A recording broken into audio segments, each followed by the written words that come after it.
We race other tyres you buy. MRF. But yeah, just to round up Healy, Chico, as you were saying, really impressive in Mugello in the race until that unfortunate crash.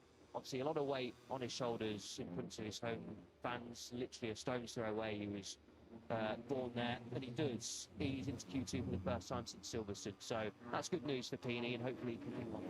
He should be find himself up inside the top 10, I think, Guido Pini. That would be a solid day's work done for him for sure. If we look back through his qualifying record in the last few rounds, it's been 20th, 21st.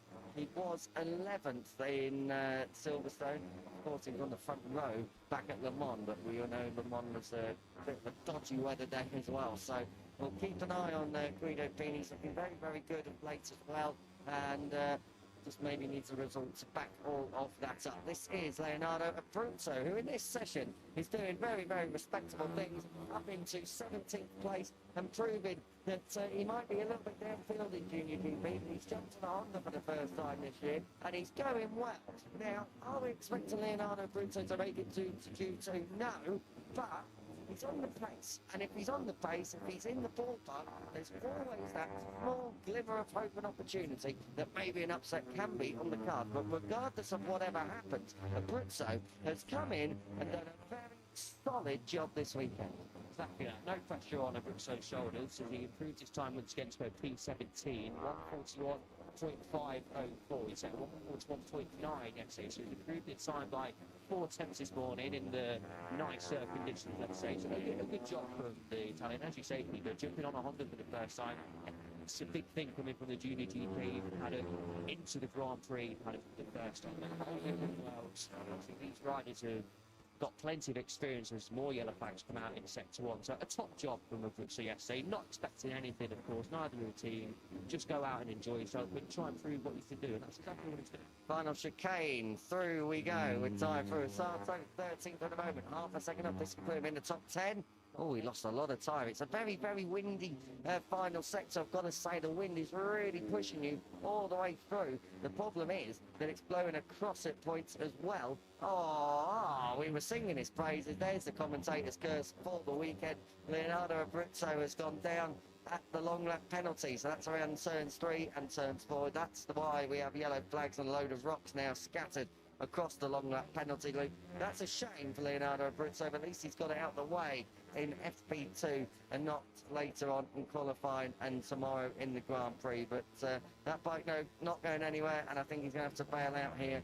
A quarter of an hour remaining in this session, 15 minutes, and Abruzzo an untimely fall there for the 25. Yeah, that's a shame. Obviously, easily done. We've seen Munoz crash around that sector as well. Obviously, gaining more confidence, trying to push on it a little bit, and unfortunately, it's a result of the crash. But it's all okay. The bike didn't look too damaged as well. Just couldn't quite get it restarted. We know machines to get it restarted. Ariarte to the top 20, improving his time. Tanucci, the team manager, the level of MTA team, said yesterday that he's impressed with Ariarte, how he's adapting to his new team. He, of course, was on the grid MLab Honda that Abruzzo and Eddie O'Shea riding, and just took a little bit longer. Didn't have the feeling that he had in Mugello to really push and challenge for the points in a good qualifying position when needed. But just finished outside the top 14 yesterday, Ariarte, and he said he's starting to get that feeling and he's gaining a lot of confidence on that KTM, which is good news for the number 8. Nicola Carrara just barreling through there in shot. This is the 89 of Marcus Uriarte coming through into turn 8. Lovely cambered corner. All the riders really enjoying this Aston circuit, particularly 6, 7 and 8. We pick Almanza up now. He's just following Max Quiles. Quiles up in 4th place at the moment, so he's got out the right side of bed this morning. And Quiles now working his way down into turn 9. He's got Lunetta ahead of him, then it's Almanza and Yamanaka. That's your train of 4, and in shot right now. Then it's the Red Bull KTM Iron Machines further back of Carpe and Jose Antonio Rueda. Let's give you a rundown of the order then. So far, Almanza and Carpe lead Lunetta, Quiles and Jacob Ralston up inside the top 5. Ralston through into Q2 directly after a very difficult morning session yesterday.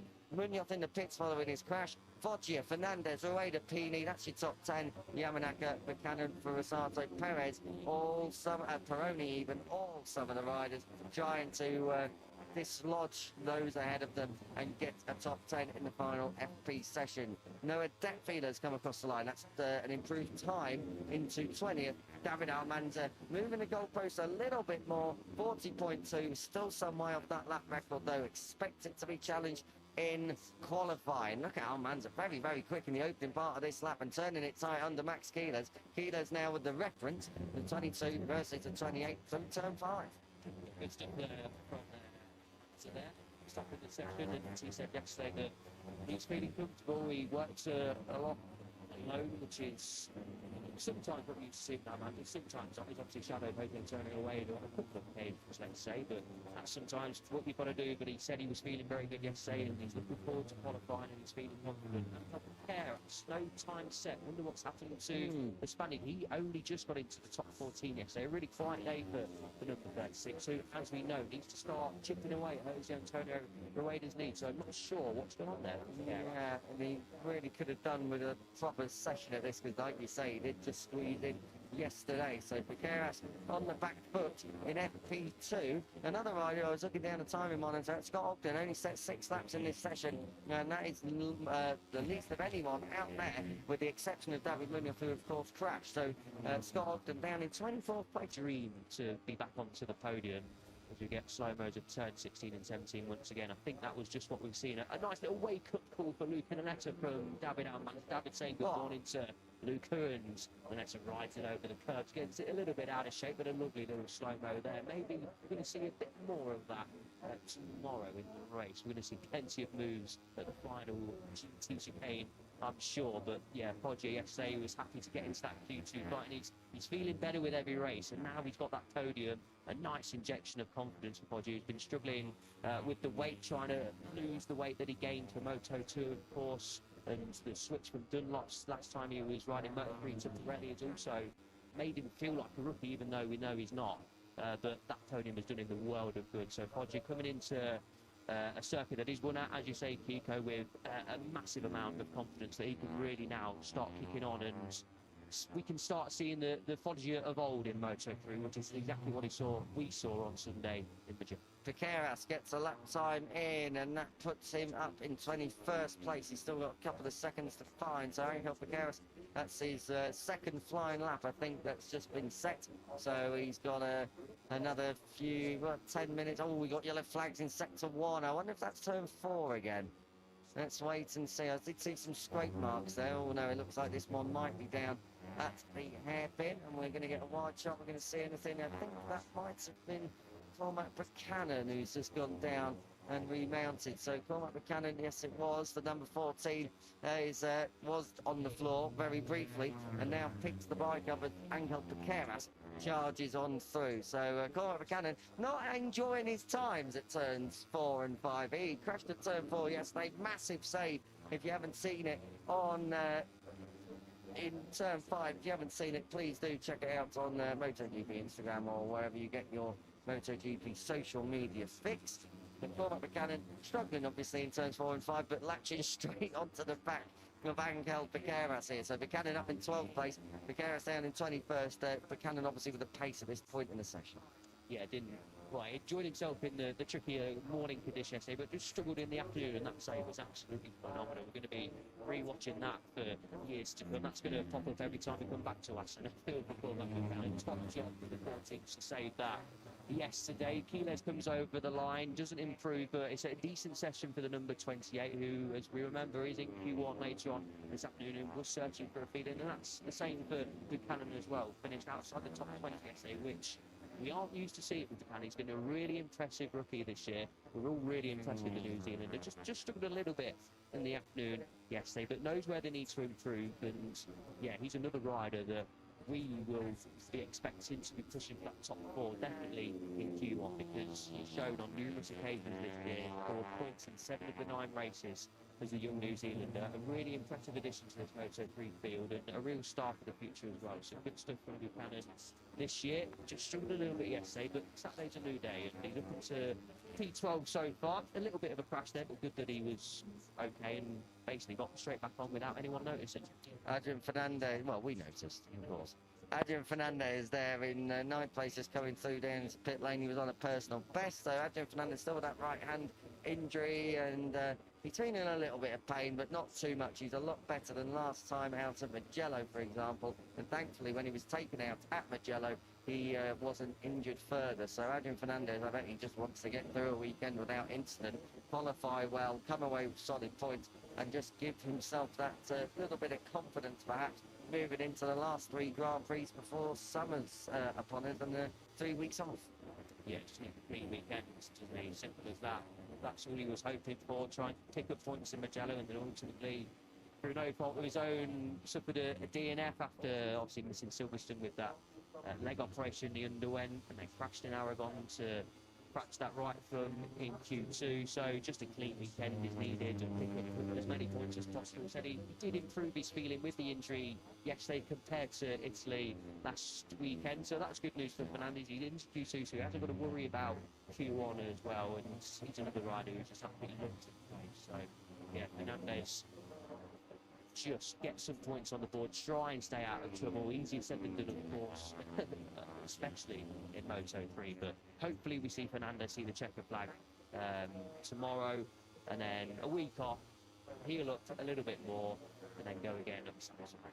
Jose Antonio Ueda coming through the final chicane. What a season he is having as well. I mean, 4th place last time out and off the podium, but really right there, pace setting all the way through.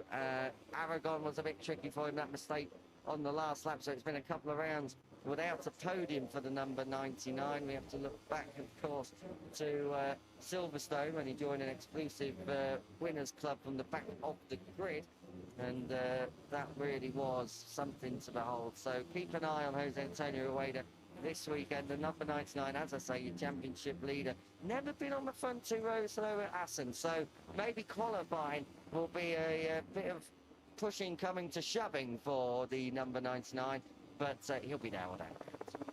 Right, good finish.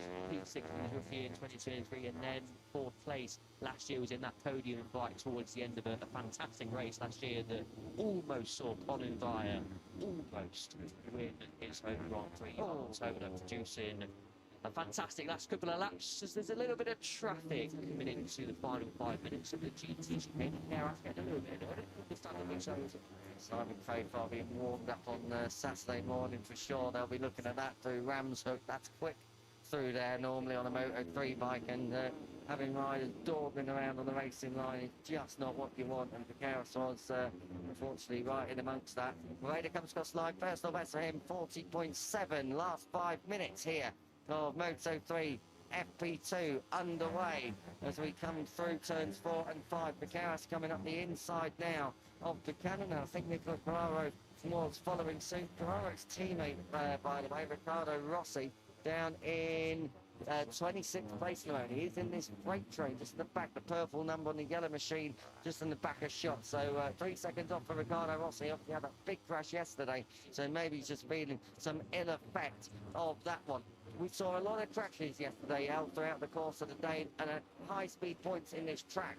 But now that the place has been rubbered in a bit, it looks like there's a little bit more grip on offer out there for these guys. Yeah, exactly. And some of the crashes at the end of the session yesterday were caused by that oil spill, unfortunately. And I think Rossi was one of them. We didn't see those crashes towards the end of the session, but Riccardo Rossi did post on his Instagram that a few frames, a few shots of what happened to him, he did get flicked off in a massive way. So thankfully he's battered and bruised, but all okay to ride his Honda this weekend, which is good news. But Asri, talking of Hondas, jumps into the top 10, a good lap for the Thai rider.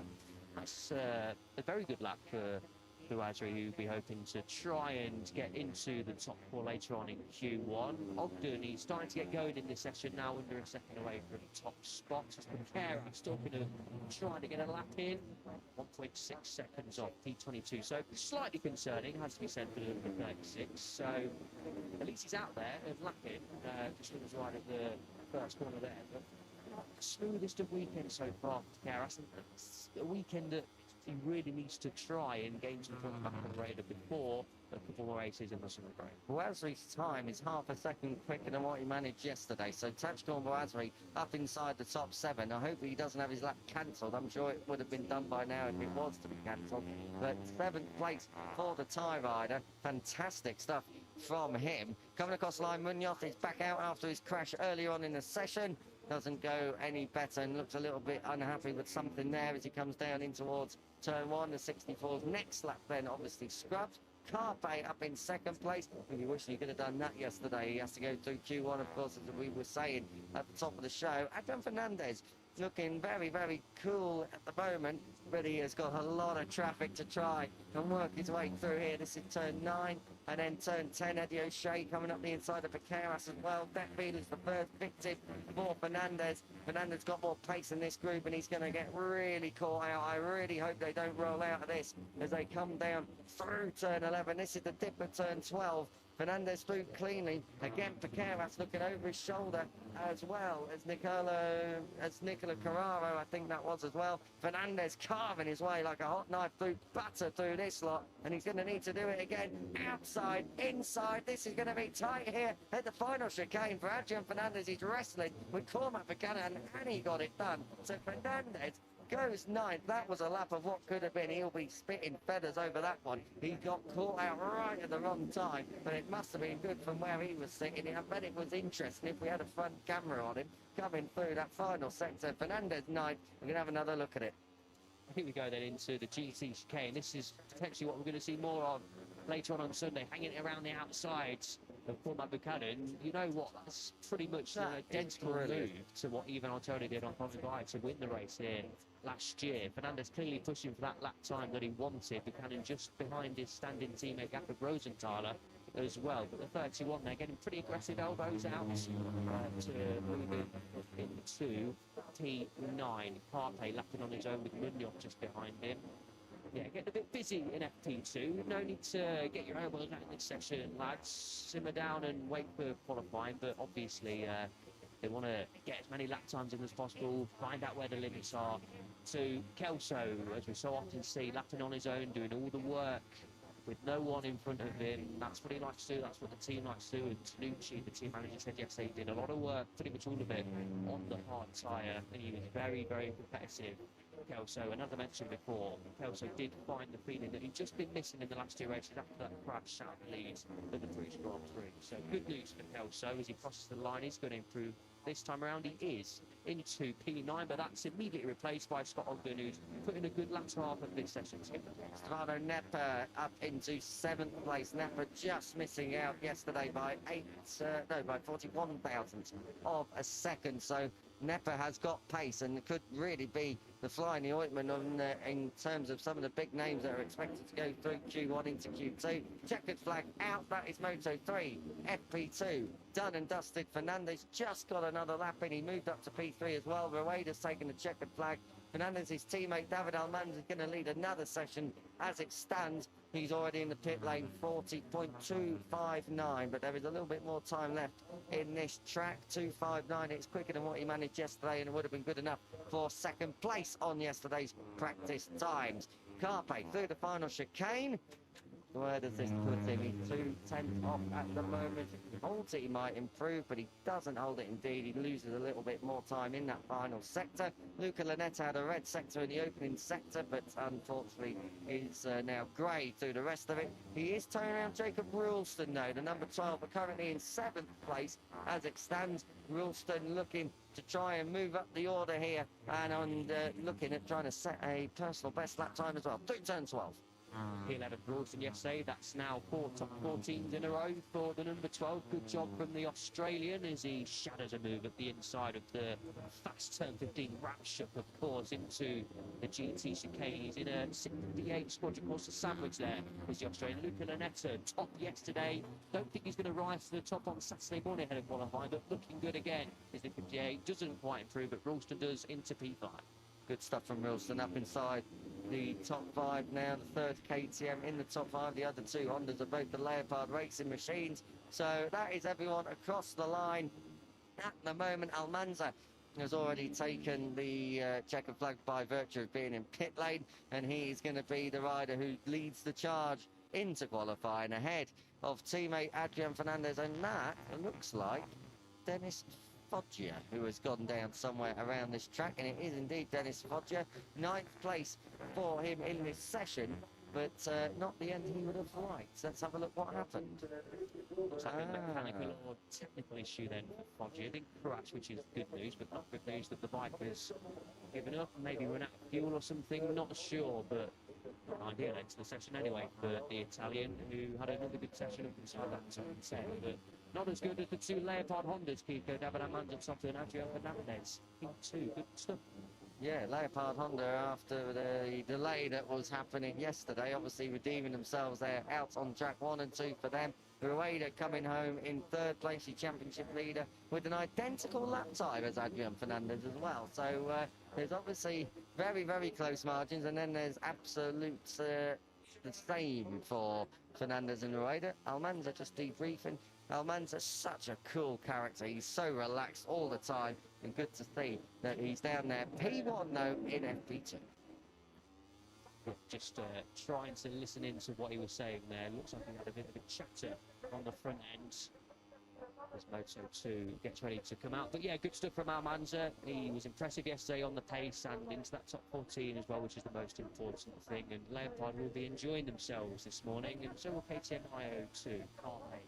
Going through Q1, but a good session needed, and that's exactly what the 83 rookie got.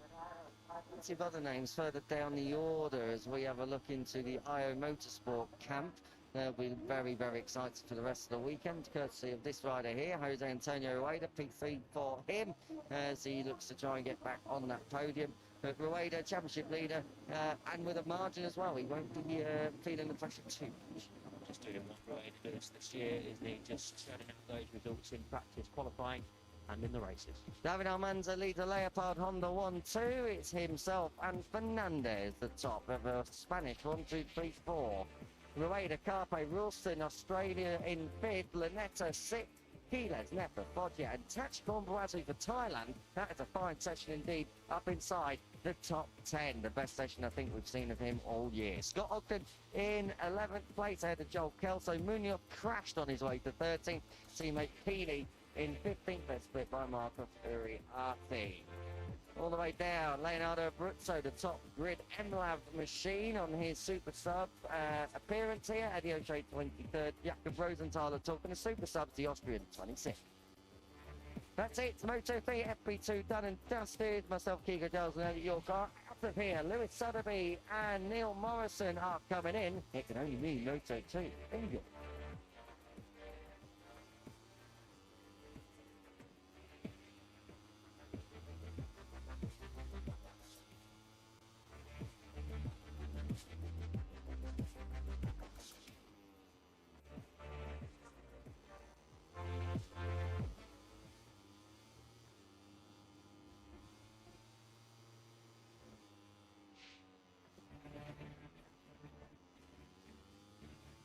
Welcome to the Cathedral. Welcome to the TT Circuit Assen.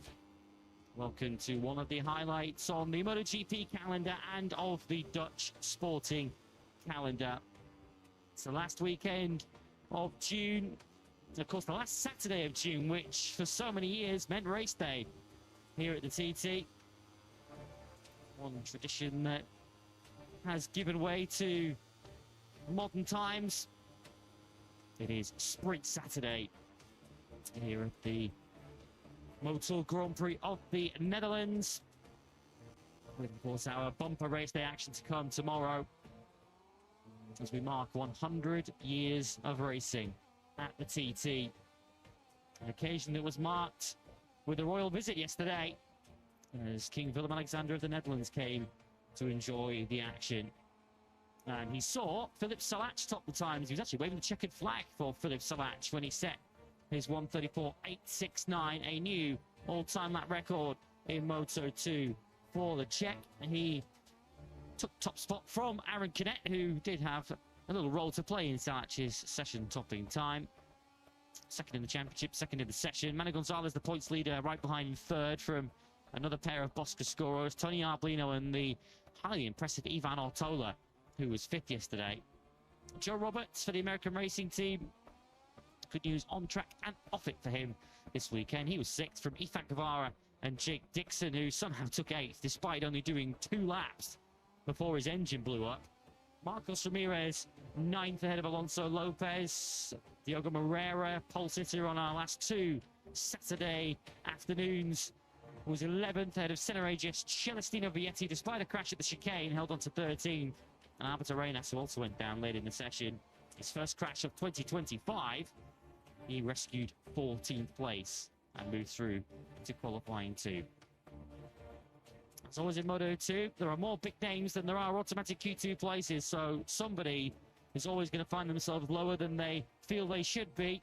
I guess the names that were falling into that category yesterday, Barry Baltus, who not only finds himself in qualifying 1, but with a double long lap penalty to serve tomorrow afternoon after crashing under yellow flags yesterday. The Aspar duo of Danny Holgado and David Alonso also struggling, and Dennis Unchu, of course winner 2 Grand Prix ago in Aragon. He is another high-profile Q1 participant later on today. Lewis Sotheby and Neil Morrison with you for Moto 2 pre-practice 2, and in P2 yesterday, and P2 in the championship is Aaron Canet, who certainly played a role in this man topping the times, certainly providing a bit of a reference and a bit of a slipstream for Philip Salach, who ended up 3/10 clear of the field. But certainly at this stage of the weekend, it feels wide open, and it feels like both Boscoscuro and Kalex have reason to be optimistic heading into this Super Saturday.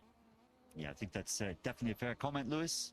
Good morning to everyone watching. You can see that we have largely blue skies, a little bit of cloud cover today, but we are expecting nicer conditions and higher temperatures than we had here on Friday, a day that was affected by some early morning rain. Don't think we should have any of that on the horizon. Fingers crossed. You can see it is still a little bit blustery and windy there, judging by the flags on the start-finish strip, but decent conditions overall to go practicing in this Moto 2 class. And yeah, you're absolutely right, Lewis. There's a pretty even spread when you look down the top 10 of chassis between the Kalex and the Boscoscoros. The Boscoscoros, 3 of them inside the top 5, 5 of them inside the top 8. But when you look at the rhythm, it was 2 Kalex runners that were pretty clear of the rest, you would say. Including this man's teammate. Aaron Canet was super strong yesterday, but Barry Baltus had a far tougher day on the other side of the Fantic box, and you can now see confirmation on your screens of the sanction that he carries into tomorrow's Dutch TT. We'd already had a crash into that final chicane for Jorge Navarro, and as you're now going to see, Barry Baltus failing to respect and acknowledge the yellow flags. The light panel just on the left of your screens, which we can see, and Barry Baltus certainly would have been able to see. Well, you know, that was the result into the Gert Timmer chicane, and as we saw earlier on back in Austin when Antoine Huertas and Darren Binder were involved in crashes at the final corner in Austin in practice, the MotoGP stewards take a very dim view of riders crashing under yellow flags. You're of course putting yourself at risk, but you're also putting the marshals at risk as well, and of course the rider potentially who crashed up ahead of you, who might still be in the gravel trap requiring some assistance. So Barry Baltus's punishment, the medicine he's got to take tomorrow, is a double long lap penalty. Yeah, they take a dim view of that, and so they should. I think it is something that the stewards need to be very tough on, very clear on with the riders, and Barry Baltus has really hamstrung himself for tomorrow's race with that double long lap. He wasn't in fantastic shape before that anyway. But we mentioned 2 of the riders that looked a little clear off the rest. Lewis mentioned Aaron Canet being one of them. The other was just on your screens there. Manu Gonzalez, the top dog in the championship, 9 points clear of Canet. Coming here into round 10 of the season, was looking really, really strong when it came to back-to-back laps and race rhythm in the first half of practice yesterday. We'll come on to the kind of the pace that they were showing in a little bit, but a good day all round for Manu Gonzalez. Even if he missed just a little bit in the final time attack, could not sort of show the pace that Phil Salach was doing down in the 1:34s. Manu Gonzalez nearly half a second off, but looking very strong indeed. Good to see this man smiling after what was a really complicated day yesterday. Jake Dixon, as Lewis mentioned, and it's just 2 flying laps, but still find himself inside the top 14, find himself inside the top 8 as well. Can always count on some British support, not a million miles from England across here in the north part of the Netherlands.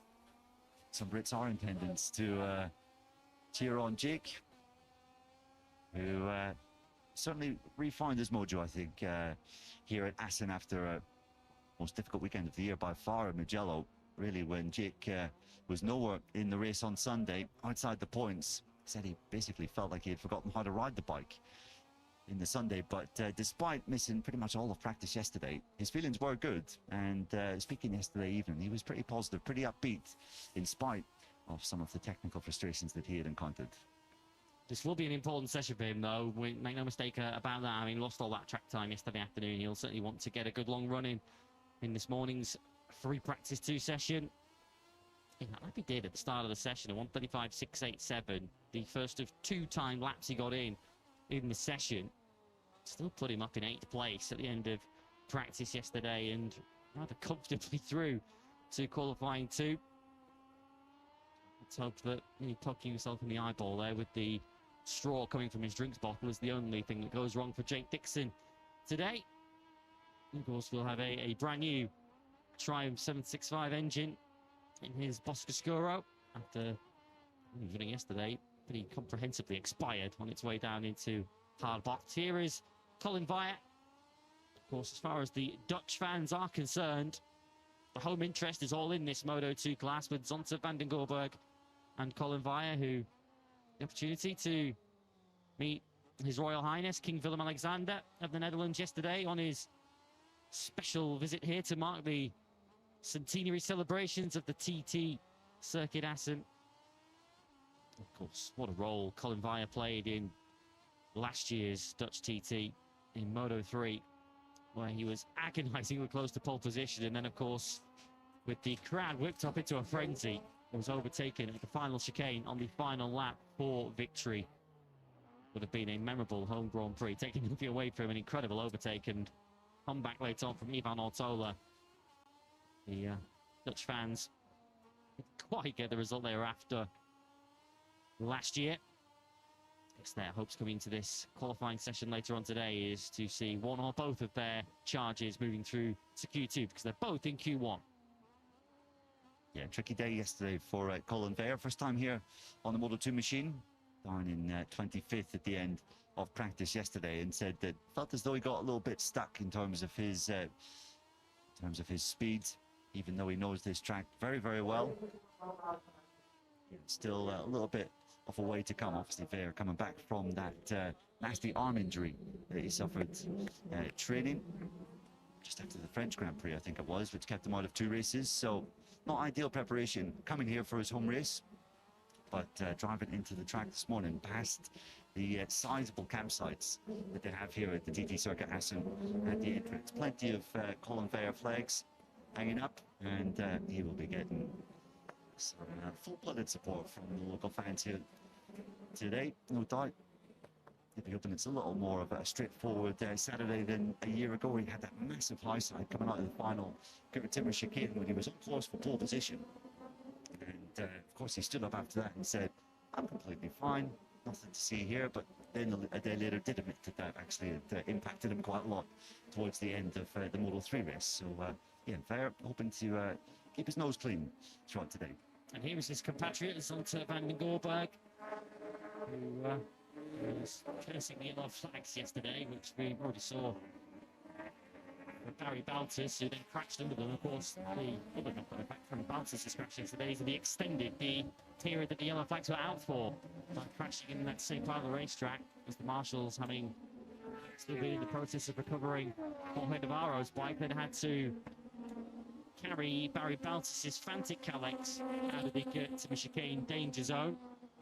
Van den Gorberg felt yesterday that he certainly had pace to be higher than the 15th that he was. So too did his teammate, Ayumu Sasaki, here in the back of the picture on the 71 bike. Sasaki actually did a lap that was good enough for qualifying 2 yesterday, but like many, saw that best lap of the afternoon scrubbed off due to the yellow flag. So there are quite a few riders potentially in qualifying 1 with pace to be much higher up the order than they actually were yesterday, which could make that Q1 session particularly competitive later on today. Yeah, it was a little MotoGP-esque, wasn't it, at the end of Moto2 practice yesterday? We had crashes, well, for Albert Arenas down at turn 3, then 3 riders fell at this very spot here at the Gertima chicane, including Barry Baltus and Jorge Navarro. Justin Vietti was the other one, I believe. So, all those crashes came in the final couple of minutes, which really played havoc with quite a number of riders pushing to get themselves inside that top 14. Didn't quite work out for several of them. And we are going to face a pretty talent-heavy Q1 session later. Lewis, there's no question about that, with the likes of Baltus in there, Danny Holgado, David Alonso, 2 riders that have shown a great form this year. Dennis Onju, who of course has won a race this year, as well as the 2 home heroes of Bayer and Van der Burg. We'll want to tune in to Moto2 Q1 later today. We have a full day of action, of course, not just the Tissot Sprint coming up at 3 p.m. local time, but 2 Moto E races from round 2 of the Moto E World Championship. One coming up at 12:15 local time, and then one coming not long after the Tissot Sprint. So, full day of action here at the TT Circuit Assen. Well, it is Saturday morning, and this usually means Dennis Unchu begins to wake up in this Grand Prix weekend. We've seen him top many an FP2 session over the course of this year. He does tend to throw a new tyre in late on in this session. And Unchu certainly looking to build his way into this Grand Prix weekend. He said at the end of practice yesterday that it wasn't just the bike that he feels needs to take a step forward, but also his own riding. And as Neil rightly pointed out yesterday, Unchu riding here on a Moto2 bike for the very first time. Been missing the 2024 encounter due to the nasty wrist injury that blew a hole in the middle of his rookie season in Moto2. So you know that Unchu will be buoyed and in a good frame of mind this morning, because myself and our Moto3 broadcast partners, Elliot York and Kiko Giles, enjoying the wonderful water slides back at our accommodation around about 50 minutes away from the circuit. And as we were patiently waiting to take our next turn down the water slides yesterday, who was holding us up and waiting his turn but Dennis Unchu, who was enjoying a nice Friday evening at the water park nearby. Feels like a bit of a Red Bull KTM tradition, that, with Alvaro Carpe and Jose Antonio Rueda also taking the opportunity to use the facilities. Was he as wild on the slides as he is on his bike? It's remarkably smooth, to be fair. To be fair, he did have his good lady friend with him, so I guess Dennis Unchu was leaving a little bit of margin, perhaps not taking quite so many risks as he does on board a motorcycle. It's on his best behaviour, no doubt. But Onju a little underwhelming. 23rd for him yesterday, and it was notable here in quite a few of the riders facing this circuit for the first time on a Moto2 machine. Speak of just how difficult it was to find the right line, to find kind of that groove that you need, especially in the second half of the lap here at Assen, when you're coming round essentially off the Wiensling into Ruskenhoek at turn 6 and then turn 7 all the way to the Gertima chicane. It is all about maintaining flow, having the right line, and just keeping that corner speed high all the way through. And several names just really struggling, not quite finding the correct lines. The likes of CF Moto Indy Aspar team mates Danny Holgado and David Alonso down in 19th and 20th, and both those names have shown podium potential so far this year. But both just saying that despite doing fairly long, significant runs throughout practice yesterday afternoon, the lap times just weren't coming. And even though Jorge Martinez Aspar was in both of their ears trying to tell them this is what you need to do on a slightly bigger machine at this track, it wasn't quite coming. So I think the fact that they were struggling to that extent makes Ivan Artola's performance all the more impressive yesterday. I mean, Artola was, what was he, 5th yesterday? The next best rookie in the Moto2 class was 18th. So incredible job, really, for the MSI rider. And the next best rookie was Adrian Huertas, who has at least ridden around here on a super sport bike, which is, I guess, much nearer in competitiveness and general characteristics than a Moto3 bike is. And Ivan Artola was some 7/10 of a second quicker than Huertas, and in turn 8/10 quicker than the Aspar duo of Holgado and Alonso. It certainly felt like Alonso struggled much greater than Holgado. Holgado did feel he was perhaps a little unlucky with the yellow flags, as we've seen a crash at the Gertima chicane for Alex Estridge. It's not been a fortunate corner that for the forward team over the course of this weekend. We saw Jorge Navarro go down. In fact, that is Navarro, and this is his second crash into that chicane of the weekend. Went down on the way in yesterday. He's now made it about 2/3 of the way through the Gertima chicane yesterday before having his second Gertima chicane crash of the weekend. It's not been a particularly profitable part of the circuit for the Spaniard.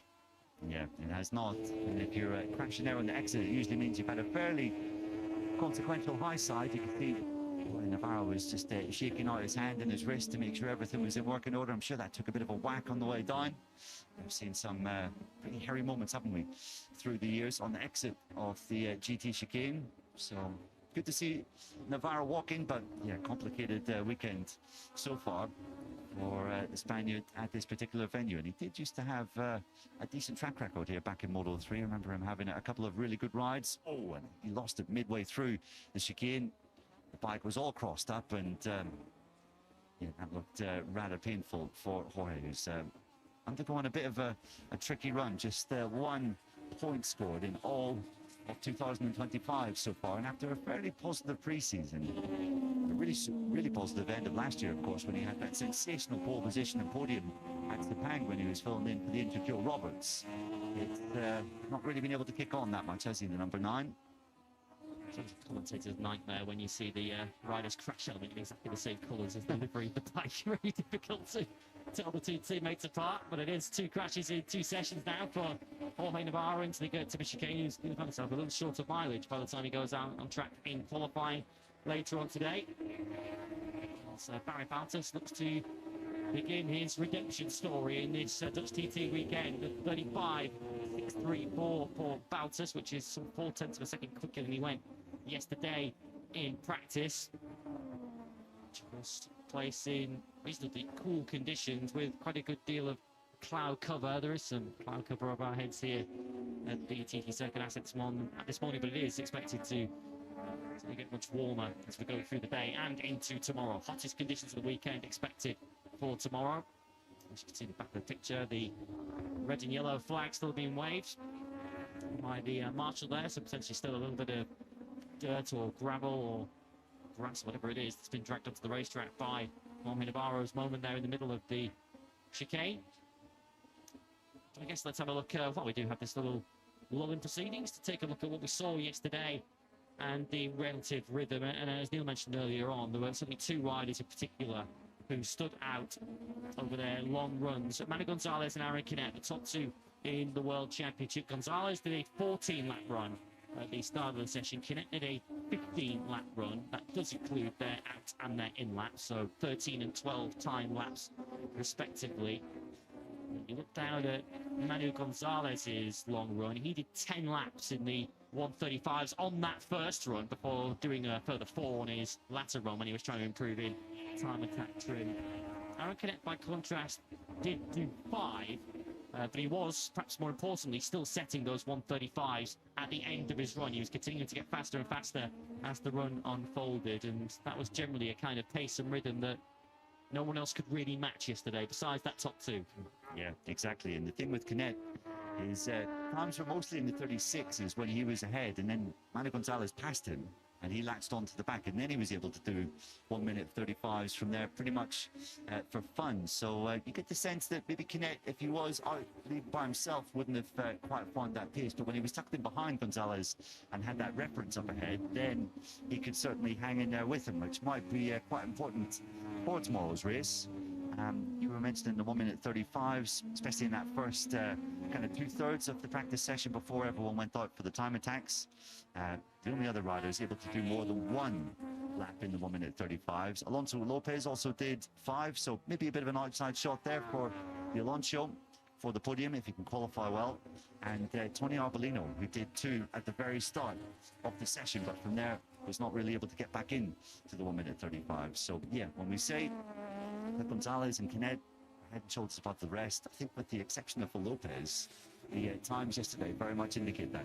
Yeah, I think it's going to be quite a big group potentially if it is Gonzalez and Canet that are away at the front tomorrow. And of course, we haven't really seen any long run pace from Jake Dixon to be able to understand where he might figure into that. But there may well be a big group battling for the podium behind the top two in the World Championship, if that is indeed how the race plays out. Barry Baltus's rhythm yesterday was very consistent in the low 136s. He did a whole bunch of 36 zeros, 36 ones, and 36 twos, which not too shabby whatsoever. Senna Aegis was also pretty consistent, but he was also lapping in the low 136s. Couldn't really get into the 35s. Diogo Moreira was doing mid 36s, but we generally know that Moreira's keeping 2 to 3 tenths, perhaps even as much as half a second in his pocket on a Friday when he's doing his long runs. So we certainly know that Moreira has something in reserve, and we generally know that Moreira qualifies very well, which is going to put him in that leading group where he might well get towed around with the front group tomorrow. Joe Roberts also looked pretty consistent, although he didn't do as long a run as the others. Roberts only did a run of 7 time laps at the start of the session, but he was also continuing to get quicker and quicker as that run unfolded down into the low 136s. So it certainly looks open and competitive, but potentially with the top two in the World Championship with an edge over the rest. And it certainly felt listening to Aaron Canet yesterday. Once again, we love Aaron Canet's tough talk. He certainly does like to puff his chest out, and there's a bit of a gladiatorial feel to it. It does feel as if Aaron Canet is not only up for the fight, but you think he's picking a fight with the World Championship leader this weekend. Yeah, I mean, it could be the showdown that we've been waiting for. We haven't really had a Gonzalez Canet showdown, have we, this year? I'm trying to think back to the previous 9 races. No, they were in the same group in Qatar, but never really came to blows, did they? Yeah, Gonzalez sort of left his late attack a bit too late and couldn't quite get on a par with Canet. Trying to think of other instances, but Gonzalez has either been well out in front or... Yeah, no, I don't think there has been. So, yeah, we are still kind of waiting for the big showdown between the two Spaniards this year. At the top of the championship, just 9 points separating them, as I previously mentioned. Moreira, third in the championship, 40 points behind. So we are starting to see both Gonzalez and Canet escape from the pack just behind. And, yeah, Canet was saying yesterday, I'm pretty sure I can fight for victory. He's also saying he's continuing with this 25 version of the Kalex chassis. There was a couple of races, Silverstone and Aragon notably, where he had gone back to the 24 chassis. But he feels the 25 is the best frame going forward, best frame to manage the rear tyre as well. Still not feeling absolutely comfortable like he was the tail end of last year when he scorched to those victories, took second in the championship. He's very, very confident that when he does find that feeling from the end of last year, that yeah, he's not just going to be fighting with Gonzalez, but in his words, he's going to be beating him quite comfortably. Which certainly bodes well for the fancy rider in the World Championship if he is just going to get stronger and stronger. 9 points is the difference between Manu Gas and Aron. 31-point gap now back to Diogo Moreira, who's third overall in the point. Barry Baltus is 49 off the lead in 4th place, and surely likely to lose further ground this weekend with his 2 long lap penalties to serve tomorrow. If you take a look at Gonzalez's initial run in this session, I think he was as keen as the rest of us to read his lap times there, which were continuing to get faster and faster as the run unfolded, down to a 1:36.0 on his very last lap before coming into the pits. That's a lap time that currently puts him in 3rd place. I've also been trying to keep an eye on Jake Dixon's lap times in this session. His last lap was a 1:36.3, which followed a 36.2 on the lap before that. Dixon's currently in 7th place, and wouldn't be at all surprised if we just see him out there for the entire 30-minute session, just putting in that long run that he missed yesterday. Yeah, desperate to get as much track time under his belt as possible. We were talking a little bit about Gonzalez and Canet being head and shoulders above the rest in terms of rhythm, but one potential factor we have to consider is the weather here.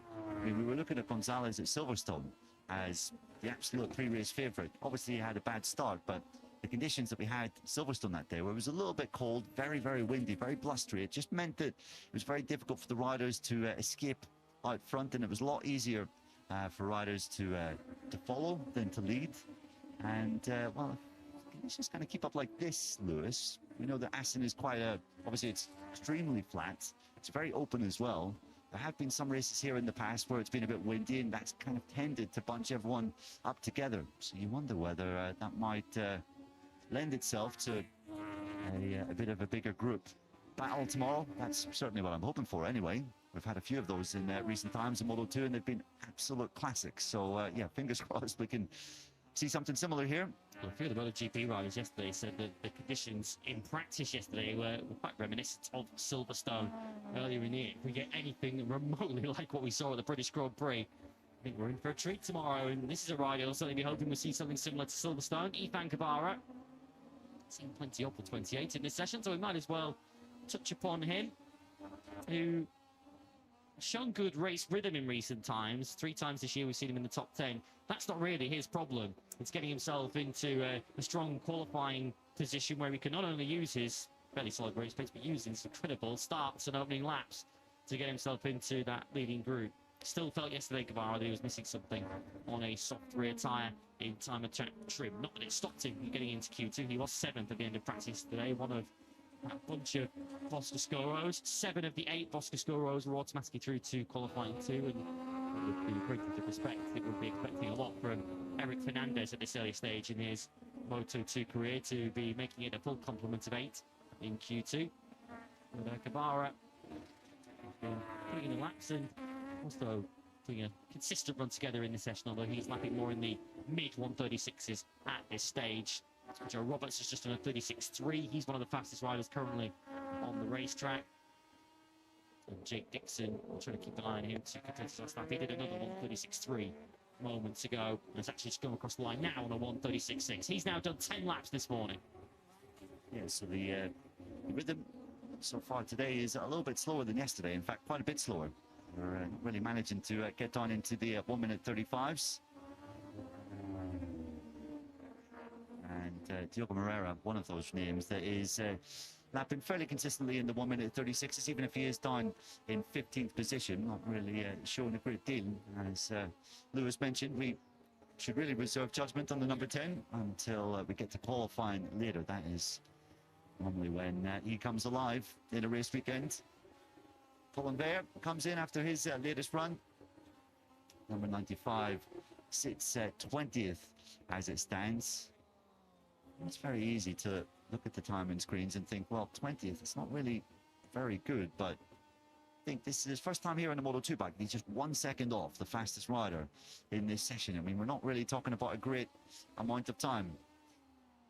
As the Bayer fans in the grandstand, there are plenty of them here, of all ages as well. Colin, of course, coming from Staphorst, which is not a million miles away from the TT Circuit Assen.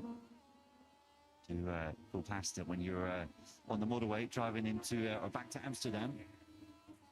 So it is a home race in every sense for Colin, not just in the Netherlands, but this part of the Netherlands is where he comes from. So you could say, yeah, I remember in the lead up to last year that despite this being his home race, the fact that he spent so much of his young career driving down and racing in Italy and in Spain actually doesn't have a massive advantage in terms of track knowledge over the rest of his competitors here, because yeah, the sad fact is that if you want to be at the very top level, you want to get into Moto3, you have to basically move down to Spain and spend a great deal of time in the sort of junior championships there from the ages of what, 8, 9, 10. And Colin, his dad Jürgen, did that with great regularity. I heard some stories about basically driving down from the Netherlands all the way to Spain to compete in a race on Sunday. Then they would drive back to the Netherlands, and Jürgen, his father, would be straight into work on a Monday morning. So that kind of regimented discipline and serious work ethic was kind of, I guess, drilled into Colin from a very, very early age. And yeah, it certainly seems to have done well for him in his career so far. We're talking about the rider that finished 3rd in the Moto3 World Championship last year. And despite this relatively tricky opening to life as a Moto2 rider, don't let that fool you. I'm pretty convinced that in Colin you have a rider that will succeed in this class in the years to come. And this is one Grand Prix he desperately didn't want to miss. Of course, did miss a couple in the season due to his right arm injury, which ruled him out of both Silverstone and Aragon. Just made his return last weekend in Mugello and admitted that it wouldn't have been one of the more ideal circuits to make a return from injury at. Of course, it is quite a physical venue. constantly maneuvering a motorcycle from left to right through many of the quick changes of direction that we have in Mugello. Desperately wanted to be back in time for his home Grand Prix for the Dutch TT. Of course, as we were discussing yesterday when His Royal Highness King Willem-Alexander visited the TT Circuit Assen. It's a Grand Prix that means so much to MotoGP, it means so much to the Netherlands. It is one of their biggest sporting occasions on their calendar. Colin Bayer was not going to miss this one for the world. I'm pretty sure if this was the week after he had suffered that arm injury in training, he still would have shown up here and tried to ride without question.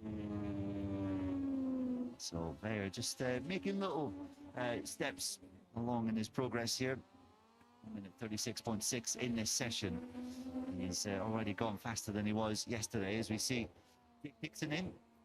Just about to go out for his final run in this session. We've got a yellow flag out at turn 1. Someone's starting. Oh, it's Philip Salich who's had a crash down at De Struben, turn number 5. The long left-hander, which leads on to the Beanslang, the back straight. Fortunately, this is about as slow a crash as you can have, both in around this circuit, but potentially on the Grand Prix calendar. You're only carrying around 30 miles an hour, 65 kilometers an hour in first gear through De Struben. So Philip Salich, who remains your all-time lap record holder here at the TT Circuit Assen, he's brought an early end to his session, although of course not lost the same in terms of track time and kilometers as his teammate Jake Dixon did yesterday. Dixon looking to repair the damage somewhat for the issue which was something out of his control yesterday when the engine went pop as he approached Harbocht on his 4th lap of the session. Yeah, Salich has been fast this weekend, there's no question, but there are some question marks with regards to just how quick he can be over a longer race run. You're looking at potential contenders for pole position this afternoon. I think Philip is certainly a name that quickly comes to mind. I'm not sure whether Manu Gonzalez has just noticed that Albert Arenas, his compatriot, was tucked into his slipstream, but has decided to abort that lap. Not a great deal of damage to Phil Salich's Mark VDS machine, so still he'll be okay to continue. You can see all of the gravel and dust coming out of the belly pan as he comes through the Ruskenhoek and turn 7, where we saw some seriously fast crashes in the MotoGP practice session yesterday. Marc Marquez among them right at the end of play. Philip Salich isn't going to please many there by spitting gravel onto the racetrack, but he dragged out of the Turf 5 gravel trap, but he's doing a very good job of keeping out of the way as he builds back up. Let's keep an eye on it, see whether he continues on his way or just brings that bike back to the pits. We've got 5 minutes remaining of this pre-practice 2 session, which is still being led by Barry Baltus for the Fantic team on a 1:35.6. It's Fantic 1 and 3 with Aaron Canet here on screen 3rd, just behind points leader Manu Gonzalez. Salich, before his crash, was 4th. Moreira's now gone up into 5th place ahead of Senna Regis and Albert Arenas. Alonso Lopez on his most recent lap has climbed up to 8th ahead of Ethan Guevara and Jake Dixon. So once again, as you look across the top 10, it's perhaps not as even a split as it was yesterday. We've got Calix machines 1st, 2nd, 3rd, 5th, 6th and 7th as Canet now makes it a Fantic 1-2 at the very top. Bosco of Salich, Lopez, Guevara and Dixon all within the top 10. So decent times from Jake Dixon, but certainly not times in this session to suggest that he's going to be starting the race as a favourite like we saw here a couple of years ago, but I'm sure he's just happy to get some laps on the board. And I was saying yesterday that that terrible feeling that he had at Mugello wasn't really present here. He did feel pretty comfortable from the first lap of the session, of FP1, sorry, I should say. Had some thrills yesterday morning with quite a sizable delay, but did give the TT Circuit Assen a chance to drive. We had pretty much perfect conditions for the first session of the weekend, just giving these riders a little bit of extra track time to work on their settings for tomorrow. Another good lap time just coming in there for Ivan Artola to go into 6th place. So really good stuff yet again for the MSI rider.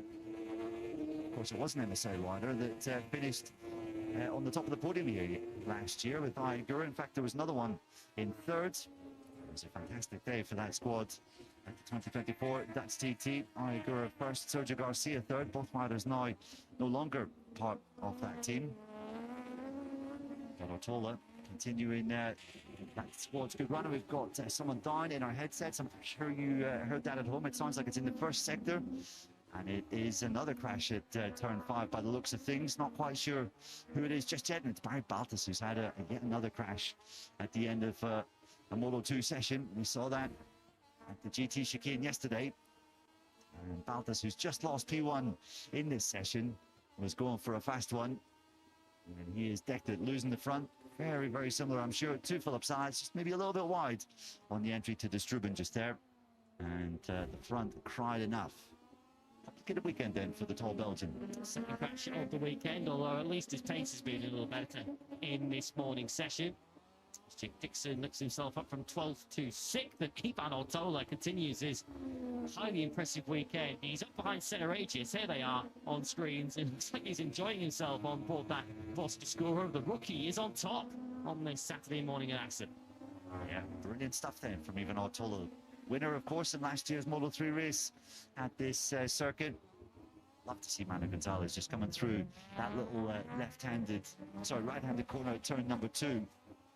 Just lighting up the rear, just to turn the bike as he wants. Manu Gonzalez, great value through there, but Ivan Ortola, great value right the way around this track, and he's getting a nice little tow from number 81 of Senna Aegis up ahead, but still, he is having to do all the right things on the bike just behind, and yeah, very much doing that at present. Even Ortola, well, the star of Moto 2 this weekend, I have to say. Well, sorry, yesterday, didn't we? When he was up behind Manu Gonzalez, he wasn't being dropped by the World Championship leader. He was able to keep himself reasonably close up behind the 18. I think that will potentially be his plan of attack in qualifying later on, to try to latch onto the back of somebody and use them as a reference.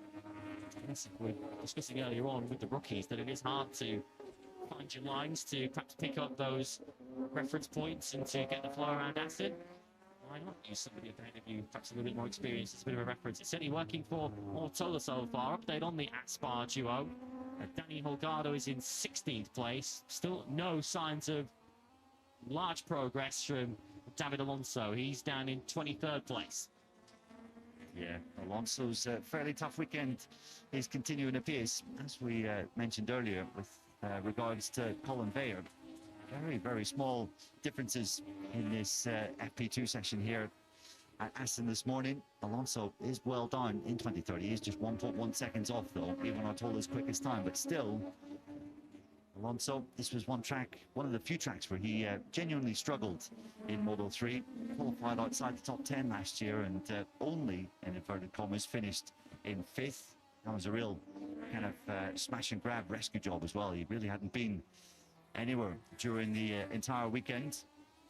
So perhaps we weren't coming to Assen thinking that Alonso would be up there fighting for the podium, but it is proven to be a tricky weekend so far. And as Barry Baltus makes it back to the Fantic Racing box, no damage to himself as we go on board here. And these double long rides at turn 3 and 4 before pitching in left into the Struben. As Lewis mentioned, if you want to crash anywhere with this track, that is pretty much the place to do it. Very low speed. We've got another crash. By the sounds of it, we'll pick that up very shortly. It's not Jake Dixon who's approaching the chicane, it's Aaron Canet. So both of the Fantics have come to rest in the Struben gravel track. Canet though crashing on his last lap, so he's not lost too much in this session. Dixon then takes the checker flag in 7th place. We're awaiting the World Championship leader, who might well deny Ivan Ortola a bit of a fairy tale start to this Saturday at the TT. Here comes the 18, and Gonzalez only goes up into 3rd place. So our top 2 in the World Championship, 3rd and 2nd, they've been upstaged a little bit on this Saturday morning by the rookie. And some positive press at last in 2025 in Moto 2 for last year's champions, MSI. Ortola tops FP2. Yeah, there hasn't been a great deal to cheer for the MSI squad after such a thrilling 2024. They've had difficulties in Moto 3, Moto E and in Moto 2. Sergio Garcia obviously went separate ways from the team after the race in Aragon, as we see what happened to Canet, and well, almost the exact same thing that happened to Barry Baltus and to Philip Sainz down at turn 5 in the Struben, one of the problem areas on this track. So not ideal preparation for Canet's tilt at pole position later this afternoon, but small crumb of comfort will be that minimum damage to him, minimum damage to his Fantech machine also. It is a predominantly right-handed circuit here. 12 right-handers, only 6 left-handers. First 4 corners on the circuit here before you arrive at that Struben hairpin are all right-handers, particularly in these Italian overcast conditions first thing this morning. Kind of played a role in seeing 3 riders all going down in very similar fashion on the left-hand side of the tyre into such a tight hairpin. Manny Gonzalez, another strong morning for him. Once again, certainly on that first run, when we got a look at his lap times, he was able to lap fairly comfortably in the high 135s and low 36s. And looking to resume his incredible qualifying record to start 2025, which has gone a little bit cold as of late. Back-to-back Grand Prix now, without a front row start for Manny Gonzalez, which surely went on for too much longer. Is the high standards that he's been setting, though. So anytime he's off the front row, it seems like a bit of a disaster. But even Gonzalez was outshone by his countryman, Ivan Artola, here today. Moscoscuro, quickest then from a group of 5 Calexes. Ivan Artola from Aaron Canet and Manny Gonzalez. Barry Baltus, despite his late crash, 4th. Crash that was replicated soon after by his teammates. Senna Rages 5th from Álvaro Arenas and Jake Dixon. Marcos Ramirez, Philip Salachi also went down into Struben. 9th from Diogo Moreira. 10th, Alonso Lopez, Joe Roberts, Ethan Guevara, and Alex Escridge next up. Colin Vire up into 15th for the home fans ahead of Celestino Vietti and Daniel Holgado. Zonta van den Gorberg, who will join Vire in Q1 later on, 18th ahead of Sasaki and Arbolino. Dennis Onchu, still no forward momentum for him in 21st ahead of Darren Binder, David Alonso and Adrian Huertas. Yuki Cooney 25th and Jorge Navarro, who crashed at the Timmy chicane for the 2nd time this weekend. Nakarun Adirat Fugapat and Eric Fernandez were behind him.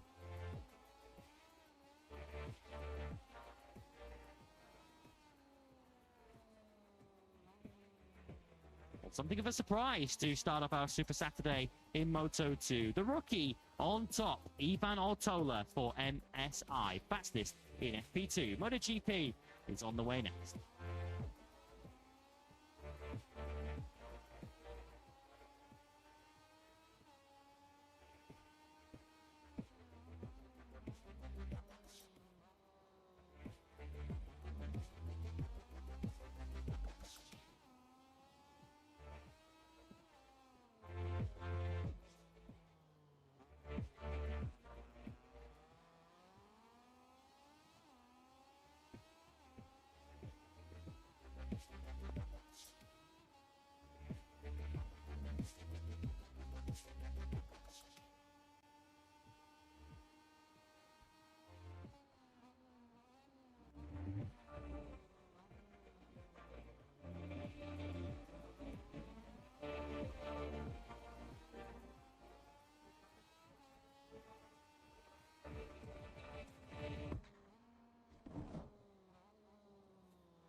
The second of 4 races in 5 weeks brings MotoGP worshippers to the Cathedral of Speed for the 10th Sprint Saturday of 2025. Around a 2-hour drive from the Tour Hospital of Amsterdam, the Grand Prix of the Netherlands takes place at the TT Circuit Assen, a track steeped in history and tradition and established as one of MotoGP's Blue Ribbon races. FP2 and qualifying kick off Sprint Saturday action next live. It's time for MotoGP.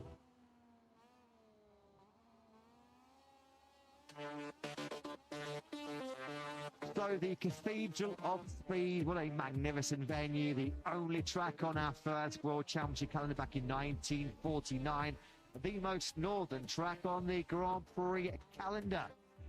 We had our first Sunday race here back in 2016, of course. It was only a tradition, wasn't it, for the Dutch TT to take part on Saturday, a tight first sector before you sweep through the old style of the classic Assen.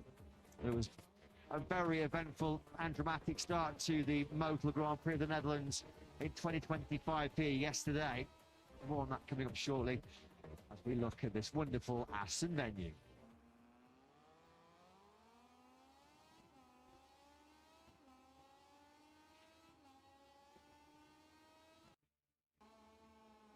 Good morning and welcome to Sprint Saturday in the 10th round of the 2025 MotoGP World Championship.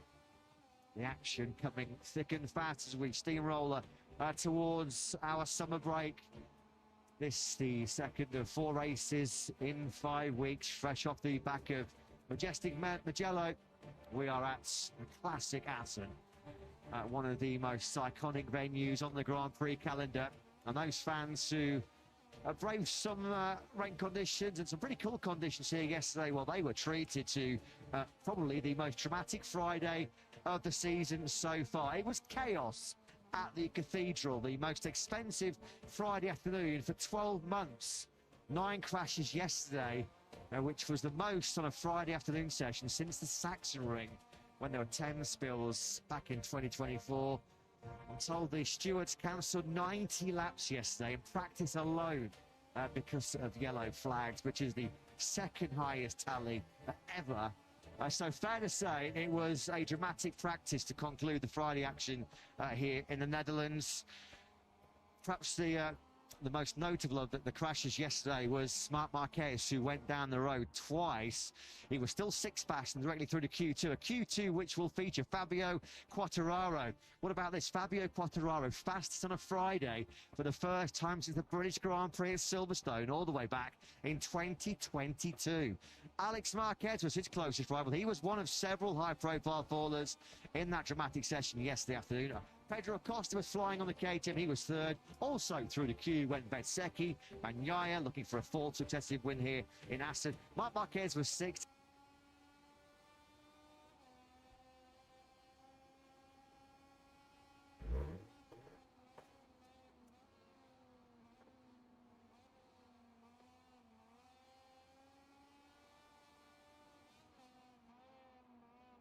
We race are the tires you buy. MRF. ST1 caught out going through the high-speed turn 15. He lost control there, just shy of 200 kilometers an hour. And then in the practice session yesterday afternoon, as riders were fighting to create temperature in that medium front tyre, this was the second big get-off. He had a bit of a whack to his elbow and his hand, a left hand in the morning crash. And yesterday, it was sort of a gravel rash on his chin and a rather nasty blow to his groin. A bit of a whack in the nether regions here in the Netherlands for Marc, but I don't think any of us think, Lewis, that he's going to not be competing for pole position. We know how good Marc is at quickly recovering from setbacks, putting those negative moments to the back of his mind. I think Pecco Bagnaia and Alex Marquez said the same. He will be there. Write him off at your peril. Yeah, no question. In amongst all the crashes, Marc Marquez was still very, very fast yesterday, so no one's expecting him to be anywhere other than in that battle, not just for pole position, but of course to extend his incredible sprint record later on today. Of the 9 sprints so far this year, he has won 8 of them. Yeah, 2 injuries that I think everybody, particularly male viewers, in the case of the second one, can sympathise with. The first one, he said, as you say, a blow to the elbow to his funny bone, and I think we've all had that kind of situation in the past where we've bumped our funny bone. It does hurt an awful lot, and that initial impact, the pain very quickly did move away for Marc Marquez, but he does carry some scars and some bruises into this Super Saturday that has that bruised his confidence. Not usually. Are we going to get a different one too in the sprint this afternoon? It's been 9 sprints. Marco Alex first or second. Well, as mentioned, what a Friday it was for Fabio Quartararo. The last time the factory Yamaha rider found himself leading the way at the end of day 1 in MotoGP was almost 3 long years ago at the British Grand Prix at Silverstone, but he did the business with a 131.156. The lone Yamaha directly through to Q2 at one stage late on in that dramatic and tense finale to practice. We thought that maybe he'd be joined by at least one other. Both Jack Miller and Alex Rins were inside the top 10 late on before Miller slipped back to 16th, Rins back to 13th place. Best Friday of the season for Pedro Acosta since he was 3rd quickest on day 1 of the whole season at the Chang International Circuit in Buriram. So a welcome return to contention for Acosta. A wide open Friday it was here in Assen. A Yamaha led the way, a Ducati was second, a KTM third, and a Aprilia in the hands of Marco Bezzecchi was fourth fastest. A far cry from last year for Pedro Acosta, where he said he was only really competitive and comfortable here in Assen when we got to the race day on Sunday, when of course he crashed on the final lap, but much quicker, much earlier in the weekend this time for Pedro Acosta, which bodes well for him and for KTM, and it also bodes well for Pecco Bagnaia that he was as strong as he was yesterday. Fifth in the end, which might sound like he's not made any great progress or in particularly good form, but only really got one time attack at it yesterday afternoon. Of course, he was 3/4 of the way through a time attack yesterday late in practice when Lorenzo Savadori high-sided and brought out the red flags. Played it very, very cool and very calm. Opted just to save that final tyre to go out when everybody else was on their way back into the pits, and set a 1:31.4 to ease him through to Q2. It was a real difficult practice session yesterday afternoon. Every rider, all 22 of them, reporting the same kind of feeling. Hard to find any kind of rhythm. 2 red flags, countless yellow flags, which were disrupting the proceedings over the 60-minute session.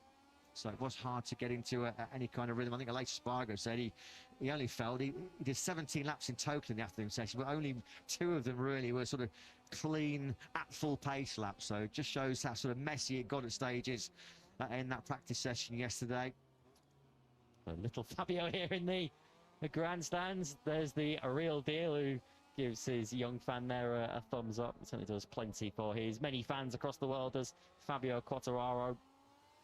He must have such high hopes coming into this qualifying session this morning, and I think he and Yamaha will also be one of the few teams in this pit lane who will be not too disappointed to see this cloud cover and the relatively cool temperatures continuing into this morning. Well, I'm sure at times last night it was a rather uncomfortable sleep in his motorhome for Marc Marquez after the 2 high-speed crashes yesterday. Here's another one, and we'll just go down to pit lane very shortly to pick up with Jack. Well, Iron Gura having a spectacular high side. That was going through turn 11, third gear, about 130 kilometers an hour. That was the reason for our first red flag in yesterday's session, before we had another one for Lorenzo Savadori high side exiting second while. Well, I wonder how the 6 times MotoGP world champion is feeling this morning. I'm sure a little bit battered and bruised, but you know he's going to be ultra fast once again. And what about Pecco Bagnaia's hopes for pole position? Let's get the thoughts of the captain number 2, Davide Tardozzi, who joins Jack. Yeah, it does indeed. Just firstly, Davide, a bruising day for Mark. How is he this morning? Yeah, he's a bit sore, mainly on the right hand, but yeah, I think that it will be fine for him. It's a delight, I have to say, to be able to chat to you and talk about how competitive Pecco looks. Yesterday was a really, really good day for him, with a number of laps on the tyres. He looked as fast as anybody out there. This, he said, is the most competitive he's felt all year. How much of a relief, a delight is that to see Pecco close to his best around Assen? Yeah, I think yeah, what you said is true. I think that Pecco yesterday found something, and been very competitive with the use of tyre. And we really cross the finger to have him back fighting for the win. But we'll see this morning. This session will be very important to understand if we make the last change in the positive way. He said there was a small step taken forward from the setting and the feeling that he had at Mugello, but clearly, from what you were saying there, the fact that he has to take another step forward again from Mugello, and then you said there's changes made this morning, it's not yet 100% comfortable. Yeah, exactly. We make last setting change last night, and we'll see if it works. I'm really confident it will be very good. Thanks, Davide. Thank you. Yeah, thanks very much, Jack. Thanks to Davide Tardozzi. Some setup adjustments on both sides of the factory Ducati garage, and some anatomy adjustments for Marc Marquez as he left the factory Ducati garage, just making sure that everything's in full working order, and more importantly, he's going to be comfortable when he jumps on top of the Ducati GP25. Now, this will be no surprise to any of you tuning in at home if you did join us yesterday afternoon in the cool afternoon conditions. We saw whole bunch of riders get caught out on the medium front tyre, which just did not get into the working temperature range. It was a real struggle. Well, no great surprise to see 21 to 22 riders are benched out on circuit this morning. Once again, the shot on board with Bagnaia gives you an indication just how heavy the cloud cover is. That's what's keeping it cool, or relatively cool this morning here in Assen. Ambient temperature just over 20 degrees. Every rider, bar Maverick Vinales, who was 8th fastest yesterday, is out on the soft compound Michelin front tyre. In fact, he's the only rider that's deviating front and rear, is the KTM rider. Maverick Vinales medium front, medium rear tyre. Everybody else soft. Of course, the riders, as Jack pointed out earlier on, are limited in their allocation. They don't have unlimited soft tyres that they could just throw at it throughout the weekend. So let's say if they did, they'd be running the soft front tyre all weekend. But of course, they need to save some for the qualifying sessions. Of course, some of them are going to potentially take part in 2 qualifying sessions. The couple of riders that come through qualifying 1. And speaking of Alex Marquez yesterday after practice, of course, he crashed right at the start of practice. He was the first rider to go down on that medium front into Harbot turn 1. And we didn't see him back on track again until after the red flag for Ayagura's crash. And I asked him about that, and he said, yeah, I simply didn't want to run another medium front tyre, and I was saving my soft front tyres for later on in the session when I needed them for the time attack, so I didn't want to dip into my allocation of soft front tyres in a stage of the session where I didn't really need it. So, of course, with the limitations to the tyre allocation, that is conditioning some of the decisions, but the conditions that we have and the track temperatures at the moment are leaving them with very little choice. I think it's fair to say Vinales will be exercising some caution in the early part of the session, pushing or making sure he pushes hard enough to get here in that medium front tyre without pushing too much over the edge. Marc Marquez then referencing his 2 spills here in Assen yesterday. He said angry, frustrated with the first crash. Said that shouldn't really have happened on just his 3rd flying lap of the weekend. Just pushing before there was temperature in the left-hand side of his rear tyre. Maybe an aggressive downshift as well, also contributing to his get-off at turn 15. He said the second one, well, that's what can happen when you're pushing for a place into Q2. That was a perfectly normal time attack crash. The good news is for 93 fans, and we know there's plenty of you out there, he has walked away relatively unscathed as he chases tomorrow what would be win number 68. Another milestone beckoning for the 32-year-old, because that would tie him with Italian legend Giacomo Agostini in the Premier Class winners list. It would mean that only Valentino Rossi, the Italian legend, would have more Premier Class victories than Marc Marquez. He's bang in form with dominance in both Aragon and last time out in Mugello. There's another rider who's bang in form, Fabio Di Gianantonio, who's your early leader in this free practice 2 session off the back of his magical home podium at Mugello last weekend, and straight on the heels of that came into Assen and described it as his best day of the season in terms of feeling in 2025 yesterday for Didier in the jungle of practice, as he described it, the jungle of Q1 still to come later on, which Di Gianantonio has managed to avoid with his performances yesterday. But Didier, off the back of his incredible late pace in the sprint and in the Grand Prix last weekend, has carried that form into Assen. The Aprilia is looking very, very good here so far this weekend. Marco Bezzecchi has just gone to the top of the timesheets with a 1:32.363. Feels like they are making clear progress with the soft tyre, which has been their bugbear so far this year. The evidence of that was his 4th place on the timesheet yesterday, just under 2/10 he was behind Quartararo. Still saying that they're lacking stability on the rear of the Patriots GP, but they are making headway. And we know that Bezzecchi is a big admirer, a big lover of this Assen circuit. Saw what it meant to Johannes Arca yesterday when he came through turn 1 and realised he just sneaked into Q2. There was a big fist bump from the Frenchman, who's had his recent woes pointless in the last 2 rounds. There's Arco off the back of his double podium, of course, in Le Mans and in Silverstone. It's sole Honda automatically through the qualifying 2.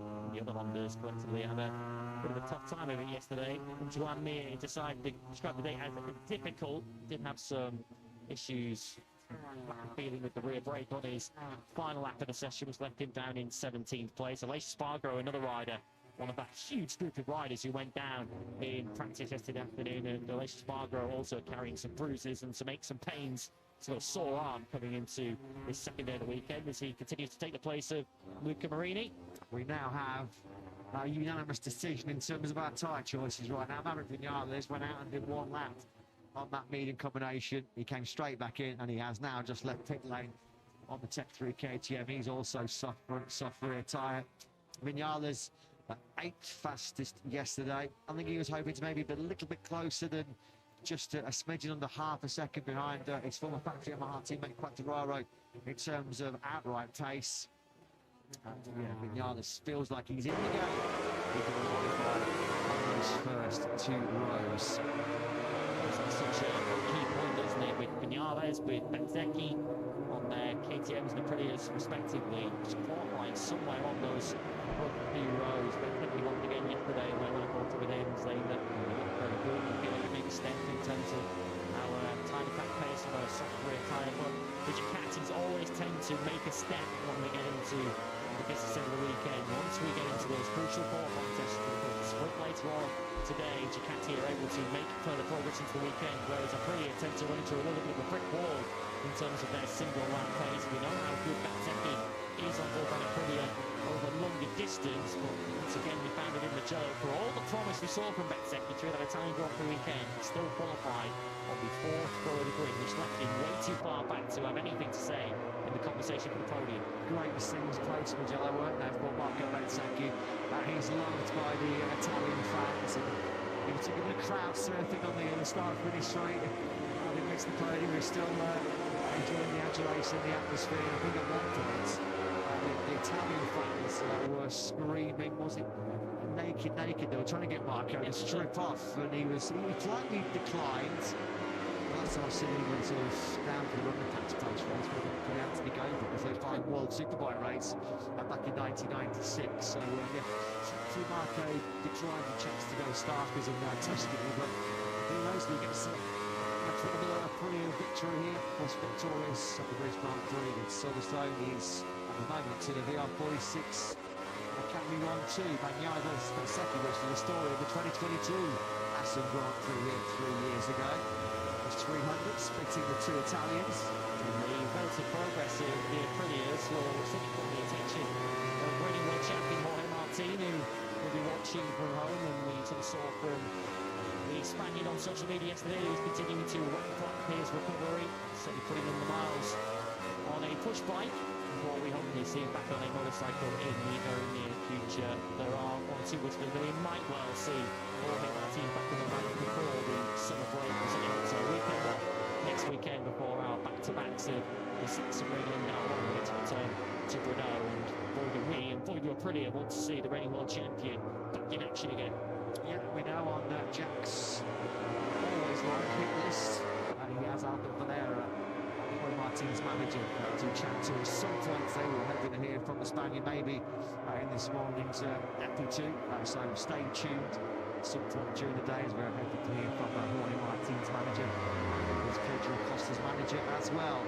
There was a few maybe mischievous reports in the media immediately after Mugello where Pedro Costa revealed that he'd had a little bit of stroll around the Lamborghini and Ducati Museum on the Monday after Mugello, and I think a few from the media were sort of saying, well, did you go there just pure as a tourist, or were you meeting some maybe Ducati management? Of course, Costa has been linked for quite some time now, for many weeks, would potentially move to the VR46 Ducati team. To say he spotted those questions away pretty well. And maybe he was just there as a tourist to have a look around, but he was maybe with a couple of meetings going on as well. I mean, he said he wanted to have a good look at Casey Stoner's championship winning Ducati from 2007, and any motorcycle fan watching listening who would want to go to Borgo Panigale and do that. Of course, there have been a report this year of Pedro Costa and his potential whereabouts next season, although he's certainly not going back beyond the KTM so far. So we came 3rd, finished yesterday, predicted 7th in this session. Here's Pecco Bagnaia back on top of this session on a 1:32.0. Ducati's 1st and 3rd, second back to the release, the Marco Bezzecchi between them in 2nd. Here's Manu Vinales back on the soft tyres front and rear. Superman, as he is now being named this weekend, he's up to top 10. Can he really fit tonight for Ducati this weekend? This he was threatening to be in Mugello before he was cleaned out by Frankie Morbidelli. Well, right on cue, we said he was going to feature on Jack's hit list there. Right, so joining us it is. Jorge Martin and Pedro Acosta's manager, Albert Valera, who joins Jack down in pit lane. Yeah, it is indeed great to be able to be joined by Albert, as you say, manager of Jorge Martin, and it's the first opportunity publicly to speak to Albert after the dispute that we know has been ongoing between himself and Aprilia. So first question, Albert, just bring us up to speed. What is the latest with Jorge and that contract dispute? Well, we can say that Jorge is free of contract for next year. It's pretty clear for us. As far as what you're saying, any manufacturer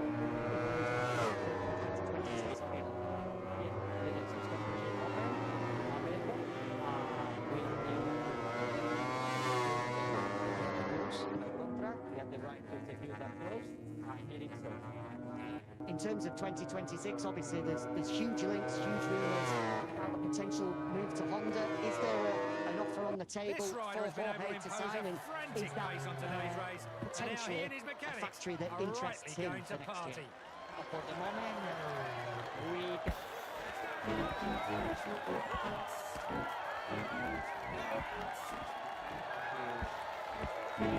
extent of the offers. The first thing that we have to do is to make sure that Jorge wants to execute that clause. He did it. He announced it in his statement, and we deeply believe that he's free.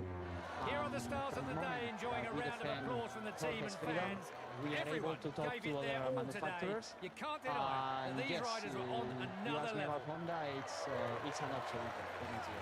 Just finally, in terms of timeline, obviously, I'm sure you guys would want to get everything sorted so Jorge knows where he's going to be riding next year as soon as possible.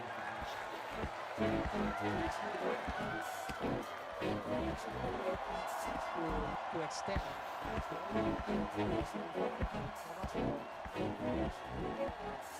it was a bit short.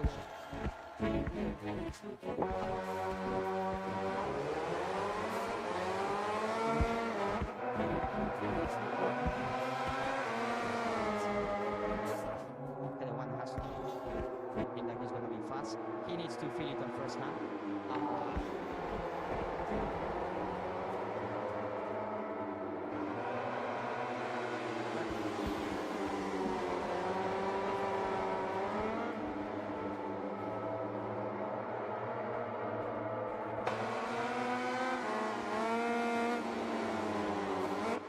We need a team.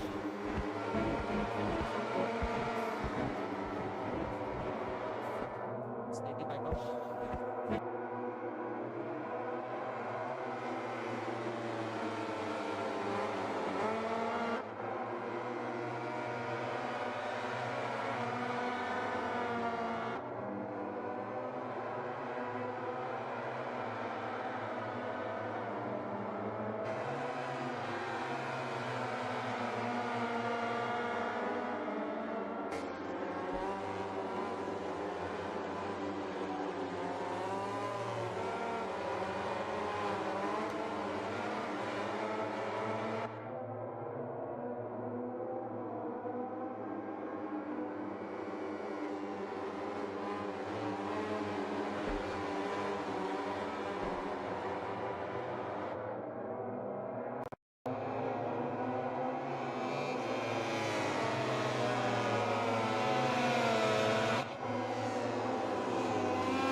certainly a hot commodity on the market for next season. No question about that, as the reigning world champion. We've already heard from Jorge Martin in previous years. The whole reason he's out for you, really, in the first place, is that he wants to be with a factory team for next season. He wasn't prepared to stay with Ducati's satellite squads any further beyond 2024. He was prepared to go to Aprilia's factory team on that basis. So that's why Honda, understandably, with a spot open and of course a contract within their squad that does run out at the end of the season, leaving a vacancy, that's why they do appear as the most likely and perhaps most attractive destination for Jorge next year. It's been pretty clear, hasn't it, when Alberto Puig spoke to Jack a few races ago, if a rider of Martin's calibre was on the open market, well, they would not hesitate to try and get a deal done with the Spaniard.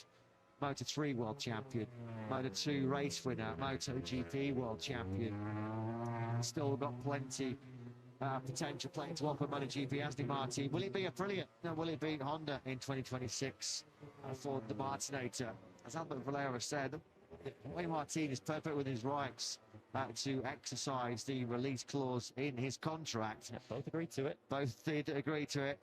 I think there may be a lot of people say, well, could he have given them more time? And they obviously asked for more time. That was denied by Aprilia.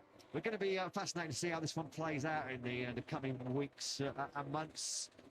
And what is not up for any debate is if Jorge Martin does indeed split from Aprilia halfway through that 2-year contract.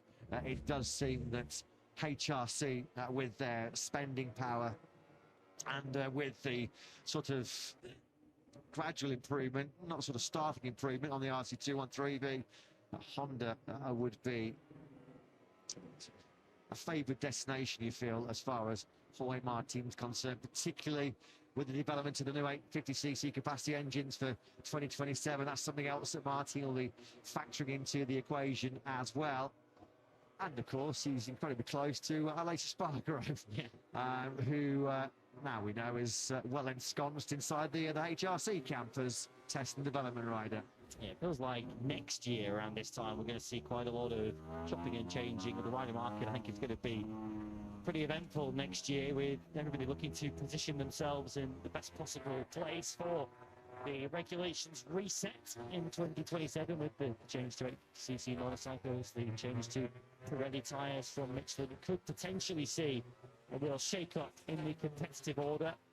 And Honda, of course, been through many regulation changes, and generally they tend to emerge somewhere near the front. Of course, with the current situation, with the ability to test as much as they are, the concessions that are available to Honda, and the progress that they have clearly made since last season, even if it hasn't been too visible in the last couple of Grand Prix, they have proven over many, many years that they can win races and win world championships, which will certainly make them attractive to a rider of Jorge Martin's calibre. Well, last weekend in Mugello, we were dealing with eye-watering top speeds of over 360 kilometres an hour. And right now, it's a bit of an eye-watering experience watching Marc Marquez every time he gets off and on that factory Ducati, as he sort of adjusts the uniform, shall we say, before he jumps on that Ducati after the second of his 2 crashes yesterday. Left him with a rather painful blow to the groin area. Of course, he's got a little bit of a whack on his right and his left hand in the 2 crashes yesterday. He's certainly not going to be 100% fit this weekend, Mark, after the 2 spills, but nothing too serious enough to keep him out of the action as he looks to build on the 40-point lead he's amassed after the opening 9 Grand Prix of the season. It's Pedro Acosta on board with the factory KTM rider. He's in 8th place at the moment. It seems like he's just trying to tame his aggressive riding style. I think they're learning from Maverick Vinales, some of the KTM riders, that the fastest way to go around a racetrack right now on the KTM RC16 is to be silky smooth. Trying to tame some of the aggressive riding style. Acosta touched upon this point again yesterday, where he said he is trying to be smoother. One way to skin a cat. Brad Binder looking for any sort of way to get a tune out of the KTM at the moment. We spoke to him on our Gear Up show on Thursday, and he's also describing the process that he's having to try and go through to almost relearn the way he rides a KTM, because he's only ridden it one way, and he's only ridden KTM since he came into MotoGP at the start of the 2020 season, and we haven't seen Brad Binder in the top 15 yet in any session so far this weekend. He was 18th at the end of practice yesterday, a second and a quarter off the pace. And as we talk to you now, he's within a second of the outright fastest time of the session for Pekka Bagnaia, but Brad Binder is still in that same 18th position, and his chances of coming through Q1, of which he's been in for so many occasions already this season, they're looking pretty slim at the moment. It's been a tough year, a real tough year for Binder. 6th place in the Spanish Grand Prix in Jerez. He's only top 6 and 9 so far this year. He has just climbed up inside the top 10. Pedro Acosta, his teammate's getting even better. He's gone up into 2nd place. Acosta a 1:32.070. Now this then was Albert Valera speaking to Jack very, very recently. Jorge Martin is free of contract for 2026. He is open and available. Honda is an option. Straight from the horse's mouth. Yeah, a lot of interest on and off track for Martin when he does eventually jump back on the factory Aprilia. Not only, of course, will he face a bombardment of questions about his fitness, his mental and physical state after a horrendous start to 2025, but he'll be bombarded with questions about his future, of course. Romano Albiciano, who himself has made the move from Aprilia to Honda, will Jorge Martin be following suit? HRC technical manager, of course, who's doing so much key work behind the scenes to develop the RC213B. Of course, we wait to see if Jorge Martin theoretically, hypothetically, does go to Honda. Luca Marini, of course, unfortunately on the sidelines at the moment. His contract is up at the end of the season, but he's in no position at the moment to showcase his talents due to his recent injury sustained in testing at Suzuka. We certainly hope to see him back in the very near future. Sachsenring, certainly a possible return date, as he told us in the commentary box this time last weekend. But I guess there is the mouth-watering possibility of an all MotoGP World Champions lineup. If it were to be Jorge Martin alongside Joan Mir for next season. Mir in this session at the moment is in 17th place. His temporary replacement this weekend, Aloysius Barber, currently in 20th, nursing that sore arm from his crash yesterday. There's Alex Rins, who's a bit frustrated late on in practice yesterday to slip out of the top 10. He put in a good lap behind Pekka Bagnaia a couple of times. He said yesterday afternoon session was just really tough to keep a clear mind when you pretty much coming around every corner of every lap and seeing one of your colleagues, your peers going down in the gravel trap. He said inevitably that caution sort of conditions your approach. You're going to be a little bit more cautious. And Alex, in particular, has talked frequently this year about his struggles to generate heat in the tyres very early on. That's the real strength of Fabio Quartararo on the other side of the factory at Mahar Garage. So in those hilly conditions yesterday, it was cold and a little bit windy as well, where there was an issue clearly getting temperature in the front medium tyre. Also, a few riders saying it was taking them 3 or 4 laps to get heat in the rear tyre. When you look at Alex Rins as an isolated case and his issues himself with generating energy, you can understand why Alex was a little bit hesitant, a little bit cautious towards the tail end of practice yesterday. Well, with Mark Up and Becky at the moment, looking back at Pekka Bagnaia, this is a good run this from Bagnaia, who's still quickest on a 32.0. His last run was a 1:32.8. That lap before the one he just completed, he just put in another 1:32.8. We saw Bagnaia yesterday doing so much of his work on old tyres, certainly putting his homework in ahead of the Grand Prix tomorrow. Of course, sprints have been a struggle point for Bagnaia in recent times. We're still yet to see him win a TISO sprint so far this season, but Bagnaia, surely, if he can get himself on the front row of the grid, it does feel as if this is his best opportunity yet to not only fight for a victory, but fight for a victory on pure pace. Fastest on Friday and fastest so far on Saturday. That is Fabio Quartararo, who is the first rider on this sprint Saturday to break into the 1:31s. There is his crew chief, Diego Ghibolini. Also a quick check on Mal Fernandez, who said last night after missing out on a direct spot in Q2 by a 1,000th of a second, he said, I don't think I'm going to eat tonight. Trying to make himself as light as possible. He was joking, of course.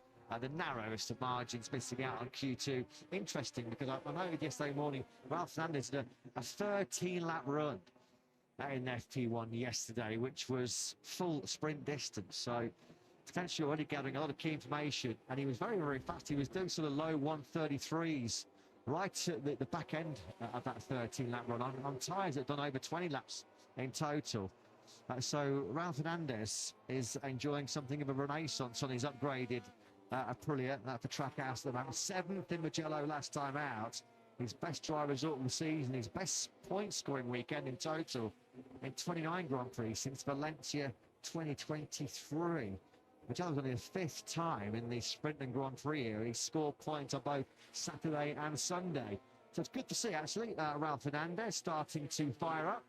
And he'll be certainly eyeing this upcoming Q1 session as a session he must advance from. He certainly feels like he's got the pace to do so. Of course, came through qualifying 1 last weekend in Mugello on the way to the 4th row, which he then used to, as you mentioned, put in his best point scoring weekend of the season. But it is going to be a competitive qualifying 1, as it always is in MotoGP.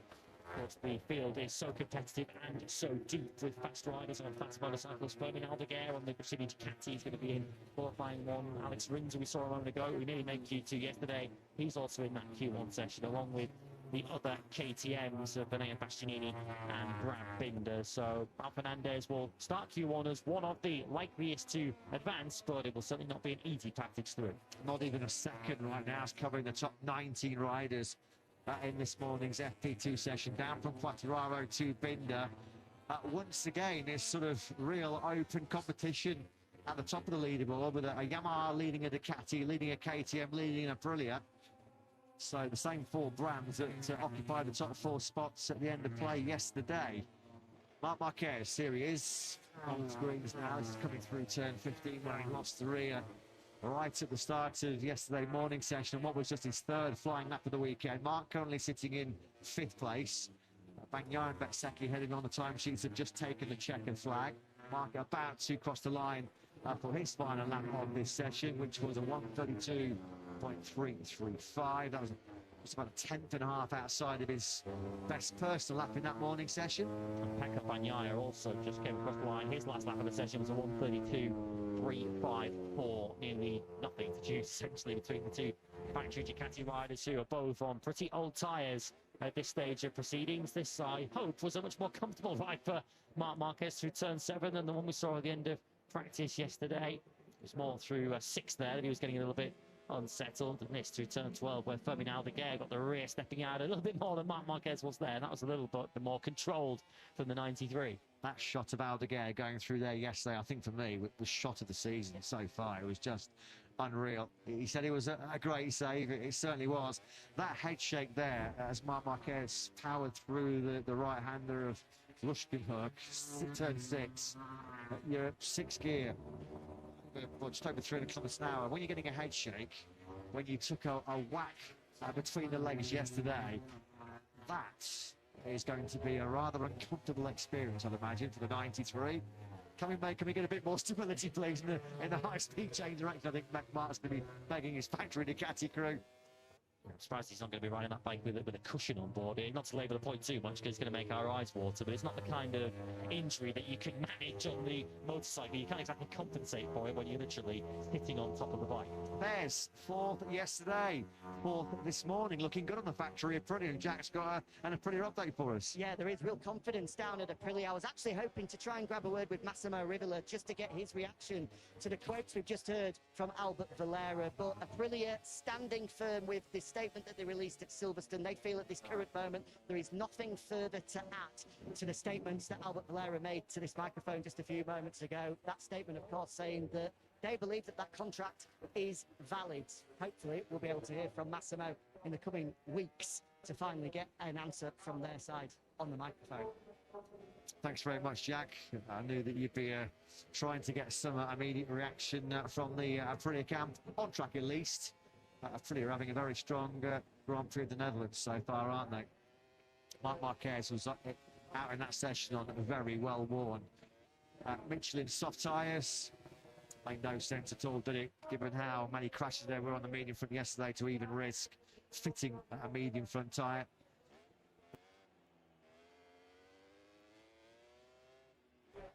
Pretty painful at times. 30-minute FP2 session. He'll be relieved he hasn't got to go into Q1 after the 2 crashes yesterday. Well, Quartararo looking great, Nick. El Diablo looking good at the Dutch TT. A 1:31.156, the best time of the weekend so far yesterday afternoon. And he was the only rider this morning in the 131s as well. And surely must be considered the favourite for pole position at this stage. Quartararo quickest in free practice 2 from Pecco Bagnaia, who, like Marc Marquez, put in a very good long run this morning. Pedro Acosta third from Marco Bezzecchi once again. 4 different manufacturers in the top 4. Marc Marquez fifth from Maverick Vinales and Frankie Morbidelli, who set identical times this morning. Fermin Aldeguer, who's in Q1 shortly, 8th from Alex Marquez and Fabio Di Gianantonio. Miguel Oliveira next to the Yamahas in 11th place ahead of Raul Fernandez, Alex Rins and Ayagura, looking to rebuild his weekend after that big crash yesterday. Bastianini, Miller and Mir next up from John Zarco. Brad Binder once again maroons down the field in 19th ahead of Aleix Espargaro and Lorenzo Savadori. Songkyak Chantra completing your field in 22nd place.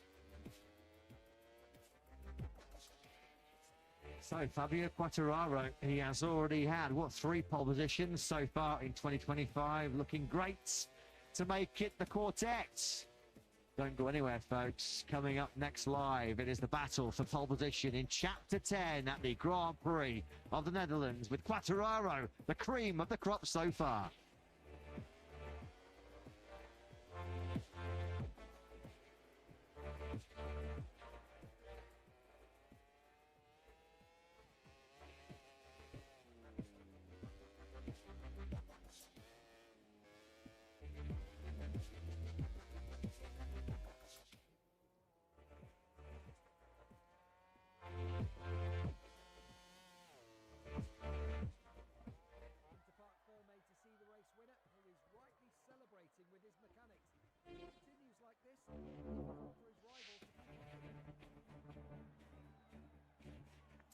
Welcome back to the Netherlands. Welcome back to a track that is steeped in history, an area of the Netherlands that is steeped in racing heritage.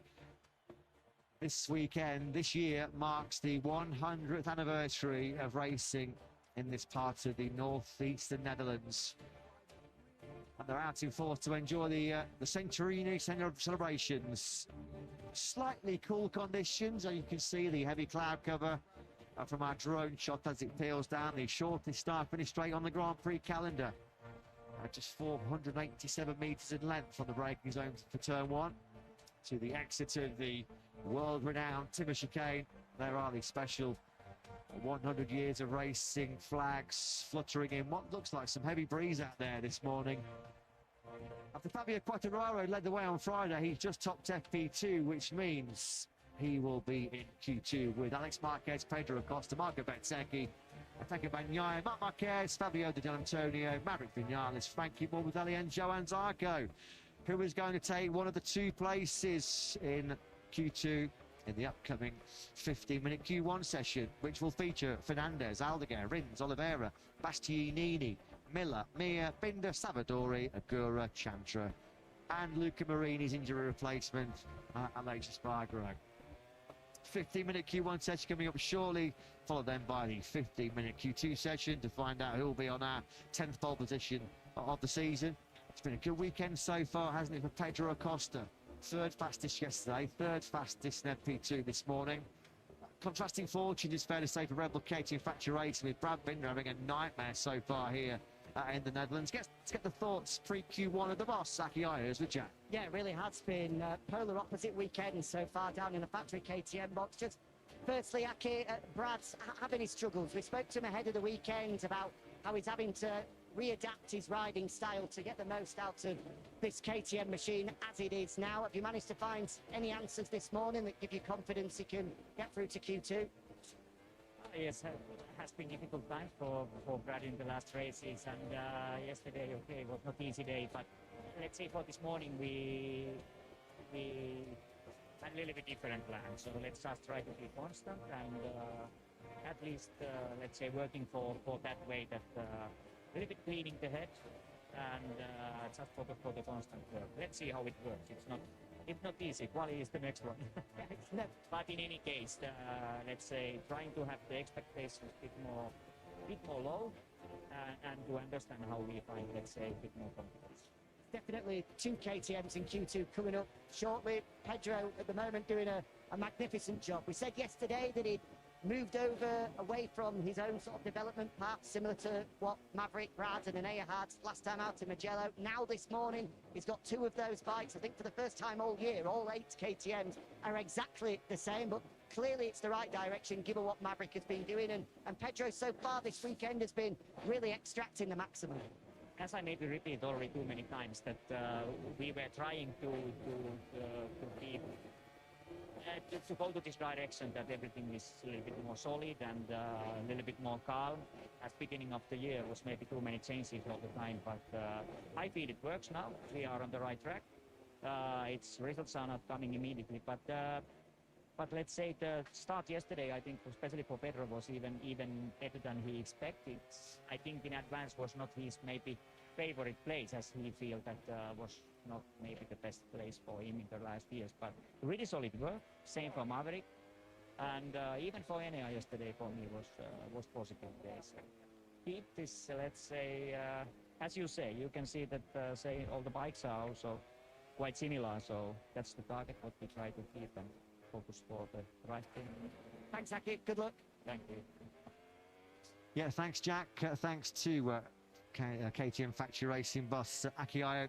Yeah, as you mentioned, wildly contrasting fortunes on the side of the Austrian factory's garage so far this weekend. Binder's resume so far in Holland, 20th, 18th and 19th across all 3 practice sessions. Contrast that with Acosta, who was 3rd at the end of play on Friday, 3rd this morning. So he's certainly enjoying his Grand Prix of the Netherlands weekend so far. As Q1 then is about to fire into life. Lots of pockets, as always, aren't there? Portuguese fans celebrating or supporting Miguel Oliveira. 13th last time out in Mugello, his best result so far on board the Prima Pramac Yamaha. Oliveira close himself, wasn't he? Just outside the top 10 this morning in 11th place in what was a tight FP2. Oliveira was just over half a second behind Fabio Quartararo, who was quickest. Less than a second covering the top 19 riders in this morning's opening exchange. Of course, as always, we have 12 riders on track in this Q1 session. Every manufacturer did get a rider through to qualifying to yesterday, but still in this session we do have 3 Hondas, 3 Yamahas, we have 3 Aprilias, 2 KTMs and the 1 Ducati not through, which was Fermin Aldeguer. And certainly with the Aprilia here, I think I'm just getting a laptop on the board early on in this session. We saw in practice yesterday, we've seen it across all classes actually this weekend, when they've gone to the very edge, to the very limit on time attack mode. We've seen quite a few crashes, quite a lot of yellow flags. So important in this phase of the weekend to get a clean lap in and get an immediate lap time on the board. Yeah, yesterday's practice session lasted just 60 minutes, but the FIM MotoGP stewards scrubbed off 90 laps for the yellow flag infringement. It was busy afternoon, certainly for our former colleagues from Crowbar in the stewards office yesterday. When you look in terms of the time attack pace in practice yesterday, well, the obvious standout contenders for our top 2 this morning in this Q1 session are Val Fernandez. We're looking at Ayagura, his Trackhouse teammate, with Fernandez missing out on the top 10 by 1,000th of a second yesterday. He in turn was only 200ths of a second clear of Fermin Aldeguer. Alex Rins, to his credit, was only another 200ths of a second behind Aldeguer. So maybe a pick from those trio of Spaniards, Fernandez, Aldeguer and Rins. Can anybody else sort of really throw their weight into the fight? Of course, Rins' strategy that he tried to adopt yesterday in practice isn't really available to him in this qualifying 1 session. He was up behind Paco Bagnaia for the first runs, and of course he and Paco both had their lap times brought to a screeching halt by the red flag for Lorenzo Savadori's crash. So Alex Rins is going to have to do this all on his own in this session, but the bike can certainly do it, because the fastest rider so far of this Grand Prix weekend is Fabio Quartararo on that same M1. Some experience in your shot there. Miguel Oliveira leading Aleix Espargaro through the shot. That's almost 600 Grand Prix appearances at the moment going through turn 9, right up at the top end of the circuit. As we mentioned previously this weekend, it was dominating headlines throughout the Italian Grand Prix last time out in Mugello after the news broke pre-Italy But Toprak Razgatlioglu, the World Superbike star, will be moving over to Pramac Yamaha next year. There's a lot resting on the shoulders right now of Miller and Oliveira. A lot at stake for those two. Well, basically, in a nutshell, their MotoGP futures are on the line at the moment. Miller has options over in World Superbikes, but he has been clear. He sees no reason to be nudged out. He wants to pursue or extend his career in MotoGP. So the opening exchanges in that Q1 session, it is actually Miller who's found a 132.253, the Aussie on top. Based on what we've seen so far this weekend and what we saw on older tyres in free practice earlier on, to get through to this session, you're going to need something roughly around a mid-31, I think, in this session. A 32.0 first up from Ralph Fernandez now puts him on top. It is currently a Trackhouse Aprilia 1-2, and Agura will be very happy with that. A 32.0 on his first lap, given how his weekend has gone to this point. Yeah, maybe those two were working in tandem out on circuit, weren't they? Here is Aldeguer then. We saw once again another replay of that unbelievable save as he powers through the very same turn 12 shot of the season for me, without any question. Just look at that. I mean, we know he's a tall fella, one of the tallest in MotoGP, but knee and elbow scraping on the tarmac there through turn 15, fourth gear, pretty much 175 kilometers an hour through 15 for Aldeguer. Yellow flags, which caused so much drama at the end of practice, well, throughout practice yesterday. There are more yellow flags out. It's up at turn 8, and it's Agura. Agura's gone down at Steckenval. Normally, at that point of the circuit in the gravel track, you've lost the front trail braking into Steckenval. It was on the exit there. We saw Lorenzo Savadori have a vicious high side on the factory Aprilia yesterday. So Agura having a real strong start to this Q1 session, second fastest. Well, he's going to do well to stay in second place for the remaining 10 minutes. His teammate Ralph Fernandez was behind him on the racetrack, but I think fairly close behind him, so shouldn't have been impacted by those yellow flags. Here comes the 25, and this is going to be the first 131 of qualifying 1:31.656. That is Ralph Fernandez, fastest lap time of the weekend. Yesterday, that would have put him in directly into Q2. Better late than never as far as Fernandez is concerned. Said, didn't we, right at the start of this session, keep an eye on Raul, because he's certainly going to be one of the main contenders for a spot into Q2. Yellow flags are still out in Sector 3. This is Agura then into Steckenval. He goes. Oh, wait, he did his very best to try and save that one, but unfortunately gravity took over for either. It's almost like he lost the rear a little bit as he was just tapping the gas back on going through turn 8. It's been a very eventful weekend for the rookie from Japan. Of course, Assen was always going to be a circuit which he would have penciled in on the calendar as one of his chances to maybe continue this excellent run of top 10 finish, maybe even have a pop at the top 6. Top 2 in the last 3 years in Moto2 here, the 24 Japanese rider. In fact, he's finished top 6 in his last 5 appearances here in Assen. So it is one of his happier hunting grounds as Rins is livid here. Livid with Enea Bastianini, who's putting up a staunch defence of his case. The stewards are going to be picking the bones out of this one very, very closely, but they're both agreed with each other.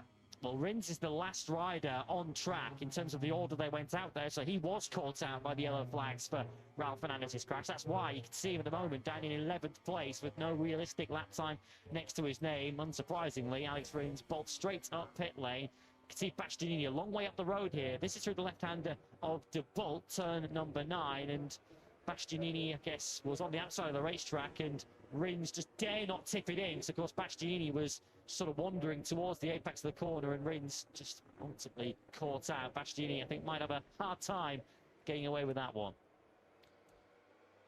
We already just mentioned how busy Simon Crafar has been so far this weekend. Yeah, Rins raging as he comes back into the factory Yamaha garage for that face of thunder from Alex, who's one of the sort of most affable characters you'll find in the MotoGP paddock. There is Brad Binder on top of the 33 factory KTM. He is having a dismal weekend here in the Netherlands. It's been, as you mentioned, 20th, 18th and 19th so far this weekend. As it stands right now, he will be qualifying in 16th place, which would be his highest position of the weekend so far, but 16th just does not cut it. He said last Sunday in Mugello, I'm not here to be racing for the 9th spot. He eventually took at the checkered flag. Been a real punishing weekend so far for Binder. So Fernandez and Mir, the two riders that at the moment have got themselves passage into Q2. The stewards right on Q are indeed having a look at the Rins Bastianini incident right up at the top end of the circuit. If it is a group penalty for Neo Bastianini, that would come into effect tomorrow in the Grand Prix rather than in today's Tissot Sprint. But for Brad Binder, if he's to move through the Q2, he's going to have to find a 131, and we haven't seen a single one of those from him so far this weekend. Well, it's a legendary venue. It's an iconic venue. There is one of the biggest icons, one of the biggest legends that's ever competed in Grand Prix. Of course, Giacomo Agostini, one of several superstar names that's here in the Netherlands celebrating 100 years of racing in Assen. Running Mamola's here, putting on a show as always for the fans.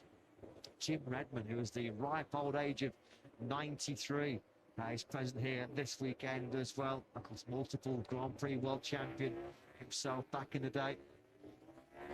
Paul first run, you have to say, from Fermin Aldeguer, he's perhaps the biggest surprise for him, and here he is, as we then pick him up. He's gone out very early to get his second run in. 1:32.866 for Aldeguer on his first run. He may have also actually been caught out by the yellow flags if he was not far up the road from Alex Rins, but whatever the cause of it, Aldeguer currently staring at 19th place on the grid and some pressure on the very young shoulders of the Grassini rookie. Agura's Steckenwald crash we feared would cost him, and it has cost him, because in that late flurry at the end of the first runs, Joan Mir did get up in a second place. And Agura crashing at one of the worst possible points here in Assen. He's about as far away from the paddock as he possibly can be. He's only going to use a tank of fuel just to get himself back to the paddock on a scooter. There's Agura, so he's put himself under the cosh.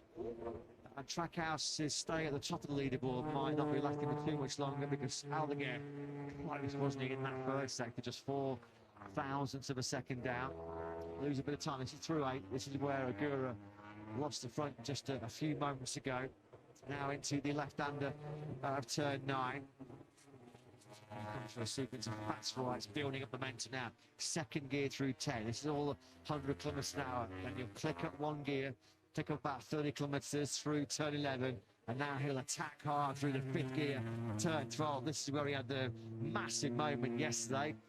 This time around, that's the normal way of attacking turn 12. Let's just follow Aldeguer. At the moment, he's on course for P3. This is going to be close. This could well be knocking Mir out of second place. It might be good enough if he has a clean Timor chicane, which he has done for top spot. It is, yeah, 131.637. It always looked like he'd set himself up for a perfect clean sweep through that final sector. So Aldeguer in P1 in Q1.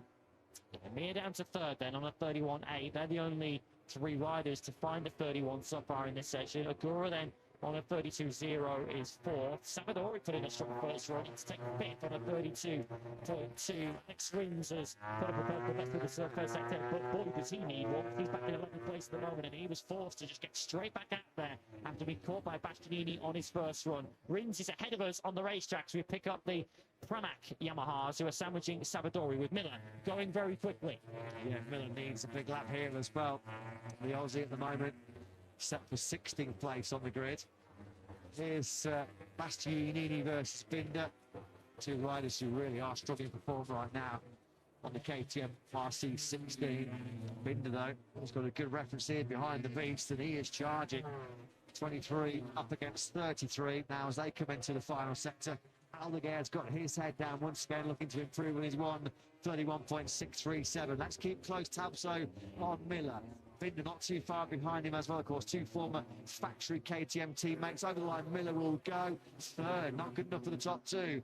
Binder only up to 6, so the pair of them lose time in the final sector. So Miller 30 missed out by not even half a 10 with a 1:31.704. Binder a 1:31.9. Pushes him only back up to 16 or 6 in this session. Binder would have wished that Bastianini wasn't immediately ahead of him up into that Timor chicane. I think he might have been held up ever so slightly by his fellow KTM rider. So Binder 6th, Bastianini 7th. Rins did get a representative lap time on the board, but it was only a 32-0 up into 9th place. And the punishment for Ayagura's crash at Steckenball is that he's now down in 10th place. Yeah, you always feel when you dump it early on in Q1, you're leaving yourself with a mountain to climb to get back on the second bike and find a top 2 lap time. Miller's going all in once again. So is Joan Mir. Mir's flying on the factory on there. He's top of your picture, just coming out of Steckenball. He's using Ralph Fernandez as a good reference. It might be Fernandez, so he's pushing out of the top 2. Look at this from Mir. In fact, the pair of them, Fernandez and Mir, on the charge.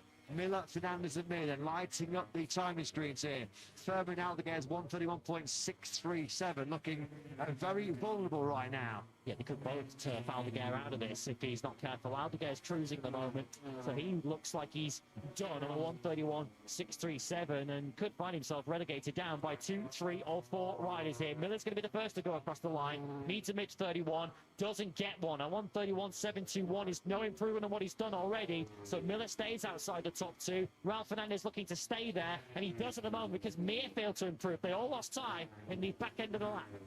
Yeah, Aldeguer's going to be grateful that he absolutely nailed that 4 sector on his best lap, because that's where the riders are losing time.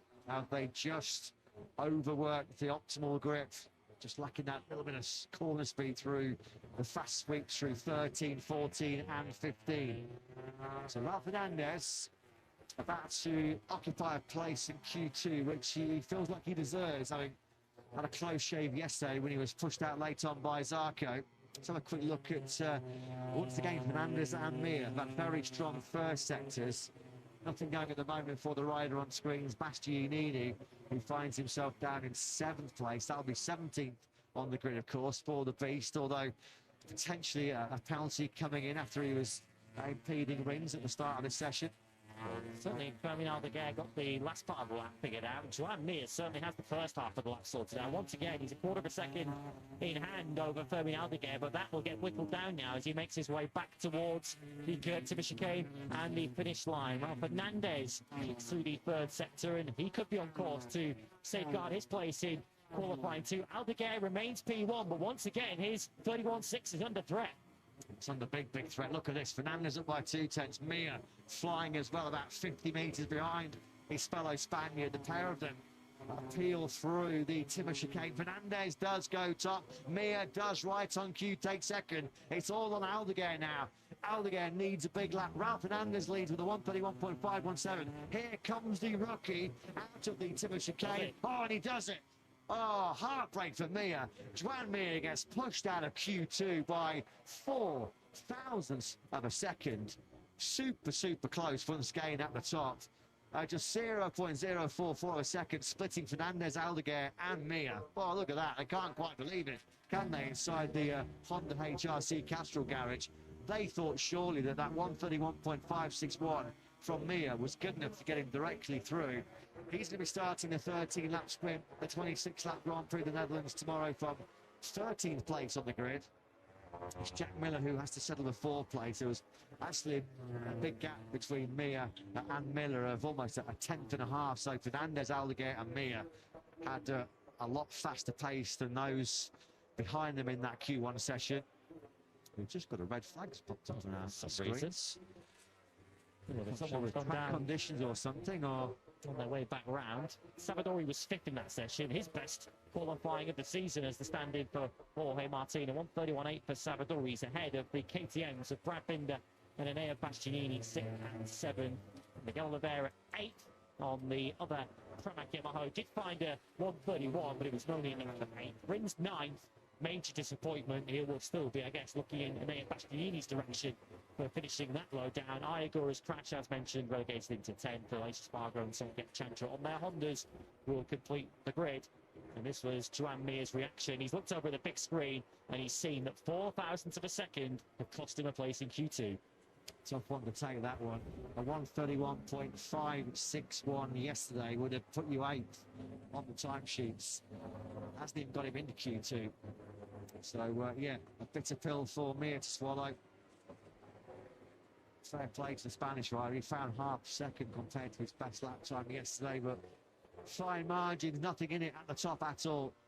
Fernandez, Aldeguer and Mir not even covered by 5 hundredths of a second.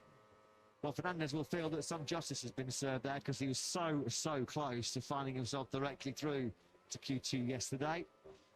But he has taken one of those all-important spots, and he still is in the hunt for pole position here in round 10 in 2025. So mixed session in the end, that wasn't it, for the Trackhouse team. There were 1 and 2 at the point that Igor had his crash at Steckenbile. They ended it 1st and 10th. And the two riders who were just outside the top 10 in practice yesterday are the two that advance, Raul Fernandez and Fermin Aldeguer. Joan Mir missing out by mere fractions, 4,000ths of a second. Jack Miller 4th from Lorenzo Savadori, a strong 5th on the factory Aprilia. Brad Binder 6th ahead of Enea Bastianini and Miguel Oliveira, who all found 131.9s. Alex Rins, who got balked by Bastianini on his first run, can only get himself up to 9th on his second. That relegated Iagora down to 10, with Aloysius Bargro and Songkyak Chantra completing your grid for the sprint later on. So Q1 completed here in Assen.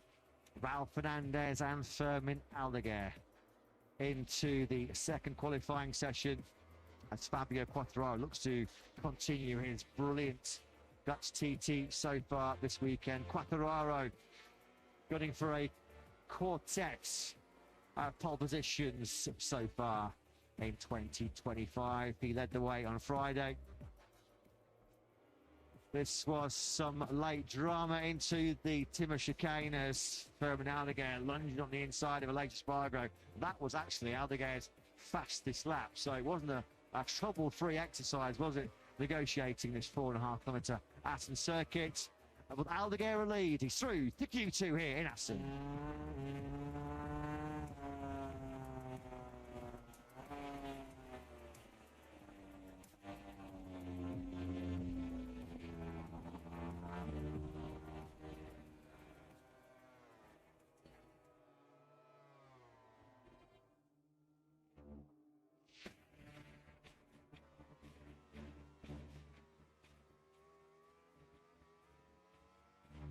Good morning and welcome back to the Grand Prix of the Netherlands. What a great sight that is. Packed grandstands as always here at the Cathedral of Speed. We are in Assen, a historic venue, the most historic venue without any question on the Grand Prix calendar. The 100th anniversary of racing in Assen.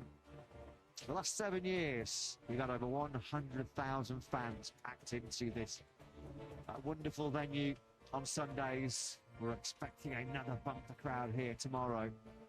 Up next, though, is the shootout, the battle for pole position here in Assen. A Q2 which features Quartararo, fastest on Friday and fastest in FP2 this morning.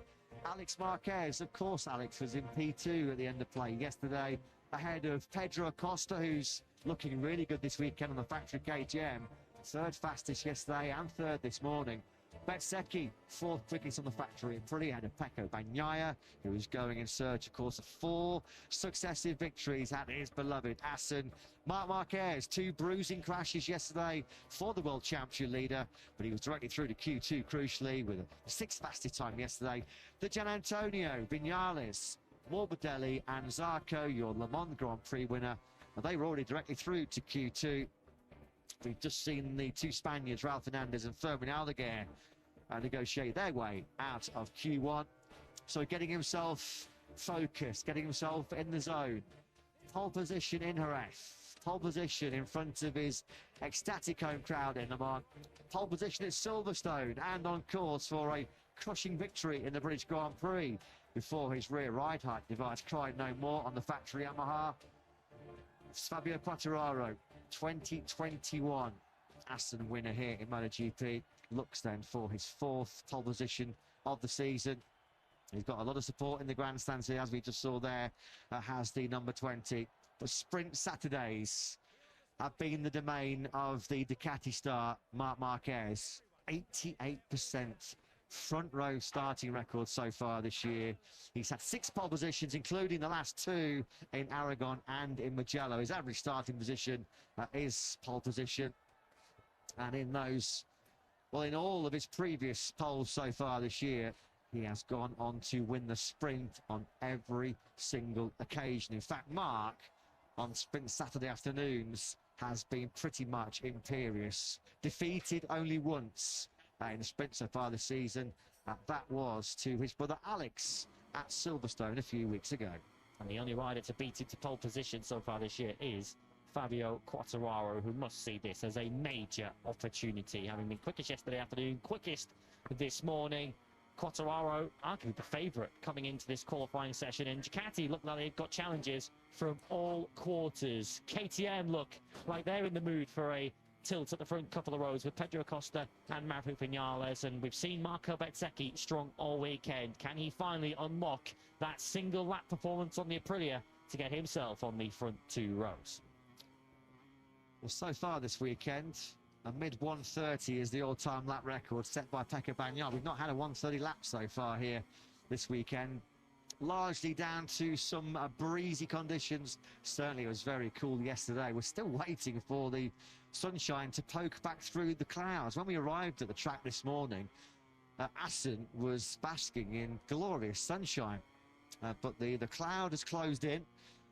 The fans, though, it's not dampening their spirits as they get set for this 15-minute Q2 session, which always delivers great action, doesn't it, in Assen. Pecco Bagnaia hasn't started on the front row of the grid, has he, in half of the Grand Prix so far this season. A season best second on the grid. That came actually just 7 days ago, didn't it, in front of his home crowd in Mugello. Didn't put him on the podium, though, did it, on the Grand Prix on Sunday? What a shot that is. It's always fantastic, isn't it, to see.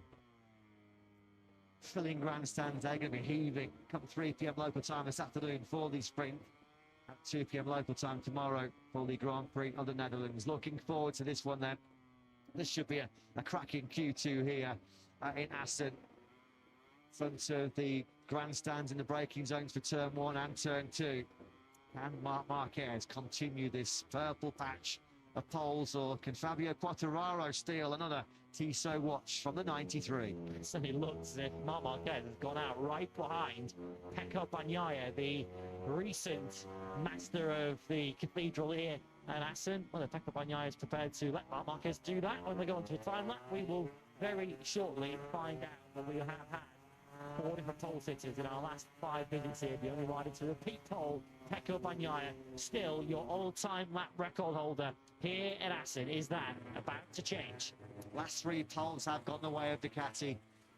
This weekend so far, though, has been all about Quartararo on the factory Yamaha. Just a couple of days after he was telling the media that he's demanding that Yamaha step up upgrades and improve the performance of the Y-Star M1. Well, we know he's more than capable of delivering show-stopping lap times. The poles he produced in Jerez, Le Mans and Silverstone were quite remarkable. As we're getting a bit of cat and mouse, a game of chess here between the factory Ducatis. No, I'm not leading. No, you can lead. No, after you. Thank you very much. Alex Marquez decided just to get on with it. Pecco Bagnaia once again having a very good look over his shoulder, and they've now been caught by Frankie Morbidelli, by Pedro Acosta, I think that is, on the KTM, and by Fermin Aldeguer. Frankie Morbidelli running interference through his good PR46 Academy friend and getting in between the factory Ducatis.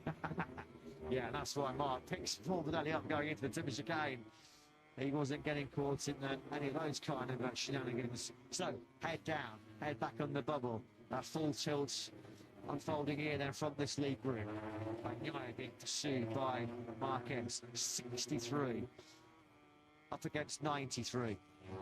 Bagnaia still without a pole position in the first 9 Grand Prix. So you would have expected that coming into the new campaign. Through the slowest corner around this Assen circuit. Turn 5, bottom gear. And then now you really do start building up speed all the way back through the gearbox. Up to 6th gear as you sling through the Beanschlag. This is turn 7 where Mark had the rather uncomfortable crash yesterday in practice. Visibly closing in on Pecco Bagnaia. As you can see, Bolognese Springs is 1/4 of a second up at this stage of the lap. Although Bagnaia looked stronger yesterday in the second half of the lap. Alex Marquez, as mentioned, has scampered on up the road and is not getting involved in any of these shenanigans. This group of 5 we're looking at, led by the 2 Bologna Bullets in red. You have to be mindful, aren't you, here about tyre temperature. They're all on the soft rear tyre, inevitably so. But even on the softest compound tyre, you've got to make sure you are pushing once you've got the optimal heat in those tyres. We saw yesterday how many riders were caught literally cold with the medium front spec, we have to say. So over the line, Alex Marquez crosses, and he is our reference lap time of 1:31.505, which is already quicker than anything we saw in Q1 a few moments ago. Marc Marquez throws the gauntlet down immediately. A 1:31.284 from Marc puts him back in provisional pole. Keep your eyes, though, on Quartararo. He's on the charge once again on the factory Yamaha. A mid-31 from Marco Bezzecchi then. He matches Bagnaia on a 31.5 to go fourth. Morbidelli's first lap was a 31.7. He's currently joined on the second row by Maverick Vinales.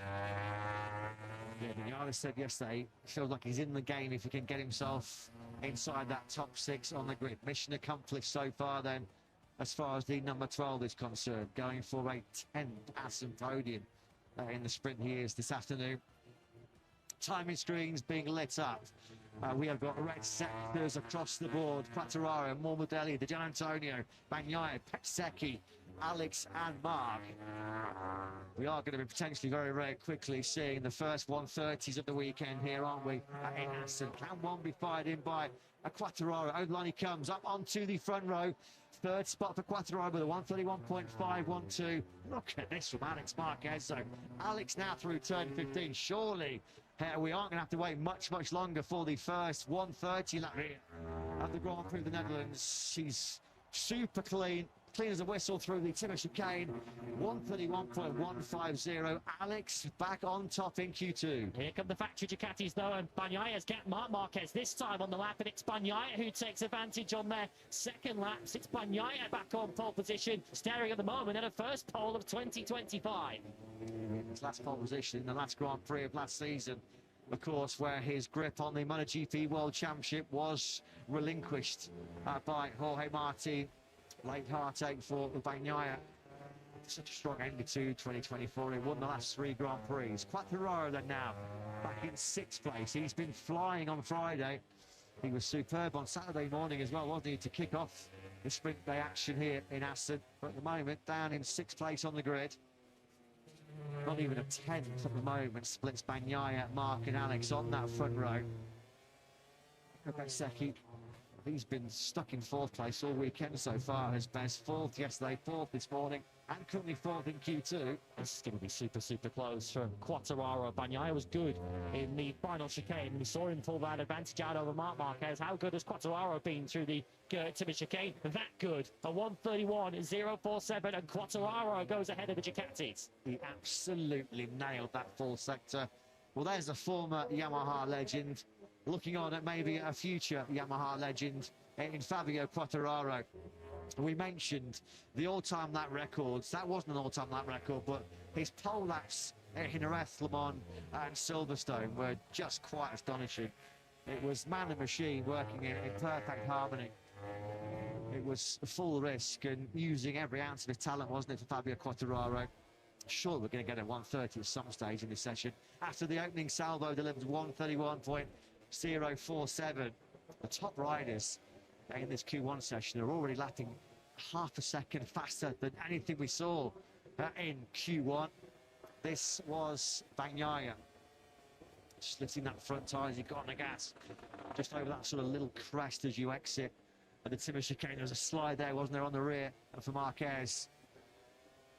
Look at how Marquez was pushing that 93 Ducati to try and find a lap time to put him on pole position for the 7th time so far in 2025. But once again, they are all chasing Quartararo.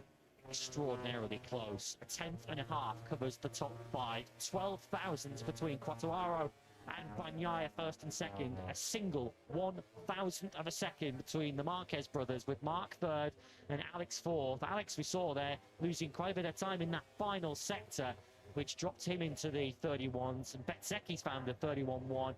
Aprilia will certainly be buoyed by that. Bezzecchi fifth from Morbidelli. The riders who need to pick their game up on this final run, I guess, are the KTMs of Vinales and Acosta, 8th and 9th. Aldeguer and Fernandez are at the back of our 12 rider field, but of course they've only got one tyre left. It was here 6 years ago when he burst onto the scene in MotoGP that Fabio Quartararo did qualify on pole position. He actually led for the very first time in MotoGP on that weekend. And he looks like he's going to be the favourite or one of the big contenders to pole position here in the 2025 edition of the Grand Prix of the Netherlands. Mark in pain, in discomfort, but in form as always and in contention for what would be pole position number 101 of his Grand Prix career. He reached the century, of course, 7 days ago in Mugello. This is it then. This is the second time attacks about to be unleashed here in Assen. Quartararo, Bagnaia, Marc Marquez. That is your front row as it stands right now. Potentially off the front row for just the second time in 2025 is Alex Marquez as the shenanigans begin as Marc Marquez parks the factory Ducati briefly in pit lane. Fabio Di Gianantonio does exactly the same and completely minding his own business, running his own program, running his own laps at his own pace. It's Fabio Quartararo on the factory Yamaha. Goes around, comes around, Mark. If you're prepared to play that particular tactic in the first half of the session, you can't complain if someone else tries to do the same later on. We did see in Mugello, though, that Marc Marquez wanted the marker up ahead for his first run, was more than happy to do the work all on his own on the second run, and he ended up taking pole position. Is he about to do the same? Bagnaia has gone early on this second run, and he's got Johann Zarco for company. Yeah, Zarco at the moment 10th. He was 10th fastest yesterday to snatch the last automatic place in Q2, wasn't he? Zarco at the moment, his best work at 1:31.852. Aldeguer and Fernandez, of course, they'll only have one soft rear tyre available for them in this session. That's why both of those two weren't able to lap in the 31s on their opening lap out on warm rubber that they'd have used in Q1. Let's see how much they can improve in the latter stages of this Q2 session. We're on board then with Bagnaia. He's going to flick it left now through turn 7. This is where Aldeguer, Aleix Espargo and Mark had big get-offs yesterday on what was a crash-room Friday. The most crashes we've seen on a Friday afternoon since the Sachsenring in Germany a year ago. Bagnaia then now through the bolt. Good lap so far, isn't it? He's had a really strong second sector. Fair play to Zarco on the LCR Honda behind him. He's latching onto the back of Bagnaia. He's getting dropped a little bit in this third split. It is really interesting to see the various strengths and weaknesses of riders and bikes as we go through the lap. Alex Marquez, once again, absolutely extraordinary through the first half of the lap, but is Alex Marquez going to be able to sustain that on the run back to the gate to Michigan? Back turn 12, top end of the circuit, 5th gear, 200 kilometers an hour. That really does get the juices flowing. That's where the adrenaline courses through the veins. Is Bagnaia going to seize top spot back here? Over on he goes. No, he doesn't. That was a 1:31.177 from Bagnaia. Alex Marquez does find the first sub 1:31 lap here in Assen. The Gresini Racing Team, they're full of beans right now as Alex is on course for his first pole position of 2025. 1:30.811 has put the rider second in the championship in P1. So Bagnaia still searching for a 1:30. Can he find one on this next lap? He has just popped in the fastest first sector so far, but Alex Marquez coming under threat from his older brother, who he's had to sit and stare in second place and look at his brother in first place for so much of 2025. But Alex Marquez slipping with an edge through that third sector, and Mark's going to need a strong fourth sector to pull that back. Alex on course for his first pole position since Termas back in 2023. It's under big pressure. It's under big threat. Can Mark have a clean final sector? Can he put that 1:30.811 under real big pressure? Over the line he goes. Second, it's close. He does find a 1:30. He does find a 1:30.8, but it's not good enough.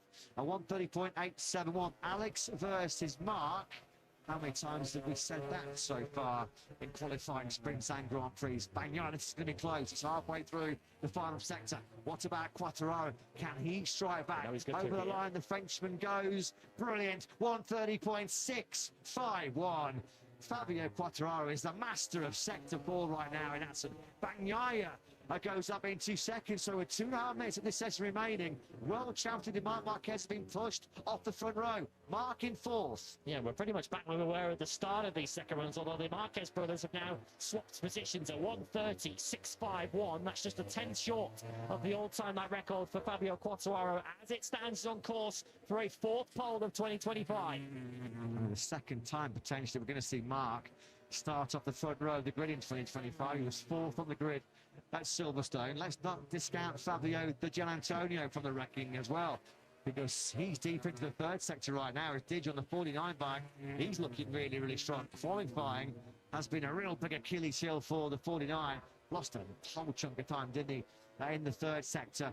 Pedro Acosta, who's been picking a fight inside the top three for much of this Assen Grand Prix weekend so far. At the moment, he's down in 8th place. Could get even worse right now because the Gianantonio threatening to jump ahead of the Spaniard. Let's follow Digio like in fact he does. Up to 8th from Fabio. That pushes Acosta to the back of the third row. Juan Fernandez at the 10th place then on his one soft tyre. If you're wondering why we haven't seen much of Maverick Vinales yet, he has just started his final flying lap and he is going quickly, potentially on course to move onto the front two rows. That's Marc. Yeah, I was going to say, how hard is Marc pushing that factory Ducati? Too hard. That is session over then for Marc. So for just the second time in 2025, just the second time in factory Ducati red, we find himself starting off the front row of the grid. Here is Alex in third place. It's a bit more likely from Vinales. He does need to deliver some late fireworks, doesn't he? Alex Marquez, he looks like he's pretty frustrated.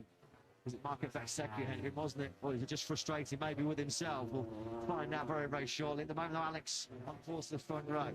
Giannis currently 11th. Over the line he goes, only up to 10th. He has got one more crack at it, though. ATM will be disappointed with that if they're only 9th and 10th on the grid with Acosta and Vinales. Personal best through the second sector from Raul Fernandez. He needs to try and improve himself up from 11th place at the moment, but don't see anyone on our time screens at the moment with 10 seconds to go, threatening Fabio Quartararo's current provisional pole position. Marc Marquez, as we saw, session over. Alex Marquez, as we saw, waving his hands, session over. Pecco Bagnaia, potentially the only other rider who could change things, but he is also cruising. Yeah, 31.5 looks like the max for Raul Fernandez. He did a 1:31.517 to top Q1. He's 1,000th of a second slower in this Q2 session. Fabio Quartararo has clinched his fourth pole position at 2025. 10 Grand Prix so far this season. We've only had 2 riders starting from pole position. 6 times it's been Marc, 4 times now it's Fabio Quartararo.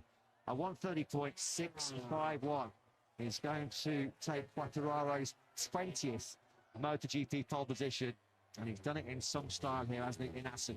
Marco Bezzecchi, can he do anything to improve in his 5th place? Don't think he can. He's going to take the checkered flag now, and he will remain in P5.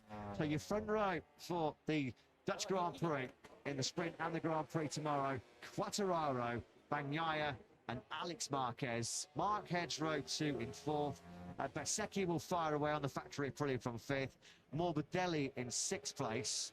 Just the 3rd rider in MotoGP history to achieve 20 poles with Yamaha after Valentino Rossi and Jorge Lorenzo. That's some pretty illustrious company that Fabio's keeping in terms of Premier Class qualifying performances. Pole number 20 for FQ20, and that one had been coming. He's looked like doing that all weekend. Quickest yesterday afternoon. It's the first time he said that for the best part of 3 years. Quickest this morning in free practice 2, and quickest when it matters in Q2. The hardest part of the job, but it certainly proved the hardest part for Yamaha this season, is still to come. But they can celebrate a return to form after the misery of Aragon and the struggles of Mugello. Quartararo back on top. Let's go and hear from the boss. He has delivered once again another truly stunning Q2 performance. Fabio Quartararo on pole. Let's get the thoughts from the boss, Paolo Pavesio. Who's it, Jack? Yeah, like you say, guys, he's done it again as Fabio, up against Pecco at full power, Marc at full power, Alex at full power, over 1 lap. Right now, there's nobody better in the world. It looks, we found the performance, as we said. It was very important to confirm it after Aragon and Mugello. Let's try to put the pieces together in the race, because this is what we need to start to aim now.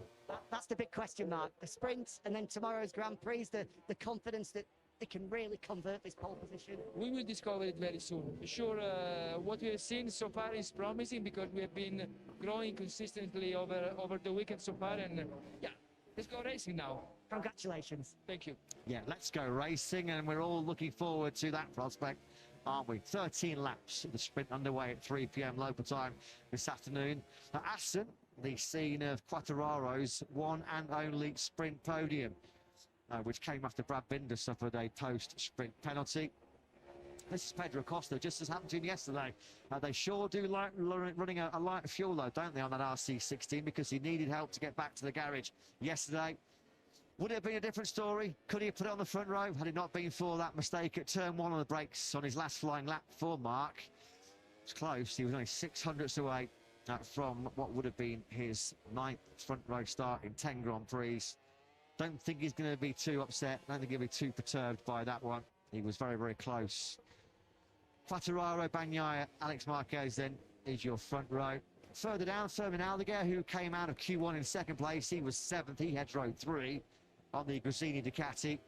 Fabio Di Gianantonio, once again, 8th. He has not qualified higher than 7th, Digia, since round 4 in Qatar. Struggling to get anything out of that Michelin soft tyre on the Ducati GP25. But for the 20th time then in his MotoGP career, Fabio Quartararo comes to P1 in Parc Ferme at the end of Q2. He was on pole position here 6 years ago, back in 2019. 2021 winner here in Assen. So he does love this circuit. He was, of course, on the front row here in 2022, but crashed twice in that very eventful Grand Prix of the Netherlands. And of course, that included his hit on Aleix Spargaro. 4th pole position of the season. 10 rounds in, and it's only Marc Marquez and Fabio Quartararo that have qualified on pole so far this year. And the first time in 4 years that we don't have a Ducati leading the field away here in Assen. You can always count on Quartararo, can't you, in 2025 to deliver big on Saturday afternoons. Another rider who's run out of juice late on is Frankie Morbidelli. Frankie finds himself starting at the back of row 2 in 6th place. 6th place he was on the grid last time out in Mugello as well. Up Ferme then, that does not include Marc Marquez. They've been in short supply so far this season. Pecco Bagnaia has surely got his best chance so far this season. Yes, he won in Qatar, in Austin, should I say, but that was handed to him by a crash for Marc Marquez. If we're talking about pure straight-up pace, this surely is the best opportunity for Pecco Bagnaia to fight for victory so far this season. Of course, the sprints have been a major issue so far for him this season. Can he change that today from the front row? Well, it's pretty nigh on 3 years since Fabio Quartararo was last victorious in MotoGP on a Sunday. The Sachsenring all the way back in 2022, when that victory looked like he'd already got one hand on the World Championship trophy as he stretched 91 points clear of eventual world champion Pecco Bagnaia. But Fabio Quartararo, the 26-year-old Frenchman, on pole for the 4th time this season. Alex Marquez, that late charge, does indeed continue his great qualifying record so far this year. It's now 9 front row starts in 10 for Alex, and he's in Parc Ferme with Jack. Alex, great job to put it on the front row and look like a challenging qualifying with the cooler conditions, the winds blowing. Looks like it's a real mixed bag later on. Have you got any predictions of what we're going to see in the sprint and the Grand Prix? No, no. We tried a few things this morning that were not working really good, so we decided to go back like yesterday back, and in quali I was able to be quite fast, to put everything quite inside the same lap. So happy for that. I did a few mistakes, but to be in front row was the main goal here. So yeah, we will start third. The wind will be like this. Looks like Silverstone. Will be tricky day for us and for everybody, but we will try to give our maximum. Here looks like Pecco is stronger. Marc also, they have a really good pace. Also Quartararo is there, so we need to give our maximum, and if we need to lose points, lose the minimum points that we can. Good job, well done. Thank you. Yeah, good job by Alex, 3rd fastest in that Q2 session, 60th front row start of his Grand Prix career. And a bit of a milestone, a personal milestone in the offing for Alex in tomorrow's Grand Prix. as he goes in search of what would be podium number 50 here in Assen. 6 he was here in 2023, his best in 4 previous starts in the Premier Class.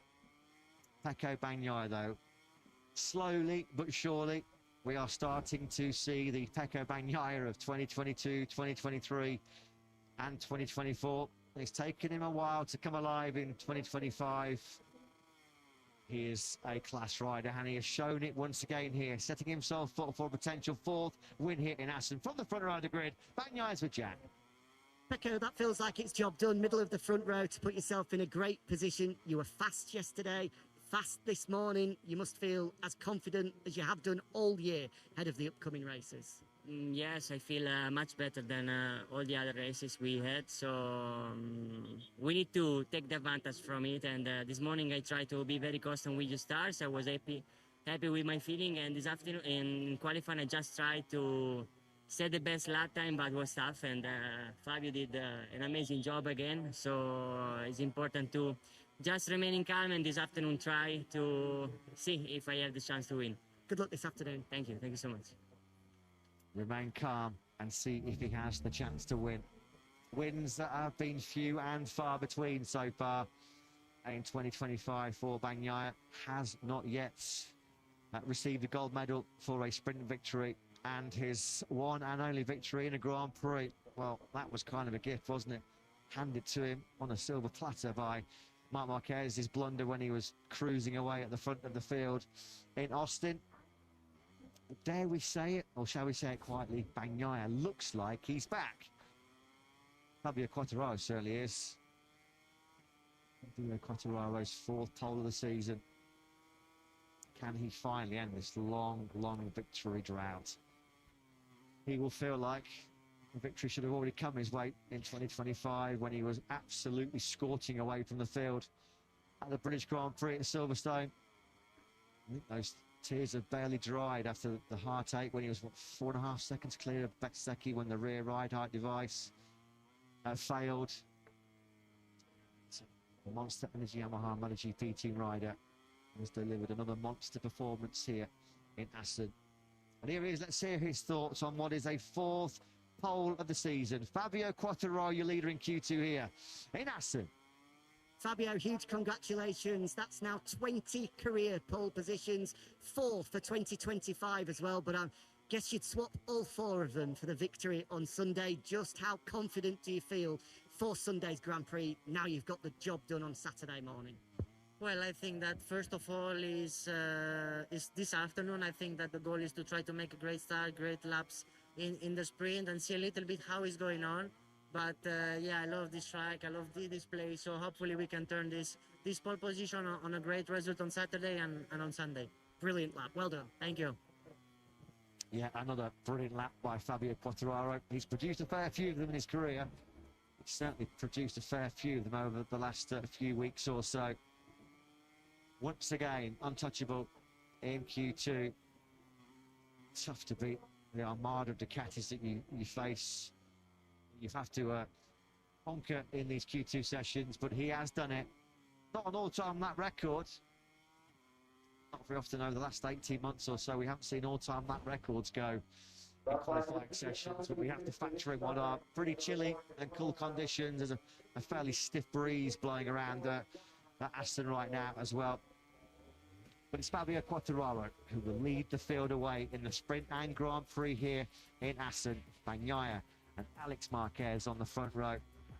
Always some show, isn't it, when you have to see Marc Marquez fight his way through the pack, which he has to do from the head of the second row. What about Marco Bezzecchi? Good to see the factory Aprilia rider by far Bez's best qualifying performance of the season. In fact, his first top 6 on the grid on board the factory Aprilia. We know how good his race pace has been in recent weeks, so let's not discount Marco Bezzecchi from sticking his nose in the fight at the front. But it's Fabio Quartararo on pole here in Assen. His 4th of 2025. Fabio Quartararo, Pecco Bagnaia and Alex Marquez on the front row. Bagnaia equaling his best qualifying of the season. Marc Marquez off the front row of the grid for just the 2nd time this year. Marco Bezzecchi 5th from Frankie Morbidelli. Fermin Aldeguer through Q1 to 7th, ahead of Gian Antonio and Acosta. Viñales only 10th. You'd have expected more than that. Ralph Hernandez and Joan Zarco on the 4th row. Joan Mir missed out in Q1 by 4 thousandths of a second. That leaves him 13th, ahead of Jack Miller and Lorenzo Savadori, his best of 2025. Brad Binder and Enea Bastianini together on row 8, ahead of Miguel Oliveira, Alex Rins and I Agura. BMW M Award. Marc Marquez's lead is cut to 39 points now after he qualified off the front row today. Fabio Quartararo is closing in.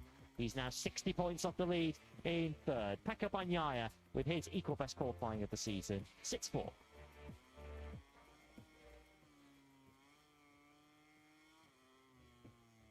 So join us later on this afternoon. Join us back here in Assen in what, just over 3 hours time, when it will be lights out for the 13-lap sprint here. Who's going to be fastest at the Cathedral of Speed? Well, so far this weekend, nobody has been faster than Fabio Quartararo. Fastest on Friday and fastest so far on Saturday. The number 20, clinching MotoGP pole, number 20. Can he win his first Grand Prix in 3 years here tomorrow? We'll look forward to your company.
The Cathedral of Speed welcomes Motor second round in 2025. The last weekend in June could only mean one thing. We're in the Netherlands for the next instalment of what is set to be a titanic battle.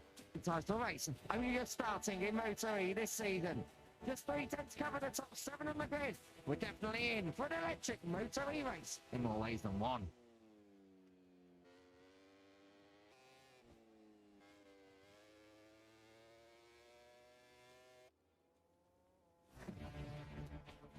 Good afternoon and welcome here to Assen in the Netherlands, round 2 of the 2025 Moto E World Championship season, and it is the Dutch GP.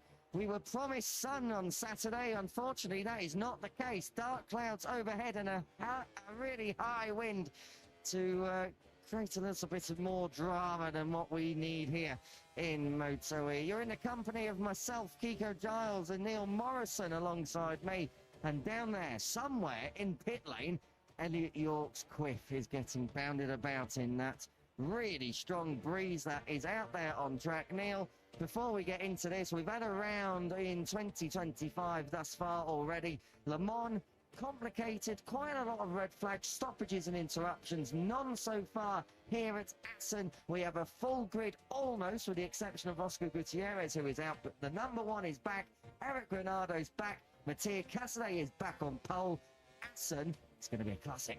Yeah, I think everything is set up for this to be a classic round of the Moto E World Championship after a super dramatic opening to the season back in Le Mans. It seems like an age ago already, back in mid-May. But yeah, you're absolutely right, Kiko. We had thrills and spills aplenty there, and 1 or 2 close calls as well, but really pleased to say that both Eric Granado and Hector Garzo, 2 of the riders that were injured in that first round of the season, are back here on the grid, and in Granado's case, looking pretty competitive.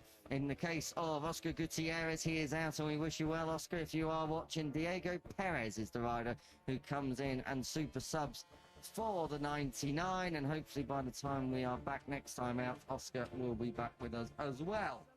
We had plenty of drama yesterday, Friday afternoon in qualifying.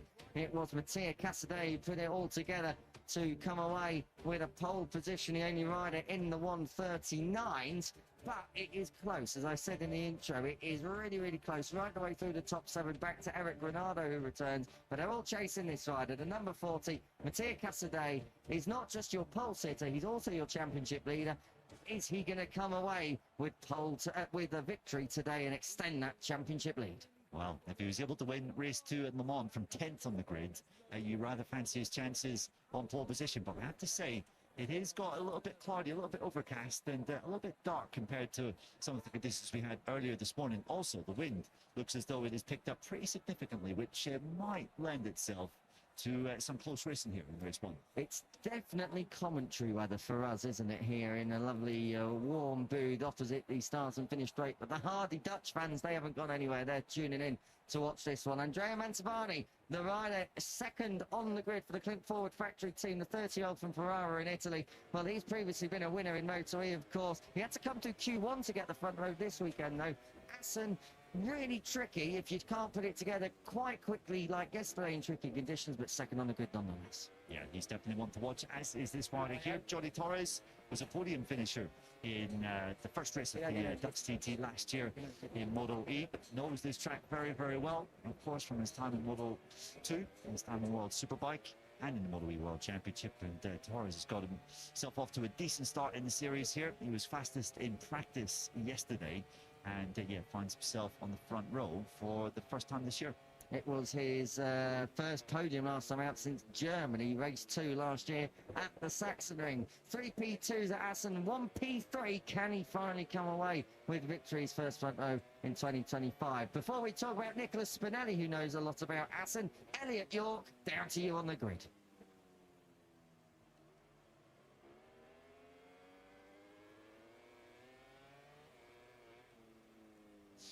Okay. We are struggling to hear Elliot York there. That is such a shame, and we can see him on the right-hand side of the shot.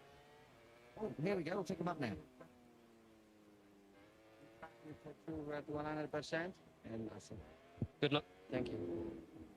We were struggling there to pick up Elliot York, so we missed the first bit of that. Try again, Al, with the next guest, whoever your victim will be. So, unfortunately, there we just missed that. But Mattia Casadei on pole, as we've already spoken about. Nicholas Spinelli lines up fourth. 4 wins in Moto E, a double DNF at Assen last year in this class here in the Netherlands. But it was victory in World Superbike, and what a win it was. So he has very, very fond memories here, the number 29. Yeah, another rider with fond memories of this circuit, Matteo Ferrari, a double victor here in 2023. And we obviously heard very briefly from Mattia Casadei, who's on pole position. We were also going to hear from Eric Granado, who is lining up from 7th on the grid. Elliot. Yeah, Eric, great to speak to you, of course. A great day yesterday, considering the conditions that you're in. How are you feeling ahead of the race? Confident you can try and push for the podium? Yeah, I feel good. I'm so happy to be here again. You know, after the big crash that I had, and the injury was so painful. So for me, just to be here and trying is amazing. I'll do my best for sure. But for me, the main target is to finish the race. You know, I still have a lot of pain and a lot of limitations. So for sure, the checkered flag is the main goal today, and let's see what happens. Great to see you, Eric, and good luck for today. Thank you. Eric Granado going off the top of the 3rd row of the grid, completing the 2nd row of the grid. Matteo Ferrari, the 28-year-old double DNF in round 1, but has been a double winner here at Assen back in 2023. And then it's Alessandro Zacconi, twice a winner back in 2021 at Jerez, and also at Assen last year.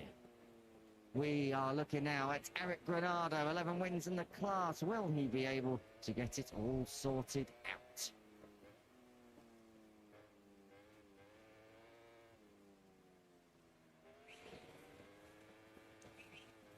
So, joining Eric Granado back on that 3rd row just to complete it, Lorenzo Baldassari. Keep an eye on him because the number 7 really does like Assen here. It was the scene of one of his first victories in Grand Prix paddock racing back in Red Bull Rookies. And Kevin Zanoni, well, on the podium at Le Mans back in last year with P2 in race 1, but also this year as well. But he finds himself down on the 3rd row. So just keep an eye out on that number 21 of Kevin Zanoni. He's got work to do. Right away through the grid, Hector Garzo, big story that the number 1 is back here in Moto E for the 2nd round of 2025. You're joining Kiko Giles and Neil Morrison up here in the commentary box. Neil, there is no warm-up lap for these guys, so if it has been drizzling, or if it has picked up a bit of wind somewhere else on the circuit, they're going to reach it for the first time at Racing Speeds. Yeah, these riders have no siding maps. They also haven't been out on the track before the siding map today, so it is very much into the conditions that we have, completely blind. But that has been part and parcel of the Moto E staple since this championship came into existence in 2019. And yeah, you have to say the majority of these riders are well used to the scenario by now. But you can see some of the umbrellas there getting battered around on the grid. It is going to be very windy, and I think that might keep everything quite closed up here, Kiko, for the first race. You're going to have to be very, very careful, particularly going down the Wienschlange. You tend to get a little bit of wind blowing right across you, and you've got to be really careful into turn 6, and then when you flick it left into turn 7 as well. Yeah, that could be a problem point on the track for the field here. And with just a minute to go, I think it's time to throw over to you, Kiko. Who's your tip for this one? Oh, you've thrown me under the bus. I don't know about throwing over. You've got to go with Mattia Casadei. For me, he's looked good all weekend. He's on pole for a reason, and he is your championship leader. What about you? It'd be rude not to ask. I'll go with Alessandro Zacconi from 6th on the grid. Great rides here last year. I think he might have something up his sleeve. Elliot? I'm going to go Casadei, gents. Not really sticking my neck on the line there, but I think he looks great yesterday, and I think he's going to back up his Le Mans win with another one here. Sorry, that option's taken and you're out of time to submit your latest one. So Elliot is not in the running for €5, signed personally by Neil Morrison. Of course, I'm not putting my hand in my pocket for that one. As you can see, the Colin Avaya fans and the Fabio Quartararo fans are watching on for this Moto E. Race 1 at Assen. Under starters' orders, we have the green flag at the back. And when the lights go out, Moto E goes on, and we are away, and it is Casadei. He gets a brilliant start, but not a bad one either from Andrea Mantovani. Now hold your breath into Harbuck for the first time. Let's see if everyone can get through clearly. Oh, it's tight in turn one, and I think that was Zanoni battling away there, trying to come through up into the top five, and he does so indeed. Torres is fourth, but your leader is your pole sitter, Mattia Casadei, through turn four. Let's get them through turn five. Another pinch point on the opening lap, particularly in the mid-pack. That's Lorenzo Baldassari, if he can, trying to squeeze through, but he can't this time. Everyone's safely through for now. Casadei leads. Yeah, good stuff from Casadei. Perfect start for him. He's already Gap and Mantovani behind. Kevin Zanoni has jumped up from 9th on the grid into 5th position, just behind his teammate Jordi Torres. So brilliant stuff from the Italian. And Matteo Ferrari got backwards from 5th on the grid. We said that Zanoni would need to be something special. And he's coming through. Zacconi, that's up into 6th place ahead of Matteo Ferrari to the number 11. He's back to 7th. Eric Granada out the seat in the back of shot as well. He's just in 9th place. He's under attack from the reigning champion Hector Garzo. Tight for 5th. Oh, very tight for 5th. Coming through, Matteo Ferrari back up to 6th place. Ferrari just tagging the back of Zacconi. That was down at turn 9 at the bolt. Baldassari now looking to come through and take P7. Yeah, Ferrari very, very lucky there not to come across after that contact with the rear tyre of his compatriot up ahead. But look at this from Mattia Casadei, looking very, very strong. It looks at this point as though Mantovani is the only rider that can run this pace up front. Mantovani looking very good indeed into the oh no, he wins it. He's looking out of shape indeed going into the chicane for the first time of asking, but he gathers here. Brilliant stuff from the number 9 of Andrea Mantovani. Spinelli in 3rd place under attack from Jordi Torres. So Spinelli's moved up a position from his starting place. Torres moving back a position in 5th place. Zanoni ahead of Matteo Ferrari. No, it isn't. That's Zacconi for sure. Ferrari back in 7th place. The timing monitor not updating it. You can see it clearly on your screen. Big battle for P3 this. Yeah.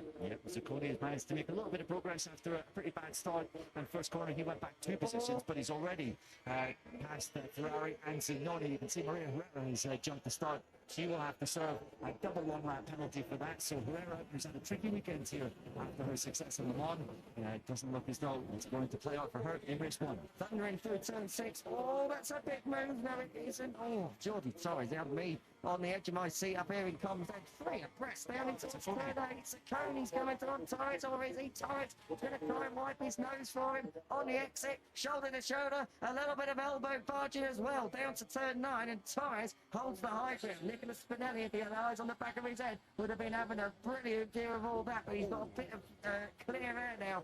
3rd to 4th. These two are knocking spots off each other. That's the 3rd time this lap. Torres, resistant and resilient. P4 for him.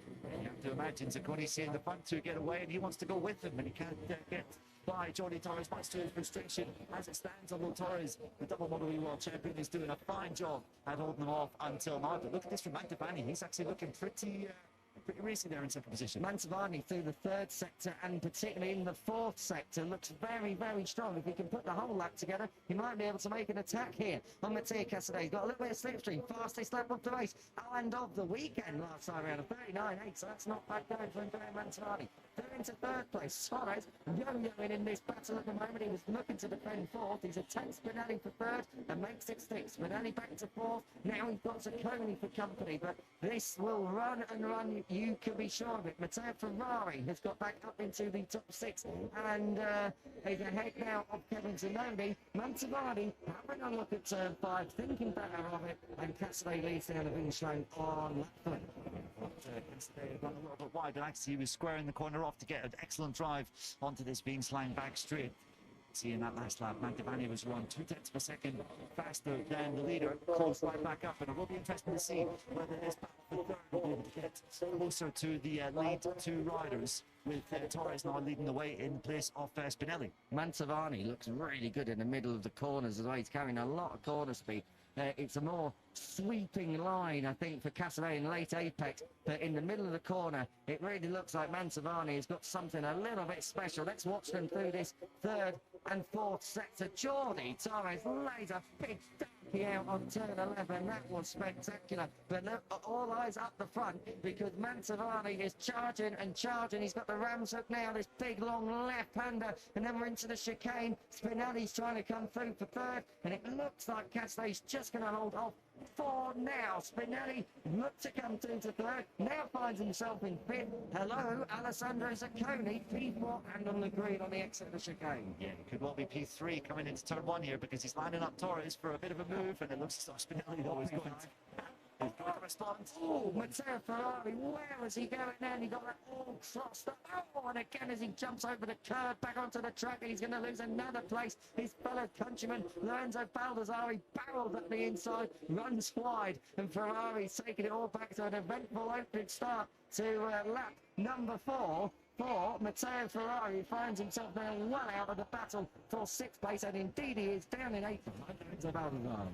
Shimon Ferrari, he was actually the fastest rider on track the last time around. Zacconi as well was just a little faster than the leader Casadei. So Zacconi, if he can clear Spinelli and Torres up ahead, you fancy he could have a bit of a crack to get on the back of the lead too. You can see there's another goal here at Spinelli. Obviously it's a bit of a tall order trying to get past this duo, the Spaniard and the Italian. They have proved very aggressive. Look at Spinelli, another move potentially underneath him at the bolt. Zacconi manages to maintain position. Jordi Torres not really looking to make any inroads so far into this league duo out front. Casadei and Andrea Mantovani. It is Italians 1 and 2. Spain and Jordi Torres there in P3 as they come through. All of the fast stuff charging down through 13. This is 14. It's a 15 now. This long left-hander. Track limits warning for Alessandro Zacconi. So Zacconi, we said he was on the green on the exit of the chicane. He can't do it too many more times. Holds 4th for now. He's caught back up with Jordi Torres. Nicolas Spinelli looking to try and take any advantage if there is a couple of misdemeanors ahead of him. Yeah, fastest lap of the race coming in from Casadei at 39.7. Another fastest lap of the weekend so far, and both he and Mantovani are starting to head clear of Torres, Zacconi and Spinelli just behind. The gap between first and third now up to 1.4 seconds. 2/10 the leaders eked out in that last lap. Very strong stuff indeed at the moment for the two out front. Casadei still holding the advantage though. You wonder just how much longer that is going to be the case, because Mantovani is all over him at the moment to come down the back straight one more time. Jumping into one for Zacconi, Baldassari, Hector Garzo, and at the back of this field, Tommaso Occhi. So you can see that with your the little exclamation mark hazard sign that's in grey and the sidebar of the timing tower. So if anyone gets that out, Matteo Casadei also has one. That's just come up as well. So Casadei might be leading this race, but he's pushing on and he is exceeding track limits on a few occasions then. He won't have too many more opportunities to do that without copping a penalty. Yeah, you'll have to be careful. That'll be coming up on his dash just to let him know that he doesn't have many more mistakes in him around the outside of this TT Circuit Assen. You can see here that Mantovani looks very comfortable just sitting behind his compatriot up ahead. He's not doing anything too crazy to try and stay in that slipstream. You have to imagine come the last lap he probably could make a move here at Håga Heide if he really wanted to, but you feel he's maybe just happy enough in second place as it stands. He doesn't want to show his cards too soon. He'll be wanting to keep the powder dry. He's been having a little bit of, is it tight for third? I can't quite work that one out. Coming through the back of shop, out the front of shop. Mantovani doesn't want to show his hand too soon. He's going to keep his powder dry, and this is your penultimate lap. And he just set the fastest lap of the race at 39.7. He is the only rider really able to keep on improving his pace right the way through this race. Andrea Mantovani, a man on a mission. Yeah, fastest man on track. Narrowly the second fastest man on track was Alessandro Zacconi last time around in 4th position. He was a little bit faster than Jordi Torres. You have to imagine he's got the speed to get by the Spaniard in that fight for third. We've got 2 fights here, 2 men fighting for the victory, and then 3 for third position. It's set up pretty nicely with 1.5 laps to go.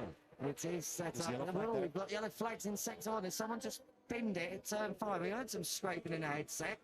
Let's see who it is. Nicolas Spinelli gets it all a little bit crossed up, coming through 6 and 7, but no crossing up at all from Alessandro Zacconi. Slots it through at the inside of Jordi Torres at Steckenbach. Turn 8, that's a great move there. But at the front, really, this is the battle we want to be watching. Oh, it was Alessio Finello who's gone down on the second of the Goscini machines, and that bike Oh, he's not the only one. That's Luca Bernardi, the San Marinese rider, a rookie in 2025. Did they go down together, or was it separate incidents? If it was, there'll be a penalty coming for someone if they crashed under yellows. Look at this, Mantovani pushing Cassidy along through turn 12, 13 here, 14 this kink, and this long left-hander into 15. Will he want to have a go into the chicane? I wouldn't if I was Mantovani, but that's why I'm up here in comms. He thinks better of it anyway. Chicane for the penultimate time. Last lap incoming. Mantovani is going to launch an attack for sure. Yeah, you would have to imagine that there's nowhere he looks stronger on this track than coming through that fabulous final sector, turn 12, Moivenmere.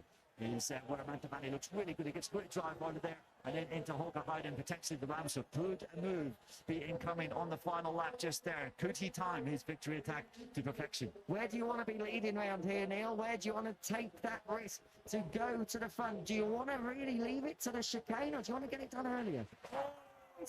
Jeez, because Cassidy has blown it on the last lap.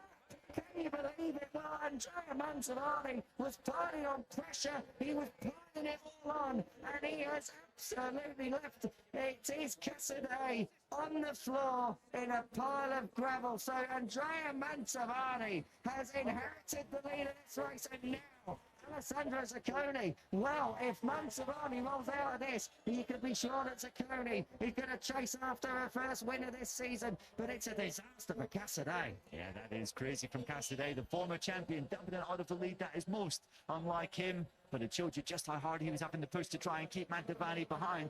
Now, for Mantovani, it's all about keeping his head. Can he hold this advantage through the final sector? He's been so strong through here all race long. You have to imagine with the finish line in sight, it is pretty much job done, although Zacconi has managed to get about 0.2 of a second out of his lead on this lap so far. I think it's all done unless a mistake happens for Andrea Mantovani. It has been a long time since we saw the number 9 on the top step. Does he keep it all neat and tidy in the chicane? Don't go on the green. He doesn't go on the green. He takes the checkered flag. Andrea Mantovani adds his name to the winners list in 2025, ahead of Alessandro Zacconi and Jordi Torres. Nicolas Spinelli off the podium and has to settle for 4th. 5th place for Matteo Ferrari. Balda comes through for 6th place. Ronaldo on his return 7th. And only Garzo's return leaves him in 9th. And the top 10 for Romania and Jacopo Hosjuk. But Andrea Mantovani, he is Mr. Charisma on this Moto E grid. And this is going to be some party here. Race 1 in the Netherlands goes the way of the number 9. Yeah, fantastic stuff from Mantovani. He pushed Mattia Cassidy all race long, didn't give him any chance to breathe, and the pressure told eventually into turn 5 on that final lap. The front just tucked. I'm not really. Now he crashed on the yellow flags. That is very interesting. Mattia Cassidy has lost the front at turn 5, but of course that is where we saw the incident the lap previous involving Luca Bernardi and Alessio Finello.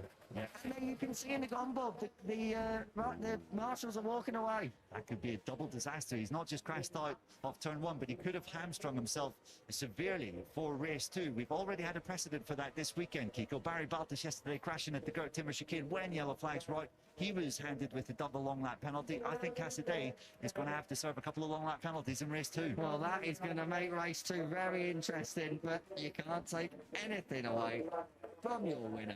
Andrea Mantovani in the Clint Forward team on top then, ahead of Alessandro Zacconi and Jordi Torres. That's a podium, back-to-back podiums for Jordi Torres. That's something to be happy about. And for Zacconi, after misfortune in race 2 last time out at Le Mans, back in P2.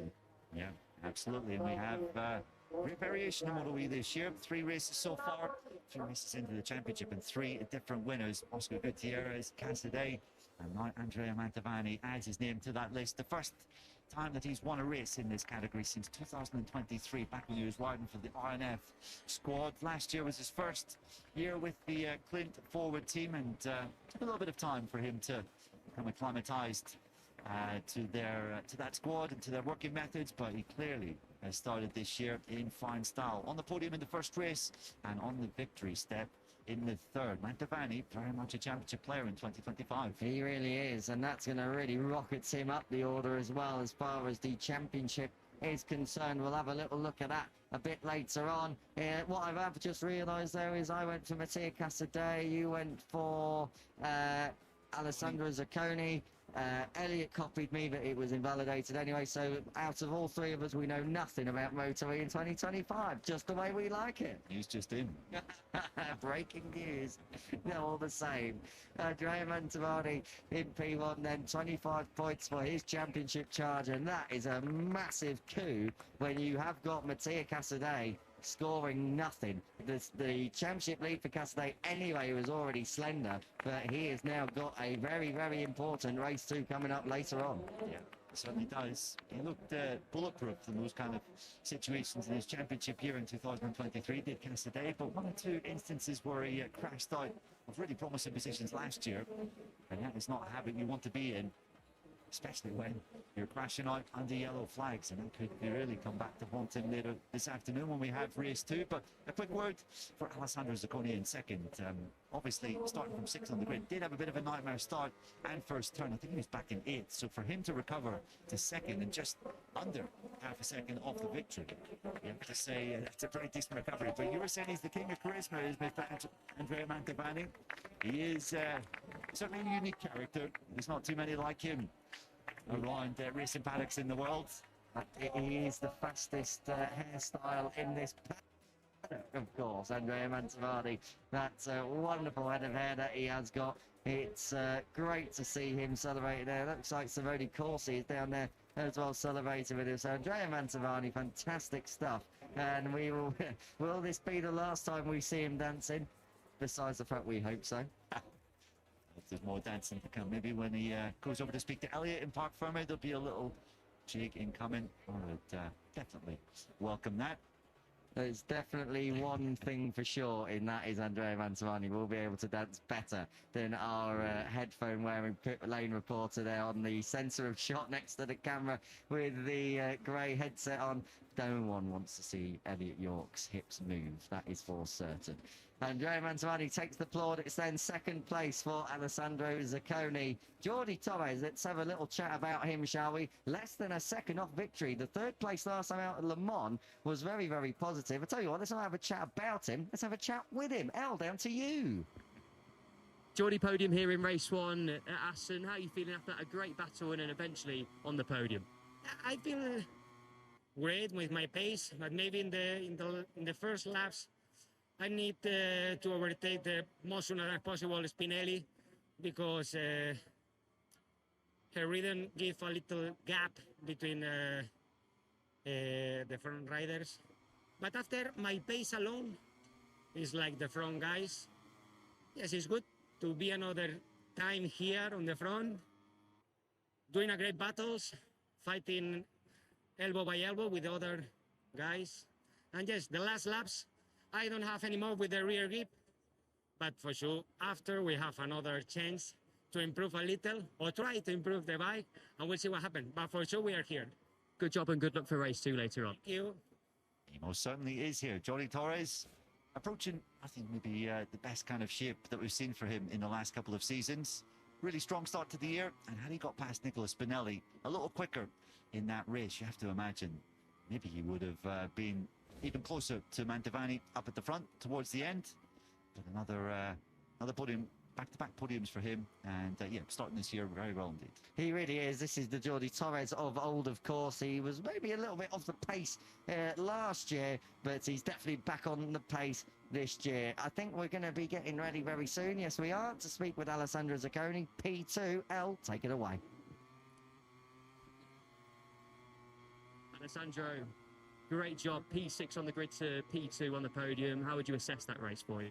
Well, I'm happy, but the problem was yesterday in the qualify because I don't feel good. We have some electronic problem. The bike was not perfect. I ride 7/10 slower than last year, so that one wasn't our position. Today we adjust the bike. I was really fast, but not many laps, so it was difficult to overtake. I was, I think, one of the fastest rider in the track after half race. I think that I was able to recover also the first one, but 7 laps race, so we can do a lot of things, but I'm super happy the team did a crazy job tonight. They work until 2 a.m. and we are on the podium, so it's good. Good job and good luck for race 2. Thank you very much. Great stuff from Alessandro Zacconi. was so nearly a double race winner at the TT Circuit Assen last year. Was passed on the last lap after leading all of race 1 by Hector Garzo, and then he went on to win race 2. So his pedigree here is without question, and he'll certainly be starting as one of the favourites later this afternoon for race 2. Italy, Catalonia, now Assen. It is a third win in Moto E for Andrea Mantovani, and this is going to be fun. Andrea, you pushed Matteo all the way. He eventually crashed and you've won race 1 here in Assen. How are you feeling? What are the emotions?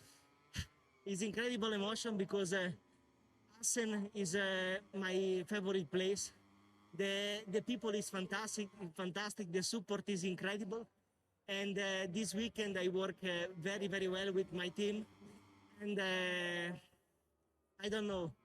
I'm very happy because I do many sacrificate, okay?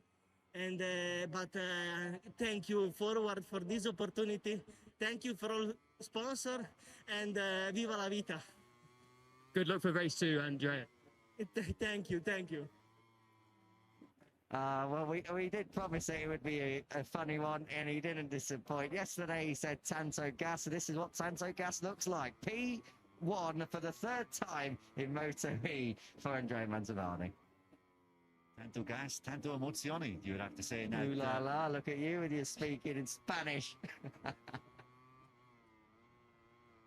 Amazing stuff from Mantovani. He is now the leader of the Moto E World Championship after 3 races. Has quick arithmetic tells me a 13-point advantage. It took me a little longer than it should have done to work that out. The championship standings in front of us on the screen say 13, so I am going to run with that as well. And of course, just to clarify, yes, we know Andrea Mantovani is Italian. It was a joke up here in comms. P1 for Mantovani, as we said already. He's an only up there, Zacconi, sorry, excuse me, in second place. Third for Jordi Torres. Just whilst we're waiting for them to come on the podium, shout out to Jacopo Hosiuk and Timo Ekvaga, 10th and 11th, and also Diego Perez, super sub, points on his debut. Yep, good stuff that from Perez. Also, I'd like to draw your attention to Eric Granado, 7th place. He said to Elliot on the grid, the aim was to finish and get some experience, get some confidence back after that horrible leg injury that he suffered all the way back in France. He said here on Thursday to you, Kiko, I believe that just being here is something of a victory for him. So great to see Eric back and looking competitive, despite not being at 100%. Yeah, he said he's lost a lot of muscle, particularly from the right leg. So once he is back up and training and back to full fitness, expect Eric Granado to come shining through, but perhaps not this weekend at a circuit where he's had 2 victories at in the past. Jordi Torres, the first one to the podium, P3. Then it is Zacconi, but wait for the round of applause for your race winner. Andrea Mantovani's going to make his way to P1. And it's popular. That really is popular. Yeah, it really is fantastic to see such a huge crowd here at the TT Circuit Assen to watch the first Moto E race here on Saturday. Obviously, we've got a packed out schedule with Moto 2, Moto 3 qualifying coming up, then the Tissot Sprint at 3 p.m. as Jordi Torres lifts aloft his trophy for 3rd place, and of course race 2 just coming up after that for Moto E. We have Federico Benassi, the Ducati Rotary IT manager, on trophy handing out duty here at the moment at Assen. Round of applause from everyone involved. Look at Mantovani. He is a character. Please never change, Andrea. Absolutely fantastic. And that win. Oh, has he broken it already? Andrea Mantovani, he's going to have to do it again now later on in race 2. Oh, you gotta love him. Well, I think we're gonna get the Italian national anthem. It's always a special occasion.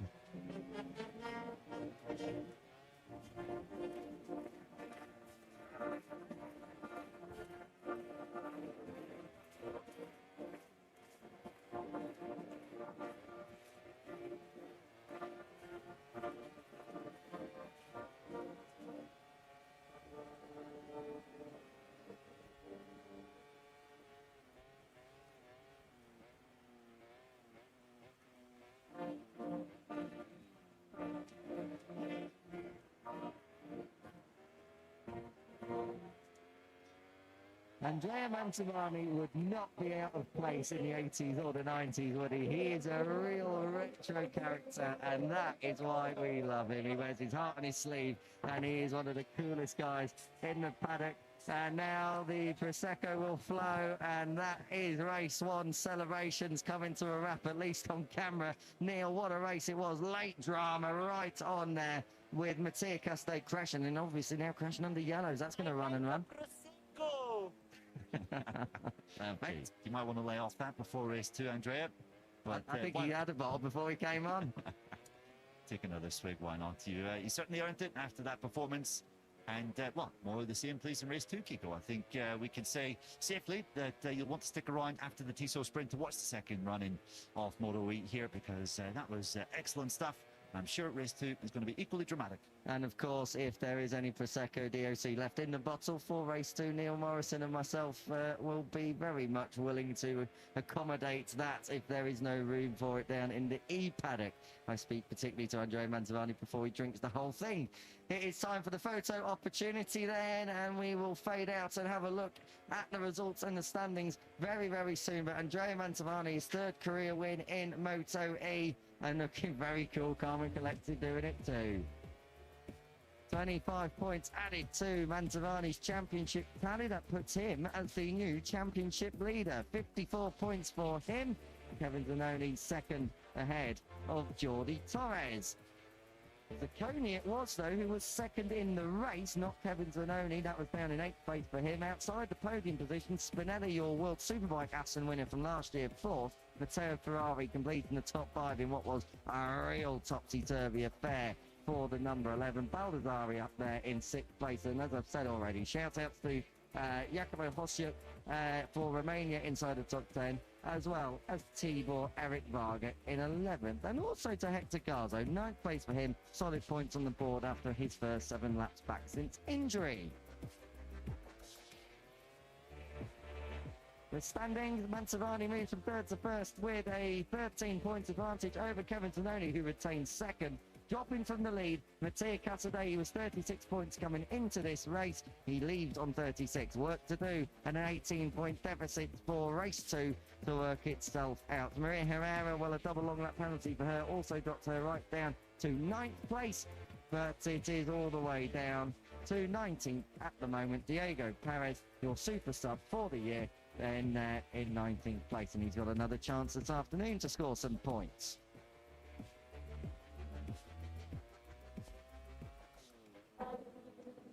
Well, we're going to sign off there and leave you with Moto E highlights. Race 2 coming up at 4 o'clock after MotoGP Sprint. But right now, Moto 3 qualified. Neil Morrison stays put.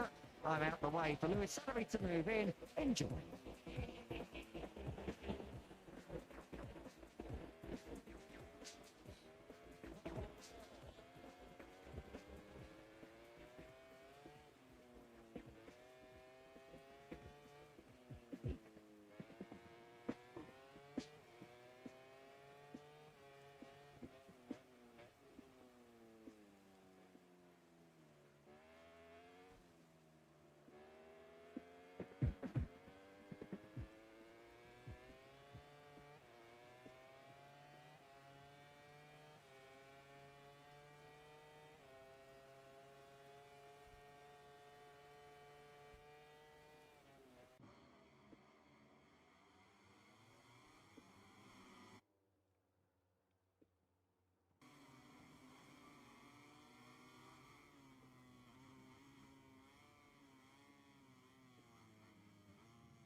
Celebration at the Cathedral of Speed as we mark 100 years of racing here at the Dutch TT. A historic venue which respects traditions while continuing to move with the times. Assen remains to the top of any fan's bucket list. It's Sprint Saturday and our main event is still to come.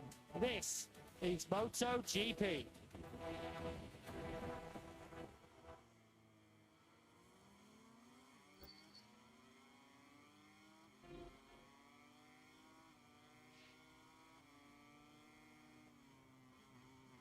Good afternoon, everybody, from the wonderful Cathedral of Speed. A venue that, if you haven't visited and you love your MotoGP, make sure you take the weekend off at the end of June next year and get yourself here to the TT Circuit Assen, which, with the exception of our global pandemic interruption of 2020, has been an ever-present on the Grand Prix calendar since it all began back in 1949. And of course, racing here has taken place now for a century. We mark 100 years of the TT here this weekend. And certainly from what we've seen so far across MotoGP, Moto2, Moto3 and Moto E, we are marking it with some spectacular action. Moto E Race 1 already in the books. They go racing once more later on after the Tissot Sprint. If you haven't watched the first race of Moto E and are planning to do so, we won't tell you how it happened, but as always, they crammed quite a lot into 7 racing laps.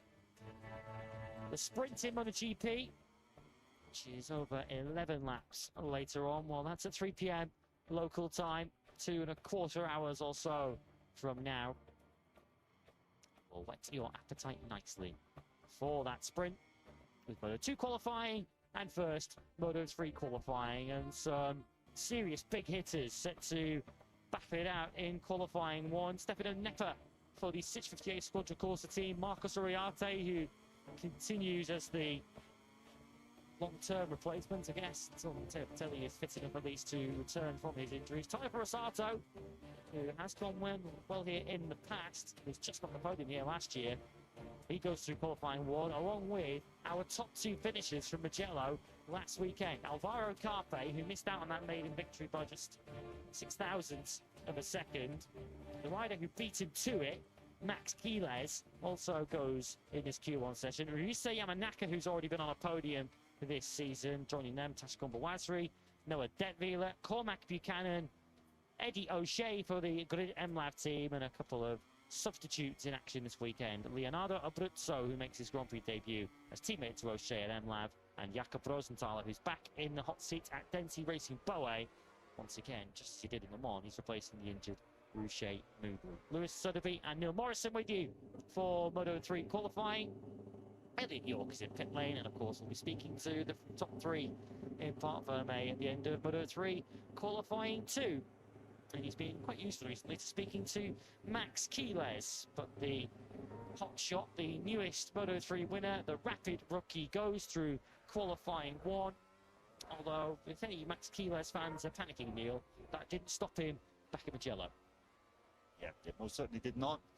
It's fair to say that MotoGP has its latest up-and-coming superstar, Max Quiles, winning in just his 5th ever Grand Prix, showing some of the potential that we've seen from the very first outing in Austin.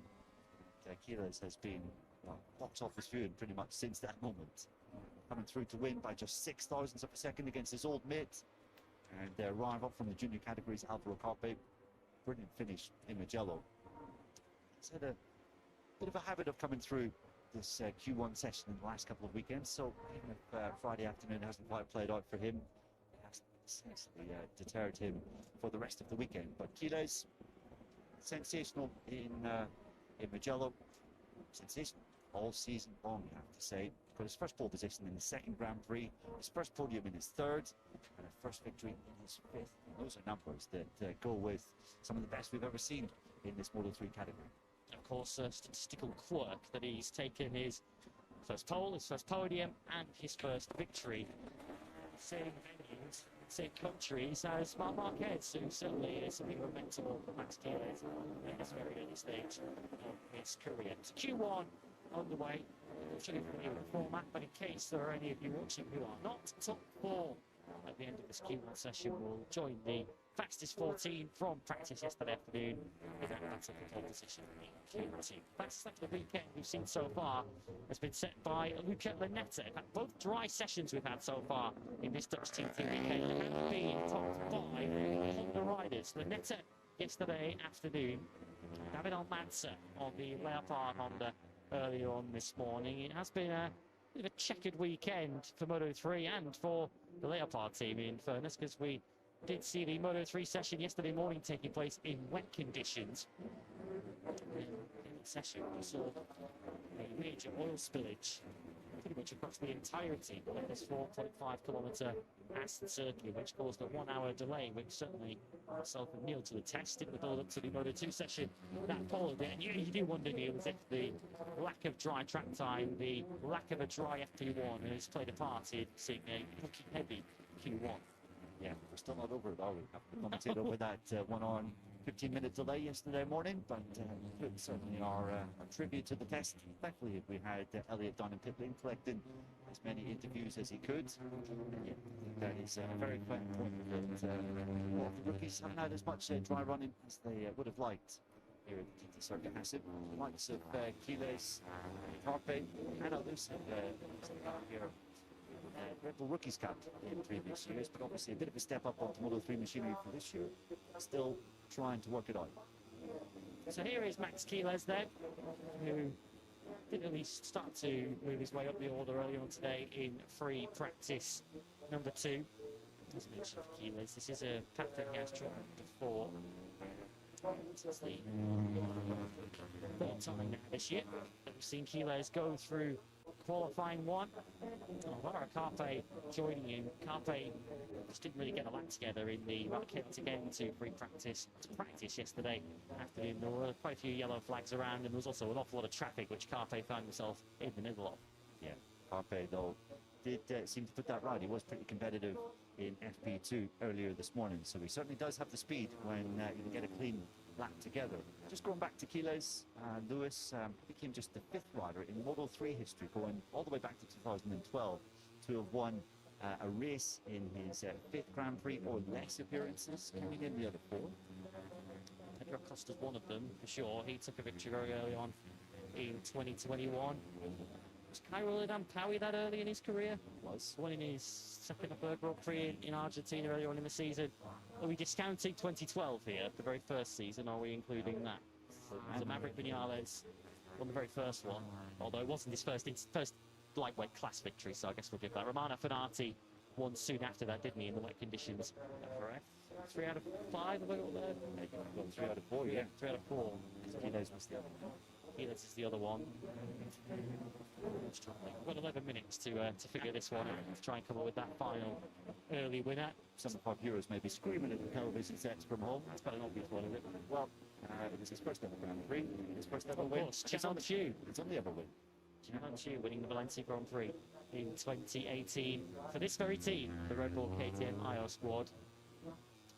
Mauro Carpe is, of course, looking to become their most recent winner, and he goes top in the early stages of this Q1 session. The first rider this afternoon into the 140s. I guess you could say from that list, only really Pedro Acosta has gone on to fulfill his full potential, you would say. The likes of Chan Onju, Romano Fenati, Cairo Lampaui didn't quite manage to reach the heights of young Pedro, but there's something about Max Quiles, just about his talent and his intelligence as well. Also the people that he has around him. Once upon both of the Marquez brothers as close confidants and mentors, just tells you that he is destined for the very, very top of racing. Really surprised by just his kind of maturity. He's had some difficult moments in 2024 as a Red Bull rookie when he had that 2-race ban, deservedly so, for dangerous riding at Mugello in the Red Bull Rookies Cup. But how he spoke about that last weekend in Mugello after the victory, just saying, you know what, I was young, I was immature, really inexperienced, and since then I've thought a lot about things, and I think I've matured a lot since then. So something that he acknowledged as actually could be a bit of a positive experience for him, and taking those kind of bad experiences from the past, learning from them, improving is the sign of a very intelligent young man. He's set to regain top spot on a 140 1.8. Well, I noticed about his comments following the Italian Grand Prix is he spoke about how he tried to plot his way through those dramatic final few laps. Well, it almost like every lap was quite dramatic in Mugello with a leading group of as many as 16 riders at one point, and it was all about picking the right place to attack. We wondered, I think, at the time whether he might wait until the main straight itself and follow his teammate Dennis Foggia through that final corner and choose to attack on the main straight itself. He chose to attack before then, and Moto3 rider in Aspar colours has been able to find the precisely perfect moment to make a last lap attack. It could almost be David Alonso, couldn't it? Of course, a long way to go for him to try and hit those steady heights, but there is something of a knack. A lot of times it does look like it's blind luck in these chaotic Moto3 battles, but there is something to be said of being able to put yourself in the right place at exactly the right time. 100%. And as a rookie, to come in and to kind of have that racecraft almost race ready from the very start, that is the sign of a very special rider indeed. As we see two home heroes, one that'll be on track later today, one that won't. He'll be behind the microphone, Michael van der Mark, obviously, World Superbike hero for many of these Dutch fans in attendance today, as well as Colin Bayer, who was gunning for pole position in Moto3 this session, well not this session, but Q2 1 year ago. Will be out later in Moto2, of course. But just going back, Gilles, he was so confident that he was superior in that final turn that he thought, you know what, if I take the lead here, I know that I can get a great exit out of there. And just hold on to the checkered flag. I mean, there was 6,000ths of a second in it between himself and Alvaro Carpe at the checkered flag. But Gilles did nail the exit of that final turn, and yeah, he timed it to absolute perfection. So fully impressed, and if you weren't already aware of this young lad after some of his performances this year, you really should be. Why not? Max Gilles looks as though he's going to be a bit of a star in this category this year and possibly next. Top three, in fact, top four now, all in the 140s. As we say, Manaka goes into second place for the Prince MT Helmets MSI squad. That's the third time this year he's had to go through qualifying one. Managed to navigate his way through in Aragon, was unsuccessful in Austin. He's second ahead of his fellow Japanese Furusato, who sits third at the moment. The front row here last year. Alvaro Carpe fourth then, and currently hanging on. I'll say hanging on to the final place in the top four. He's a half second clear of Stefano Neppe in fifth at the moment. Neppe fifth from Bawazri sixth, who was up inside the top 10 in free practice 2 earlier on today as he chases a return to qualifying 2. Oriate seventh ahead of Detweiler, Cormac Buchanan, and Leonardo Abruzzo, who, as mentioned, is the injury replacement for Vicente Perez at the MLAV team. Him and Eddie O'Shea 10th and 11th, and Jakob Rosenthaler 12th. I mean, we should send our best wishes once again to the rider he's replacing at the Boe squad. Second time this year we've seen Rosenthaler come in the place of Ruche Moodley. Moodley, who was very lucky to escape with just the injury that he suffered in Mugello. There was some fan cam footage from the hillsides on the outside of Turn 4 where he had his accident in Mugello, where he had his right arm run over by Riccardo Rossi just behind him. So Moodley, with a broken right wrist, is out of action for this weekend, and we suspect he'll be in a race against time to be back for the German Grand Prix at Sachsenring. We wish the South African well in his recovery. Yeah, I would be absolutely amazed if Moodley is back before the summer break. We've obviously got a week off after the Dutch TT this weekend, then we're back for another doubleheader in Germany and the Czech Republic.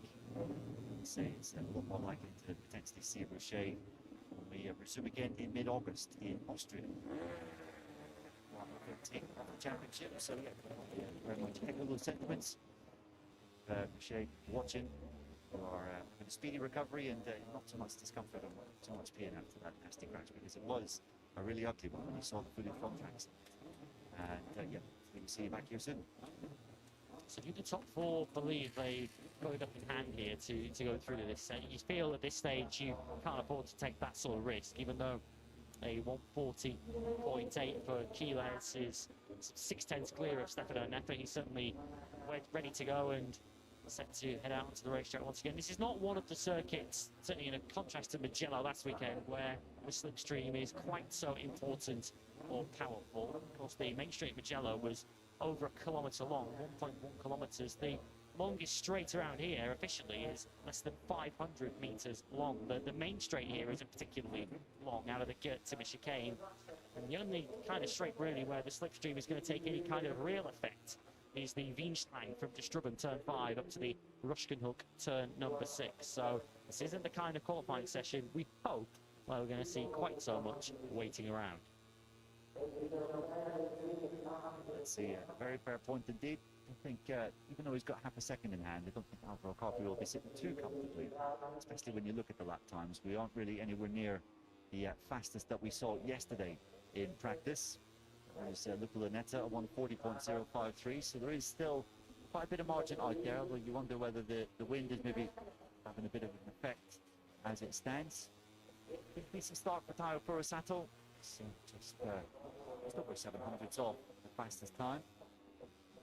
Furusato, looking at his recent results, it's 5 races now since he finished higher than 6th. It's been a consistent recent run, but not quite the podium finishes that he would have been dreaming of before this season started. Furusato, rumors this weekend linking him to a seat in Moto2 for 2026, potentially with the Honda Team Asia squad.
Marquez, after the 2 crashes yesterday, which would have knocked the confidence and certainly left him a bit battered and bruised, he has work to do. Second row of the grid for just the second time this season.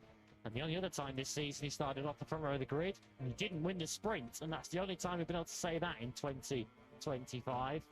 Alex Marquez taking the sprint victory at Silverstone when he started that particular encounter in second place on the grid. He starts third today behind Pecco Bagnaia and Fabio Quartararo. The temperatures might be relatively cool based on what we've had in the last couple of Grand Prix weekends, but the action this afternoon should be very hot indeed. 11 enticing laps ahead of us as Fabio Quartararo looks to try and keep that armada of Ducatis behind him. Yeah, Quartararo leads the field away then, ahead of Bagnaia and Marquez. Alex, of course, as Quartararo just gets some, pleases some fans here in the Netherlands. He's very popular in this part of the world. 2021 Assen Grand Prix winner, as we mentioned, that was his last podium finish in a Grand Prix here at this iconic venue. His one and only sprint podium did come here 2 years ago, back in 2023. It was a rather fortuitous podium because it came courtesy of KTM star Brad Binder having a third place over the line taken away from him for a last lap track limit infringement. But Fabio Quartararo, El Diablo, ready to try and deliver some Dutch delight for himself and the factory Yamaha team. Just over 200ths of a second he was clear of Bagnaia at the end of that Q2 session this morning. Well, as you mentioned, there are the Fabio Quartararo fans. There are plenty of El Diablo 20 flags around this 4.54 kilometre Assen layout. As mentioned, it has been a rather grey day, really, we have to say, in terms of the weather. We're expecting certainly sunnier conditions and maybe some warmer conditions. But let's go and find out exactly what's going on with the weather down in pit lane with Jack. Yeah, I went to chat to our resident weatherman, Lucio Cecchinello, who, of course, famously called the conditions perfectly in Le Mans as Johann Zarco went on to take that famous French Grand Prix victory. Says that we shouldn't get any kind of inclement weather. I was slightly worried. The grey clouds have started to come in. The winds have picked up all of the signs that usually mean we could be in for a little bit of rain. But Lucio confirms and guarantees to me that although we are just on the edge of a weather front that has been passing through the Netherlands, we should be able to avoid it and we should have a dry sprint coming our way. And Lucio Cecchinello has the best weather apps in the business, so if he says it's not going to rain, we're going to trust him at this stage, even if we cannot always say that with absolute certainty here at Assen. We saw there just on screen a moment ago a statement from Aprilia. Of course, that was in response to Jorge Martin's personal manager, Alvaro Valera, and his comments to Jack Appleyard in free practice 2 earlier on this morning, reiterating Jorge Martin's intention to leave Aprilia at the end of this season and that he is breaking the contract with the clause within it that enables him to leave at the end of 2025. That story clearly going to run and run both up until and past the point that Jorge Martin returns to action. Tranmere was frustrated this morning to miss out on a place in Q2. 13th, he starts on the grid, the 2020 MotoGP World Champion. It's the 4th time in the last 5 Grand Prix Mir has not advanced into Q2. Can anybody then find a way to stop the Marc Marquez freight train on Saturday afternoons? He has been in a different level, really. So many times in the short sprint format, as Davide Tardozzi looks on. It's a very familiar theme to Sprint Saturdays this season, because every single 1 and 2 we've had so far has been Marc versus Alex on 8 occasions, Alex versus Marc on just the 1. Here is Batmav, and now Supermav. Of course, a special tie-up that Maverick Vinales has with Warner Brothers at the moment, promoting the upcoming release of the new Superman movie. Well, he might need a Superman performance coming from 10th on the grid. I think it's fair to say, Lewis, the Red Bull KTM Tech 3 rider expected a lot more in Q2. We certainly expected to see him maybe figuring inside that top 6. He's going to have to produce some heroics, isn't he, to get through from that 4th row. Tall order for Maverick Vinales. Outside of that technical problem in Silverstone, it's his worst qualifying since Austin back in round 3 of the season, which was in that sort of early initial sort of acclimatization phase with the KTM. Of course, that was followed by Qatar, and he's been a front runner or a contender in the top 6 ever since. KTM collectively, I think, would be considered the surprise and the disappointment of qualifying earlier on today, with Rafa Vinales 10th, Pedro Acosta only one place further up the grid in 9th, and he was up inside the top 3 at the end of practice yesterday. KTM expected more than that in qualifying earlier on. Jack Miller, the Aussie for Pramac Yamaha, he finds away from 14th place on the grid. We've seen the difference that Quartararo's been able to make on the Yamaha in particular is in the final sector. There was 2 or 3 laps where we saw Miller on course for a real strong performance in Q1 this morning, but strong with the first half lap, but just missing out in the last section in particular. That's where Quartararo has the upper hand compared to the Yamaha position. Marco Bezzecchi, first time we've seen him start inside the top 6 on the factory Aprilia, season best 5th place for Bez. Keep an eye on the 2022 runner-up here in the Assen Grand Prix, his first MotoGP podium. He has got great race pace, has the Italian. Hits his best starting position for the number 72 in 12 Grand Prix since the Thai Grand Prix in Buriram on our flyaway sequence at the end of last season. So yeah, fancy Bears certainly over the full distance tomorrow to be right in the podium battle. Could he potentially be in the podium battle in this sprint too?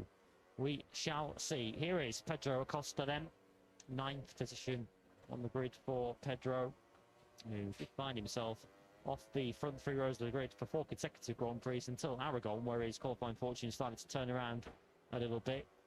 Given how quick he was in practice yesterday, surely he would have been aiming for the front 2 rows of the grid. A front 2 rows which is made up of 1 Yamaha, 4 Ducatis, and that's all Aprilia of Bezzecchi. KTM just ultimately just didn't have the speed when they went for brand new soft tyres earlier on today, which has left them their 2 Q2 qualifiers in 9th and 10th respectively. It's been a bruising weekend for Marc Marquez. It's certainly been a bruising weekend for reigning Moto2 world champion Ayagura, the 24-year-old Japanese rider, had a monumental high side yesterday afternoon at turn 11, a fireball crash for Agura. That put him into Q1, and then in that Q1 session, another get-off, this time around at turn 8 in Steckenval. We feared it would be costly. At the time that he fell off, he was in 2nd place and looking very, very strong. Unfortunately, the mistake that Agura made sees him all the way back down in 20th place on the grid. It just shows how you can ill afford slip-ups, particularly in those Q1 sessions. Yeah, there was some positivity for Trackhouse, though, out of that Q1 session, because Ralph Fernandez, his teammate, did come through into Q2 and put himself in 11th place on the grid. 2nd Grand Prix in a row that Ralph Fernandez has made his way through Q1 and into qualifying too. So a little bit of a mini resurgence as we approach the halfway stage in the season for Fernandez after his best point scoring weekend of the season last time out in Mugello. He'll be eyeing another points visit here. He needs to get in the top 9, of course. He's been through the Q2 4 times so far this year. Ralph Fernandez certainly benefiting from some of the upgrades from the New Orleans factory, from Aprilia. As you mentioned, you could see the frustration. He joined us this morning when Joan Mir was bumped out of Q2 very late on. He is the lead Honda qualifier, so just 1 place behind Johan Zarco, who is the lead Honda qualifier. Zarco made it through yesterday by the skin of his teeth directly into Q2, just 1/1000th of a second ahead of Ralph Fernandez, but not really able to take full advantage. Zarco at the checkered flag in Q2 was at the back of the pack in 12th place, almost a full second behind his fellow Frenchman Fabio Quartararo, occupying that 20th MotoGP pole. Exciting lap then underway here ahead of the 13-lap sprint here in Assen, under what are grey and gloomy, but rather, well, thankfully, dry skies. So often we've seen down the years here in Assen, when the cloud does close in, you can get some pretty torrential rain that has disrupted many a Grand Prix back in the day. But it has been cloudy, but it has been dry, thankfully, for the most part of the day. We're not expecting any rain interruption throughout the course of the upcoming sprint. Certainly when we get to tomorrow, beautiful sunshine is forecast, although we're expecting a little bit more sunshine today than we've had so far, so take that with a pinch of salt. Certainly, the cooler the conditions are, you'd expect it to play into the hands of this man. Certainly from a Yamaha point of view, Mugello was a good example of this. The hotter it got, the slower they got over the course of the weekend. It was absolutely baking hot on the Sunday afternoon in Mugello, and Quartararo fell all the way down to the tail end of the points. He only scored 2 of them for 14th place, so certainly the cooler temperatures and the cloud cover, which will certainly keep the track temperature relatively cool, should play to Yamaha's hands. 2023 Dutch TT, the last time Quartararo, or the only time Quartararo actually has picked up a medal at the end of a sprint. It's today the day where he can get his first golden performance this morning in qualifying. He needs to arrest a bit of a recent slump. Picked up just 2 points in the last 4 Grand Prix since he was second in Jerez. This is just, two former factory Yamaha teammates, of course, Maverick Vinales and Fabio Quartararo. They were first and second in that 2021 battle here a few years ago, just egging each other on. Vinales then coming to the grid.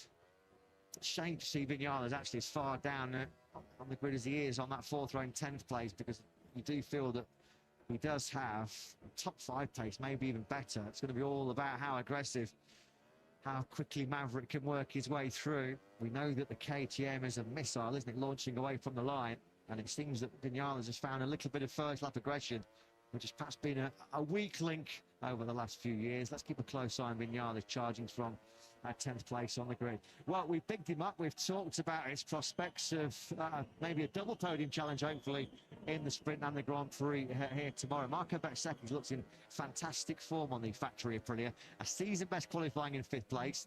Let's get the thoughts of the boss, Paolo Bonora, who joins Jack. Yeah, Phil, for the past 3 months, Paolo, I've been saying if only Marco could be on the front 2 rows of the grid, he's got a great opportunity. Well, he's done the business now, 5th on the grid, giving himself a great chance, not only for the sprints, but for tomorrow's Grand Prix as well. Yes, you are fully right. 5th position, a good qualifying position. So he has the opportunity. We doesn't want to have any expectation for sure, but we are keep working. Probably tomorrow with a longer distance, it will be easier also for him to manage the tire, because he has a good race pace. Today it's necessary to be in the front in the first part of the race and then to manage. Just looking at the rhythm of all of the contenders, it doesn't look like there's anybody that stands out, for me anyway.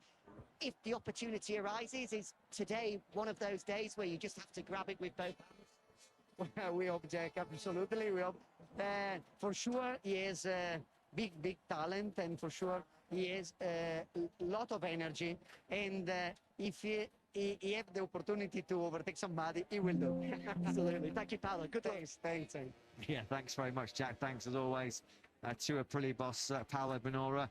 The 26-year-old Italian Marco Bezzecchi has been top 5 in every session he started so far here this weekend.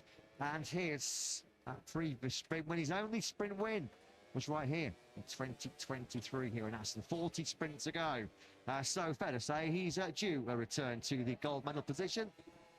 Rider I'm really keen to see how he gets on in this sprint is Pecco Bagnaia from 2nd on the grid, front row.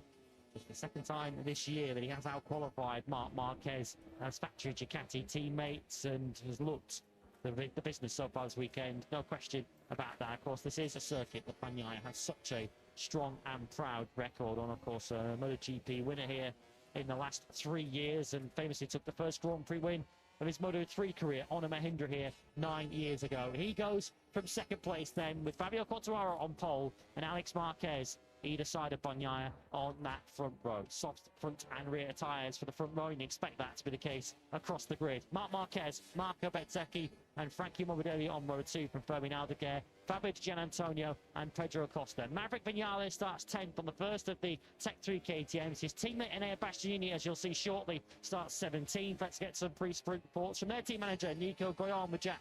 Nico, it's been a strong weekend, or up to qualifying anyway for Maverick. You felt as though if he was on the front 2 rows, he'd really fancy his chances. What's going to be possible from row 4? Well, I said earlier at the beginning of the weekend, it will be important to understand how much we improve on this track. This is obviously not the best track for our bike, for the KTM. And it's a way of turning. And it's true that we have played quite in the fronts. But at the moment, to go really fast on one lap, we stepped back together with Acosta, so it was quite difficult. So it'll be interesting. I still believe we have a good pace, but yeah, I'm not so confident to fight for the top 5. Thanks, Nico. Thank you. Yeah, and that's a shame, isn't it, as far as Vinales is concerned. Not so confident to attack for the top 5, says the team boss Nico Goyen. Well, never say never. Of course, Enea Bastianini, Vinales' Italian teammate, 17th on the grid for this sprint. But if you join us this morning in qualifying, you would have seen him bulking Alex Rins going up through turn 10. And as we suspected when the FIA MotoGP stewards had a close look at that, when they had the chance to, a 3-place grip penalty in place for Enea. So, yeah, naughty boy. That's that in tomorrow's Grand Prix itself. Let's get some word then from the factory Ducati team. 2nd and 4th for Pecco Bagnaia and Marc Marquez. Davide Tardozzi's with Jack. Davide, we know the struggles that Pecco's had, in particular in sprint races this year. So how big are the upcoming 13 laps for Pecco, given the pace that he's shown this weekend?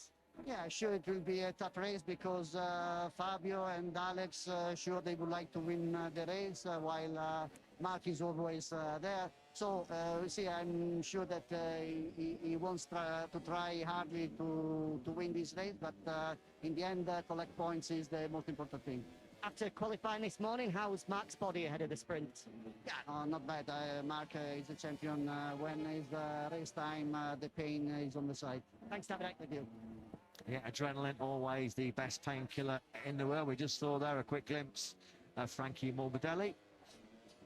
Fun there, divide the loyalties between a former legend, Valentino Rossi, 46, and a lovely little 43 Jack Miller KTM toy there, a replica of Miller's former motorcycle in Grand Prix racing. Morbidelli goes away from 6th place on the grid. He was pretty happy with that, pretty satisfied. Never really been comfortable on the Ducati in 2024 or in 2025 around this fast and flowing Assen circuit. And Morbidelli half a second away from pole he was this morning. Let's see if he can have a cleaner sprint than what he had in the Italian Grand Prix last weekend when he clattered into poor Maverick Vinales. Got a long lap, botched the long lap, and then had to come back through it again. Although, to be fair to Frankie, despite all the drama, the self-inflicted drama in Mugello, he was still able to come across the line and yet another 6th place. Top 6s he's been reeling off for fun so far this year, it's Frankie. And he's had the clear edge in qualifying over his teammate here, Fabio Gianantonio. It's now 7-3 in Morbidelli's favour, and Gianantonio said after he came through to the podium in Mugello, if only I could qualify on the front 2 rows, which he felt was the maximum he could afford to start in terms of how far back on the grid he was, he could maybe fight for the podium from there. He hasn't made that today. 8th on the grid for Digia, a place lower than he qualified in Mugello last time out, although this is another circuit that Gianantonio is confident all round and has been strong at historically. 8th on the grid for him. He'll be aiming to go forwards from there. Well, it has been another phenomenal Saturday so far for Fabio Quartararo. 4th pole position in the last 6 Grand Prix. He's looked in tremendous form all weekend. Fastest on Friday, on pole position. Can he win the first sprint for the factory Yamaha team? Let's get the thoughts of the boss, Mario Meregali, who joins Jack. Mayo, it's obvious Fabio's having a fantastic weekend. Fastest yesterday, pole position. How big of an opportunity is this? Yeah, for sure it's a good opportunity. We did also a great feed this morning. We plan to try to manage the tire. We did for me, good pace. Was not the fastest, but we tried to manage the tire. You know, it's always very critical, and he was satisfied at the end of the session. So now it's really up to him. You know, for us, it's not easy to overtake, so I think one of the key will be being first in the first corner and then try to make his pace. One good strong point of Fabio is the last sector, so he might pull a bit and try to manage this advantage, but it is easy for us. Always easy for us to say. Mayo, good luck. Thank you. Thanks, Jack. Thanks to Yamaha boss Mario Meregali. As he alluded to there, as he mentioned, Quartararo has been mustered in that final sector. The other Yamahas can't hold a candle to. He's had the upper hand on most of the opposition in that final sector. Only Alex and Marc Marquez so far in 2025 have led more laps than Fabio Quartararo. Of course, he did lead. Well, the last time he led was the first 11 laps at Silverstone before the heartache followed when the ride height device on the WiseDart M1 failed. Well, there's a current Yamaha superstar on pole position. There's certainly an ex-Yamaha superstar joining him on the grid. 8-time MotoGP World Champion Giacomo Agostini, of course, here. Enjoying the celebrations as Assen marks 100 years of racing in the northeast Netherlands. 50 years since one of Ago's great friends and great rivals, the late great Barry Sheene. 50 years to the very day. But he won his very first MotoGP race. Can Fabio Quartararo win his very first sprint? Well, we're about to find out, aren't we? As the clock ticks down, just over 3 minutes it is until lights out. There is Bagnaia, second on the grid. Second on the grid he was last weekend in Mugello. Third over the line the sprint. A disappointing fourth in the Grand Prix. Once again struggling for front end feeling after the first 6 or 7 laps. An explosive first 6 or 7 laps it was in the Tuscany Mountains. Bagnaia, after what we saw in Mugello, will surely look to adopt the same approach again. He will want to lead from the get-go. Quartararo will want to ensure that doesn't happen. As you say, he's chasing a first sprint win, but don't forget, his only ever sprint podium did come here. So Marc Marquez, the World Championship leader, 40 points clear in the championship as we come to round 10 of 22. Fourth on the grid is the 93. Wasn't able to add his 101st pole position here this morning. Alex Marquez, 9 front row starts in 10 rounds so far for Alex. Pecco Bagnaia goes away from second. But for the 4th time in 6 races, it is Fabio Quartararo aiming for a first Yamaha sprint win from pole position.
Assen awaits. Assen expects more sprint drama here in MotoGP. It's the Grand Prix of the Netherlands, round 10 of the 2025 MotoGP World Championship. Whatever happens here this weekend in Holland, Marc Marquez cannot go to his beloved Germany in 2 weeks' time, not leading the World Championship. 40 points clear, he is brother Alex with only 37 points on the table here this weekend. So, immaterial of what happens over 39 racing laps here in Assen. Marc Marquez will be the MotoGP World Championship leader heading to a Sachsenring circuit in Germany, which, well, he has made his own. I feel this might be the last chance for anyone to beat Marc for about a month or so, with Sachsenring up next on the horizon. Fabio Quartararo then. 9 sprints we've had so far this season. 8 times Marc has been victorious. Once Alex Marquez has been victorious. Ducati have locked out the gold medal position in all 9 sprints. One family has locked out the top position in all 9 sprints. Can Fabio Quartararo break the Marquez domination of sprint Saturdays? He's done it a few times on Saturday mornings in qualifying. 13 laps coming your way here in Assen. Alex Marquez, as we mentioned, the solitary sprint victory for him at Silverstone. A whole bunch of second places so far this season, though, for the 29-year-old Spaniard. 15 podiums Alex has amassed so far this season. That's why he's a massive 70 points clear of Bagnaia in second in the championship. 15 podiums, but 13 second places, which is probably about 12 too many as far as Alex is concerned. Can he strike back and win a sprint for just the 2nd time this season? To do that, he's certainly going to need to get his elbows out early on. It's a much shorter run, of course, to the first corner than we had at Mugello last time around, which should play into the hands of Quattararo in his hopes to try and get to the first corner first, as we heard from Maya Merigali on the bridge. His strengths are largely in the second half of this lap. If you can hold the Ducatis off through the first half, he'll be in good shape on lap one. Quattararo's poles in Jerez, Le Mans and Silverstone. He has led laps from all of them, but from all of them, there's been, or from the three previous poles, there's been a return of just one podium. The second place in Jerez, when he was chasing down Alex Marquez, holding off the charge of Pecco Bagnaia. He's going to be under attack, under an onslaught from Ducati once again here, though, isn't he? 20th time then the number 20 comes to pole position, a MotoGP. 13 laps of sprint action coming your way here in the Grand Prix of the Netherlands. The green flag has been cleared at the back of the grid. It's lights out, we're racing in the sprint here. Then it's a brilliant start from that pole position by Quattararo. Look at Marc Marquez going around the outside of Bagnaia. He's trying to go around the outside of the lot. Marquez tugging it out on the brakes of Quattararo into the first corner. They rub shoulders. Marquez drops off the edge of the curve, but Marquez a great start, fourth to second. He was briefly out of wheel ahead of Quattararo into turn one. Some contacts further back involving one of the KTMs and a crash for Mir that looked like coming through turn two. So his sprint is already over. So it's Quattararo from Marc Marquez and Pecco Bagnaia. Contact there between Morbidelli and Ralph Fernandez, two further back, and Fernandez is off into the gravel track. Ralph Fernandez started this sprint in 11th place. He's doing some off-roading down into turn 5. So Fernandez in some early drama. Mir out of turn 2. Marquez getting busy, getting very, very busy, isn't he, here behind Quattararo. Here comes Alex on the inside of Bagnaia into Steckerbal, turn 8. That's beautiful by Alex. Bagnaia already pushed back from second to fourth. And Bezzecchi has latched on to the top 4 as well. He's running 5th. Then it's Fermin Aldeguer who's up into 6th place, of course. Morbidelli has now jumped out of the way after his he has dropped all the way back to 14th. Vinales, after the early drama, has picked up 3 places. He's gone from 10th up into 7th place. The flares go off into the distance. On board then with Mark through these high-speed right-handers. Turn 12, 5th gear, 200 kilometres an hour. Lightning quick in this final sector here in Assen. This is where Quattararo has been almost untouchable here this weekend. Marquez is going to be close up to attack on the brakes. Here he comes from a long, long way back. Through into the timber chicane goes Marc Marquez. He hits the front end for the first time in this sprint at the end of lap 1. Marquez from Quattararo. Quattararo now immediately under pressure from Alex into brakings over the first corner. Alex does find a way through as well. So Quattararo in the space of 2 corners from the lead to 3rd. The scenario that I guess Yamaha would have feared to see Ducatis coming past Quattararo on the first lap. Bezzecchi got Bagnaia too on the final part of that opening lap. So Bagnaia back down to 5th. Just checking on Vinales. He's back down in 8th place now and briefly bringing 7th. Gian Antonio picked off the Tech 3 KTM rider. Well, here we go. Once again, it is Mark versus Alex at the front of a sprint. Quattararo now is under all sorts of pressure. He has a big speed wobble there as he flicked it through turn 6 from Bezzecchi's factory Aprilia. Clear road ahead of Mark once again in a Saturday sprint. We've been here before, haven't we, so far this season? Vinales strikes back on the Gian Antonio into turn 8. Good battle lap for 7th. Bezzecchi showing a front wheel. He's keen to get on with this and get past Quattararo because you can see the top 2 Ducatis starting to pull a bit of an advantage. It's already half a second back to Quattararo in 3rd. Bezzecchi doesn't want to get detached from the top 2. When was the last time Bagnaia made any sort of forward progress in a sprint? Look at this, a lightning launch from 4th place on the grid by Mark. He's already level with Bagnaia. They're barely, 50 metres off the line, and he really tries to tough it out at this tight first corner. He leans on Quattararo. Oh, look at that. Quattararo got his left boot almost hooked on the right shoulder. Mark there. Bezzecchi has got through then. The live picture in the corner of your screen, you can see Bezzecchi's got through in 3rd place and Quattararo into the timber chicane. Bezzecchi set the fastest lap of the sprint in the process of doing that. 1:32.213. Even with the overtake into the chicane on Quattararo, he is quicker than both of the Marquez brothers. Vinales has been able to keep Aldeguer and the Gian Antonio at bay behind. A good battle up between Aldeguer, Vinales and Digia. That's for 6th, 7th and 8th at the moment. Best fancies this. Look how much he's already starting to latch on to Alex Marquez up ahead of him. We'll track him through the first sector to see what difference it's made. This is the second time in 2 laps Bezzecchi's attacked and successfully passed somebody into the chicane. He took Bagnaia there on the first lap, Quattararo on the second lap. And this doesn't bode well for Quattararo because all weekend he's been numero uno in that 4th sector where we've seen him picked up by both Mark and now Bezzecchi in that 4th split. So we're on board now with Bagnaia. Directly ahead of him is Quattararo, right at the far end of this vast Assen circuit now. They'll flick it left, second gear, through turn 9. De Bolt.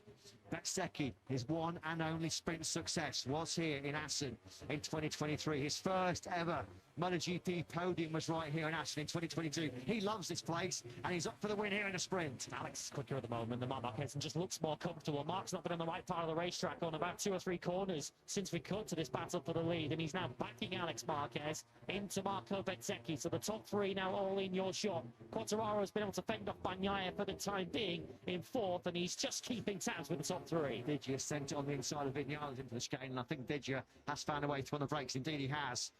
As you mentioned, that battle really raging between 49.12 and 54. Pedro Acosta's moved up in the points win places. He just pinched 9th away from his factory KTM teammate Binder. Yes, we mentioned Binder from 16th on the grid, momentarily up into the points in this sprint. It's been a rotten weekend really for the South African so far, but he is starting to turn things around. We're on board with Alex Marquez. Oh, so you take that wide sweeping line into the Strubben, you do worry that someone's just going to come piling up the inside. Bezzecchi, though, was not close enough to attack on this occasion. There's a gap now, isn't there? A clear gap for us emerged between Bezzecchi and the chasing duo of Bagnaia and Quattararo.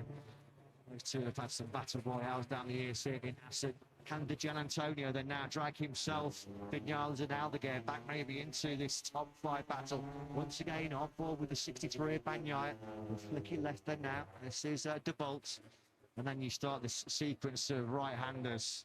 Old school Assen, where fortune really does favour the brave. You're just building and building speed throughout these right-handers, and before you go left through turn 14, 6 gear all this at over 300 kilometres an hour. Marc still just about holding up Alex at the front. It's in the right-handers where Alex Marquez really does close up to Marc Marquez through the long succession of right-handers through Mandeveen and Duikersloot turns 10 and 11. He's all over the rear tyre of Marc Marquez, who's able to pull a little bit of time back as they go through the Ramshoek. We complete lap 4 of 13, and Marc Marquez does respond, but the fastest lap goes to Di Gianantonio in 6th. I was just about to say, Digi, you can see visibly he's closing in right close now on Bagnaia. All weekend, Di Gianantonio has had great race pace. He just cannot qualify. He keeps saying when he puts a new soft rear tyre on that VR46 Ducati, it's so grippy, it's so good, it overpowers and overloads the front. Race pace has not been an issue, really, for the last 4, 5, 6 Grand Prix from Digia. He is showing it once again here as he closes right on the rear tyre of Bagnaia. 131.723, fastest lap of the sprint so far.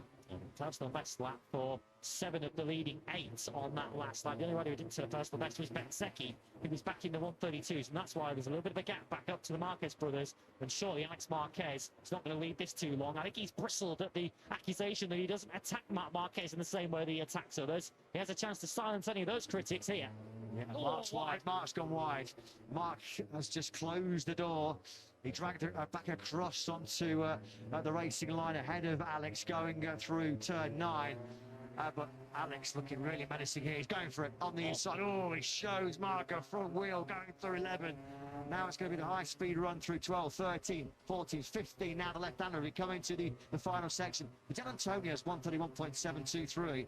So good. He's only 4 tenths slower than his qualifying time this morning in Q2. Just shows how good he is in terms of his race pace. Marc then somehow defending resolutely here against Alex and still holds a lead as we start lap 6 of 13. Bezzecchi back into the 31s and back on the tail of Alex Marquez. You can't see him looking forwards from the 73, but Bezzecchi the fastest rider of our top 5 last time around, and he cut the gap back down to 4 tenths to Marc Marquez, and he's just a quarter of a second behind the rider we're on board with, Alex Marquez. Quattararo. Oh, Di Gianantonio, that is lovely. That is a beautiful move on the inside of Bagnaia. It's going to run a little bit hard. Bagnaia just stayed to his racing line and swept back underneath Di Gianantonio. But Bagnaia will certainly know that Digia is there, of course. Bagnaia will be looking for a bit of instant revenge after Digia pushed him off the podium on the penultimate lap for the rostrum in the home Grand Prix Mugello last weekend. Those two have had some close battles in the last week, and they're going at it again. Bagnaia overtakes in a sprint. They're almost a collector's item at this stage. He's constantly defending from people in TSA sprints. Again, Marc Marquez a little wide there through De Bolt, and again it brings Alex Marquez right onto the tail. Bezzecchi's just not as quick as the two Ducatis ahead in the first half of the lap. particularly through the slower corners of Distruben, and that's why he loses half a second before closing back up as we make our way back to the start-finish line. The difference in the right angles between Mark and Alex is so noticeable. Alex just has far much more corner speed, a better feeling and better confidence. It's in the lefts where Mark strikes back. The problem is only 6 left-handers around this 4.54 kilometre Assen layout. The Gian Antonio has another pop then. Bagnaia into the Tim Chicane. Has he made it work this time around? He's going to try and keep the inside line. He does, just chop across the nose. Bagnaia. So once again, it's going to be, it looks like another sprint where Bagnaia just drops out of contention, qualifies well, but offering very little, isn't he, in the sprint once again. Just how far we order now can Gian Antonio get? He's left himself a little more time than the last time he followed and passed Pecco Bagnaia and Mugello when he only had a couple of laps to try and chase down Alex Marquez ahead of him. Gian Antonio is still only a second and a half off the lead of this sprint. If he can clear Quattararo quickly, then who knows how far he can get. Well, he came from a mile back last weekend in Mugello to snatch that late podium ahead of Bagnaia. Bagnaia is still just trying to wrestle back that place. He's not going to be close enough though, is he now, as they go through turn 10. Still, it is Mark that leads Alex. Up into the braking zone now for De Bolt. Mark, Alex, Bezzecchi, Quattararo, Gian Antonio. Quattararo, who led towards the final corner on the opening lap, has not really been able to retaliate, certainly on the Marquez brothers, and hasn't been able to really get back on par with Bezzecchi. Although on the last lap, to be fair, Quattararo at 1:32.044 made him the fastest rider on circuit. Every lap in that predominantly right-handed third sector, we see that gap between Mark and Alex just shrink back down to nearly nothing. The problem for Alex is he's not quick enough relative to Mark through the left-handed Ramshook to be able to attack into the Kurt Timmer chicane. So the key overtaking points around this racetrack are really left-handers, or there's a left-hander leading up to it in the form of the chicane. So is Alex Marquez quick enough in the right parts of the racetrack to actually make an attack on Mark here? Some key names in the podium battle here. Alex and Bezzecchi have track limits warnings just to be wary of as we tip into the second half of this sprint. Now this is where Mark can recover a bit of time through the left-handers, albeit a slow left-hander. Bottom gear, first gear, slowest corner around this Assen track. They now power out all the way up through the gearbox, up 5 gears into top gear and 290, 300 kilometres an hour. The Gian Antonio looking to close in on fellow Fabio, the pole starter. Quattararo just out of your picture. In 6th place is Bagnaia. He's coming under pressure still from Maverick Vinales. Vinales 7th. Aldeguer is 8th spot. Acosta 9th. That's your point scoring finishes as it stands right now. Well, Alex Marquez has spoken. He spoke last weekend in Mugello of how he expected to gain some points on Mark Marquez in the World Championship. He's disappointed that he lost some. If he is fighting for this World Championship, looking to close that 40-point margin, today will be a good place to start. If he can pass Marc Marquez for this sprint win, he will close the gap down to 37 points. Of course, if he doesn't, the gap would go out to 43. Quickest rider on circuit right now is Aldeguer. And we know, even though he's a rookie, spoke to his crew chief Frankie Carcetti in Mugello and said they've been blown away by his tyre management. But they say he's on par with Marc Marquez in terms of how he can manage the tyres over the latter stage of races. Quattararo was on the green there, wasn't he, as he exited the Timmer chicane, so track limits are going to be something that he's going to have to be very, very careful of. The problem is for Aldeguer, he's got great pace at this stage of the sprint, but he's let the lead group get away from him by about 3 seconds, 2 seconds, so all a little bit too late as far as the Gresini ride is concerned. He's leaving the two factory KTM teammates to fight over the final sprint point. It is still Acosta and Binder for 9 and 10th, although Acosta has been able to break clear of his teammate in the last 2 or 3 laps or so. So, safe for any drama up ahead. Acosta looks like he's nailed down in 9th place. Quattararo, yeah, he has the track limits warning. We saw him on the green exiting the Timmer chicane on the gas out of turn 18 on the factory MR. The reason is because he's so desperate to fend off this constant attack being launched by number 49, Fabio Di Gian Antonio. Doesn't look like Bagnaia's got anything in terms of the 2 Fabios ahead of him right now. What has Alex got left in the locker to attack Mark? Just, over 4 and a bit laps remaining here. Gian Antonio, another of this lead group. Bigia, Quattararo, Alex Marquez and Bezzecchi are all on track limits warnings. I can understand why Alex Marquez is being a little risk-averse, of course, because he doesn't want to run into his brother, but I think he might have to take a risk or two here. Of course, the points gain is only 3. As I mentioned a lap ago. So does Alex Marquez feel at this stage that it is worth sending a bit of a lunge on the inside of Marc Marquez? Personal bests for Bezzecchi and Quartararo up behind him. And actually Bezzecchi on that lap was a shade faster than the two Ducatis ahead of him. Fair play to Mark, Alex and Bez. They're all back in the 131s. Bezzecchi just hasn't really been able to get to within striking distance, has he, of Alex? He was threatening it after about lap 3 or 4 when he got through on Quartararo, but since then it's kind of just held station, that gap between him and Alex of around 7/10 of a second. Gian Antonio do anything about Quartararo? Then appears Marc Marquez now has a track limits warning too. The 93 adds his name to that ever-growing list of track limits violations. Must have also been chicane on the previous lap, so that is something at least to occupy the mind of Marc Marquez as we enter the final 3.5 laps of this sprint. I think everything that's occupying his mind at the moment is his younger brother right behind him. Top 5 then, all on track limits warnings. It could be decisive. We saw Brad Binder here in 2023 and got onto the green on the last lap at turn 8 a couple of years ago, and that cost him a podium. That's Quartararo. Quartararo, well, we've seen this a few too many times, haven't we, of late? Great qualifying performances by Quartararo, but overriding the factory Yamaha on the ragged edge, on the limit to try and stay with that lead group.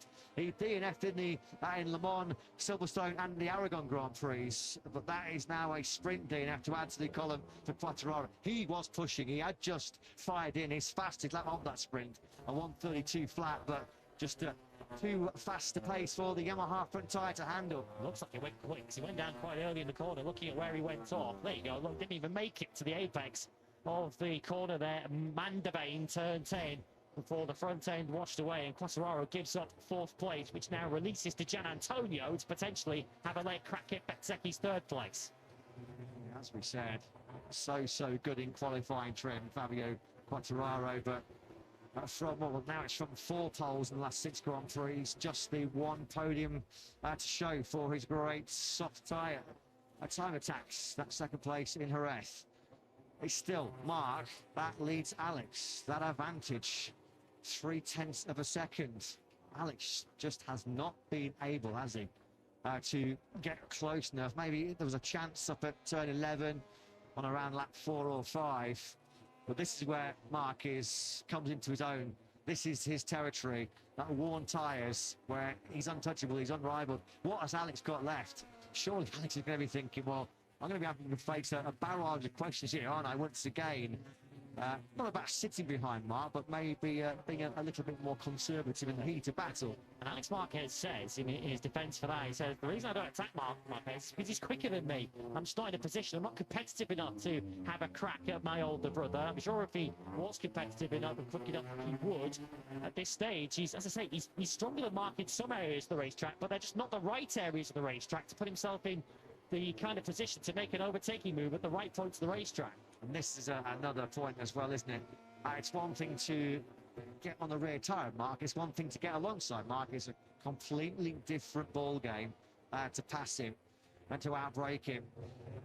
Where does Alex feel that maybe there is a late opportunity here? He's running out of time. Just 2 laps to go here. And of course, it's not a given maybe that he's going to occupy that 2nd place. What would be a 14th second place in 19 races so far this season. It looks like he might have Bezzecchi covered. But what can he do? Is there anything he's got left to Mark ahead of him? I have to say, once again, the staple of Marc Marquez's success is Fermin Aldeguer gets a long lap penalty. Clearly, he's exceeded track limits 1 time too many. That is potentially going to cost him 7th place. He's a couple of seconds ahead of Pedro Acosta, but he should still beat Frankie Morbidelli to 9th.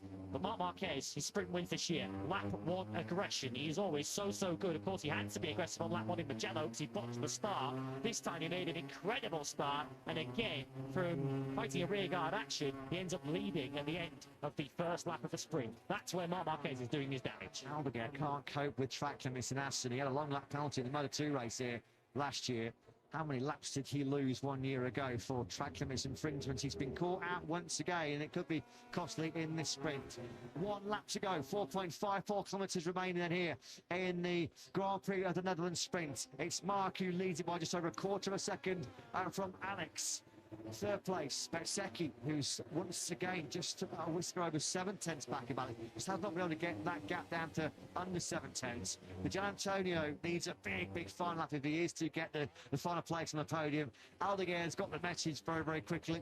He fires into the long lap penalty loop. He's right on the white line there, but I think he's nailed it spot on. Back at the front we go. It is Mark still leading Alex. Is now clear daylight between the two Ducatis. Acosta now with a long lap penalty to serve as well. Yeah, so he'll give that seventh place back to Aldeguer again. So it'll be as you were between the two Murphians. But Alex Marquez then, we're into a right-hander here of Steckenball, which is usually where he makes up time on Marc Marquez. We know he's going to close in through Mandarin and Deutschschlut. Dare he make a move on Marc Marquez in this final half of lap? Well, it's the last lap and Acosta's already come through sectors 1 and 2. So looks like he'll maybe get the time penalty added at the end of this sprint if he didn't indeed come through the long lap penalty. And nothing has come up on our graphic to say he completed a long lap. Very little time, of course, for him to react. So there may be an additional time penalty for the time equivalent penalty for Acosta post-sprint. Through we go then. The final left-hander. Is there going to be any late fireworks coming from Alex? No, there isn't.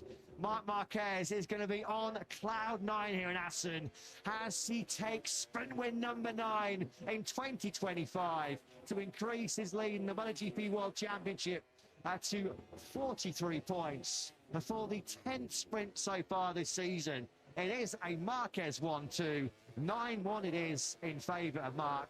Marco Bezzecchi does find himself on the sprint podium for the first time since Mandalika, all the way back at the end of 2023. Just the 7th sprint podium for Bezzecchi.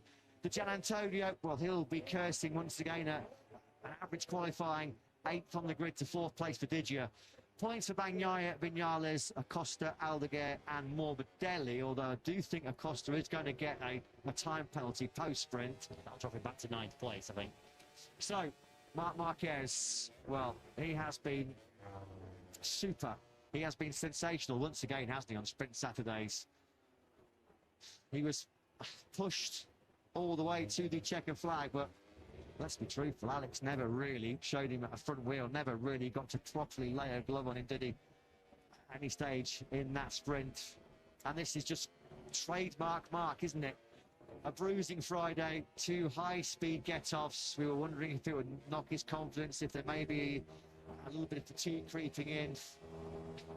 No, of course it won't. This is Marc Marquez, 6-time MotoGP World Champion, 8-time Grand Prix World Champion, who at the moment is just steamrolling towards that 9th title success. A case of what might have been once again for Quartararo. It is another big point-scoring opportunity that slipped through Quattararo's grasp. 4 poles in the last 6 Grand Prix, but the DNF tally racks up. Yeah, unfortunately, for all of the pace of promise, not enough points really in recent times for Fabio Quartararo, but a sprint podium for Aprilia and for Marco Bezzecchi. A fine third for him. Massimo Rivola's giving his reaction to Jack. Yeah, brilliant ride by Marco. He's been strong all weekend. The first sprint podium of the year, and that must give you huge confidence for tomorrow now. Yeah, as you said, it's been fast all over the weekend so far. Finally, a good qualifying, and they show a good pace. So obviously confident for tomorrow. We'll see, but it's nice to see Marco riding so well. I'm very happy for him. Congratulations. Thank you. Yeah, long overdue. Well done to the factory Aprilia team. First sprint podium in 35 for Bezzecchi since Mandalika back in 2023. He was our sprint winner here, of course, 2 years ago. Great job by Bez. As we said, pre-sprint, he has not finished outside the top 5 at any stage this weekend. And as we told you, there was no time at all for Acosta to serve the long lap. Failing to comply for the track limits infringement means he's going to get a 3-second time penalty. Just keeps the final point from that. He was 3.1 seconds ahead of Brad Binder in 10th, so Pedro Acosta will drop from 7th back to 9th. Frustration for Brad Binder, once again missing out on the point scoring places. Bagnaia, well, started second, and once again, he's not able to gain any position. How many times have we seen the shrug of the Bagnaia shoulders at the end of a sprint and a Grand Prix so far in 2025? This is always a very special sprint medal ceremony in front of the floating grandstands. What a vantage point that is. for the fans lucky enough to get a ticket overlooking turn 16, 17 and 18 through the Timor chicane. And that was all a very, very familiar feeling, wasn't it? A familiar family feeling as far as Mark and Alex are concerned. Just as we mentioned, 10 out of 10 sprints. First and second in the lot for either Mark or Alex. Yeah, great job. Grande Marco, that's the message. Congratulations, Marco Bezzecchi. You have to say that has been coming. He's been growing in confidence, growing in stature on the factory Aprilia. And Gian Antonio, once again, he's got great race pace. I think there's nothing wrong with Massimo Rivola's pace. I think he had a bit of a sprint of his own there. Sprint of his own with, I think it's a Aprilia rider coach, wasn't it? Matteo Baiocco, who was challenging Massimo to a sprint chase up to the podium celebrations. He out-sprinted our own Jack, although to be fair, quite a few people are doing that at the moment with his Grade 1 calf strain. Jack will be in, well, the makeshift part for me in a moment to speak to our podium finishers. And there's clearly a message in there somewhere for Marco Bezzecchi. I think he was about to enjoy a celebratory cracker at the end of this Tissot sprint. Looks like we've been joined by a couple of T-Rexes on the sprint podium ceremony as well. That's why we love MotoGP. We love to do things a little bit differently here, don't we? That's why we love the Netherlands as well. Yes. Well, we've been racing here for in this part of the world for 100 years. That was some way to celebrate, wasn't it, as far as Marc Marquez is concerned. He moves on to 282 points after 9.5 Grand Prix so far this season. 43, he is now clear then of Alex. Up into the top 6 in the standings for the first time this season goes Marco Bezzecchi, courtesy of his 3rd place, and Johann Zarco is 11th. Zarco, who was 5th in the World Championship, wasn't he? After that brilliant spurt of the win in Le Mans, the 2nd place at Silverstone. But the going has been tough of late for the LCR Honda rider. The last time he actually scored a point was that 2nd place at the British Grand Prix. The British Grand Prix winner, though, was Marco Bezzecchi, and he's on a sprint podium for the first time since 2023 at his beloved Assen. Bears with Jack in Park Fermé. Marco, great to see you back on a sprint podium in a fierce battle where you had to hold off Pecco and Fabio as well. Just how nice is it to be back here on the podium? Yeah, it's fantastic. It's been a lot of time that I'm not on the sprint podium, so not a better way to come back here in Assen. I love this track, I love the fans, and it's been fantastic. And I was very fast. In one moment I thought I could try to attack Alex also, but I lost a bit the front in corner 3 and I lost some meters. But yeah, fantastic job all the day. Now let's see tomorrow. Brilliant ride, well done. Thank you. Well, we can tell you how long the wait was, Marco, for that first sprint podium. It was pretty much 18 months since he was last time celebrating with a medal on a Saturday afternoon. Great job by Bezzecchi. Spoke to him in the press conference here on Thursday where he said he loves that so much. He remembers when he was 5 or 6 years of age, coming with his parents in a van to the iconic Dutch TT. Well, it is 2nd place, number 14 now in 2025 for Alex Marquez. Let's get his thoughts at the end of that sprint with Jack.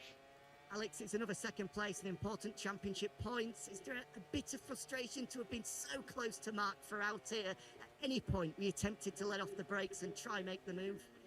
Yeah, I'm a little bit frustrated for that, but anyway, I think we had a really good, race. Especially him, he was struggling in the sector 3, that I was faster there, but there to find a space always is difficult, it's a really fast, with the same bike, that always the difference are really small, and I was not able to find the space in that point to make the overtake, and yeah, I'm a little bit frustrated for that, but anyway, we show our performance again, we show our speed. We have good information for tomorrow, and we need to keep forward and looking forward for tomorrow. Top ride. Congratulations. Thank you. Bye-bye. Can he exact some revenge on brother Mark in the 26th lap Grand Prix of the Netherlands here tomorrow? You can see just the plaster on the grazes and bruising on the chin of Marc Marquez. That was after the 2nd of 2 high-speed crashes yesterday. But as we mentioned, it is Cloud 9. It's sprint win number 9 in 2025 for Marc Marquez. He's with Jack. Mark, congratulations, a brilliant ride. So to come through from the second row of the grid, you might be battered, you might be bruised, but you still get the job done on Saturday. How tough was that? Yeah, today we breathe a lot on the qualifying practice, especially because my body cannot accept another big crash like yesterday. And yeah, today just I was calm, try to control the situations. It's true that I didn't expect the victory on the sprint, but I start first and then I defend.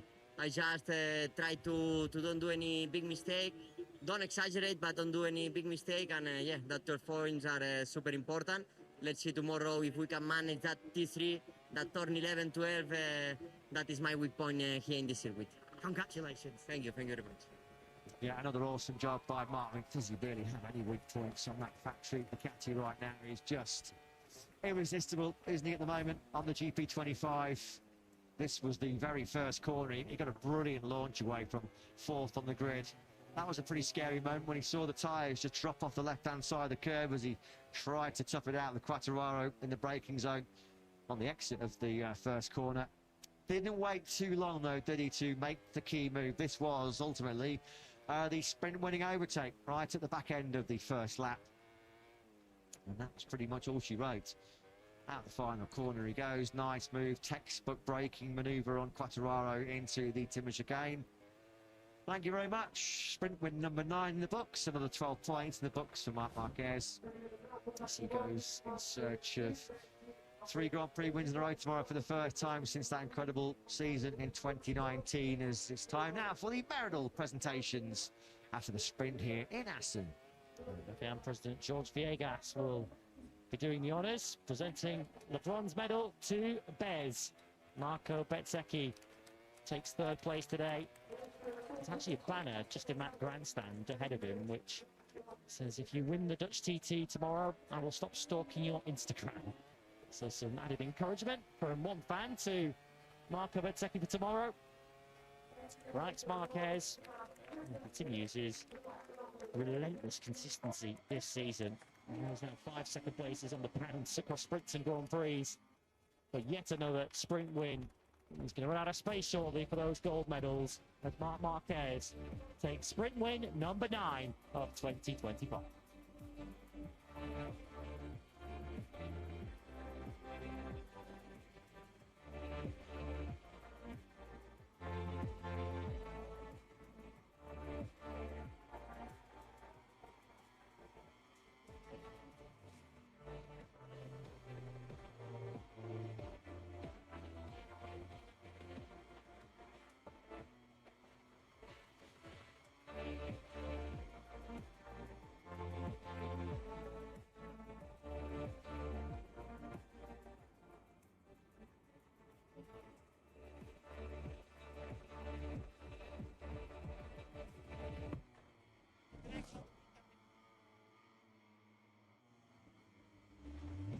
There's no stopping Ducati on Sprint Saturdays. There's no stopping Marc Marquez right now on Sprint Saturdays as well.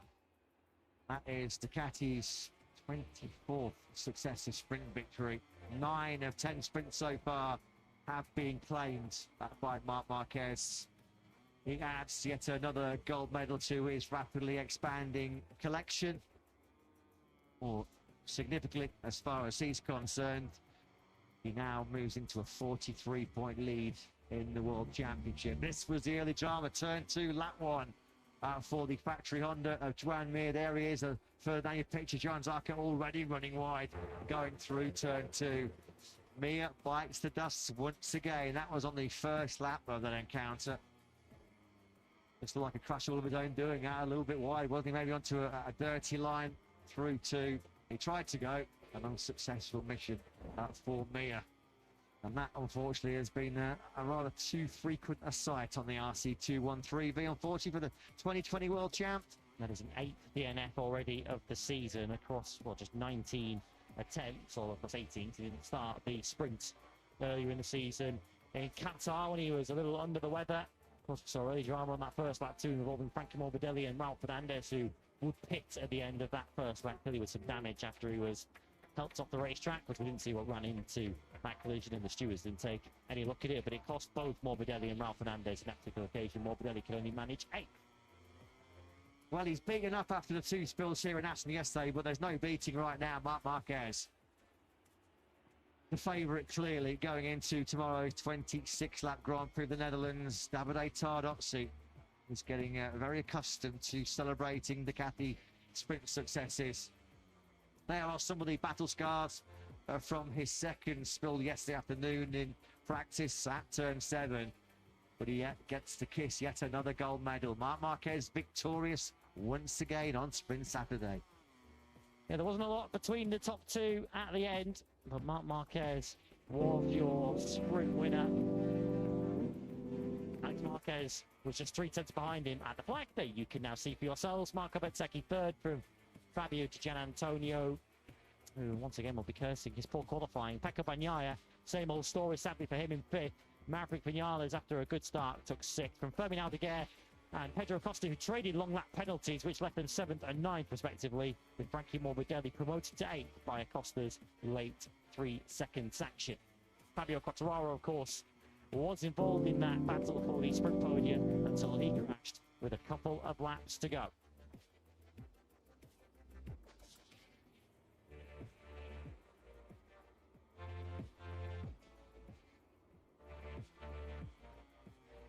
So in the World Championship, Marc Marquez extends his lead to 43 points over 73. Alex Marquez, Pecco Bagnaia could only score 5 points today for his 5th place. He's 25 ahead of Frankie Morbidelli. Gianantonio closing in 5th. Marco Bezzecchi leapfrogs Johann Zarco for 6th.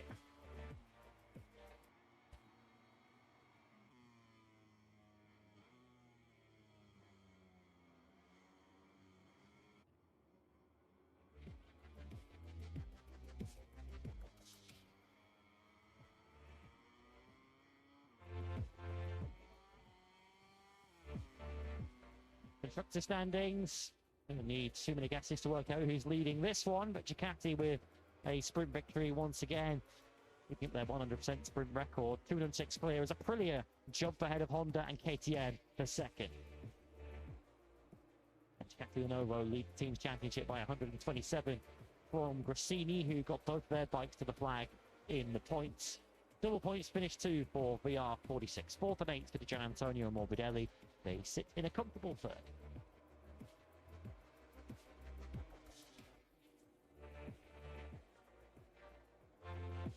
In the independent points, Alex Marquez's lead now 109 over Frankie Morbidelli. Close battle over 2nd, with Di Gianantonio now just 4 points further back.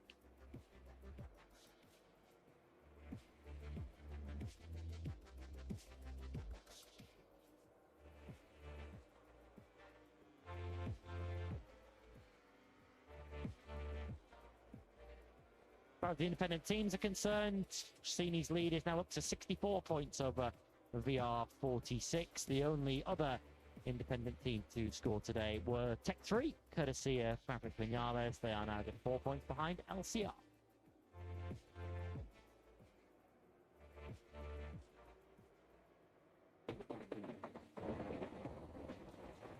Well, once again, Marc Marquez was making all the headlines on lap 1 of a Tito sprint. After a shocking start in Mugello, he came through to lead soon afterwards. This time it was a blistering start from the World Championship leader, although Fabio Quartararo was in no mood to be pushed around at the first corner.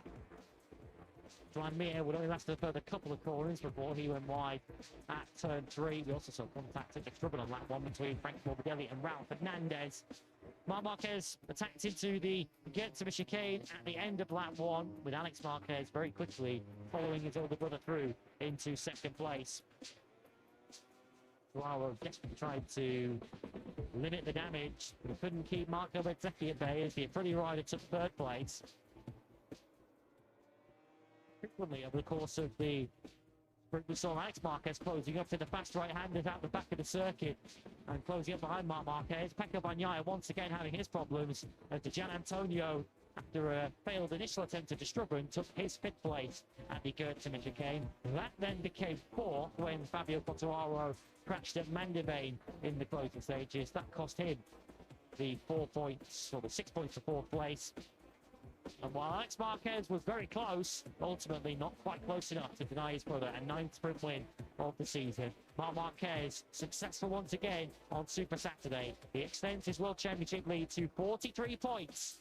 And points lead he will look to extend still further in tomorrow's TT Assen.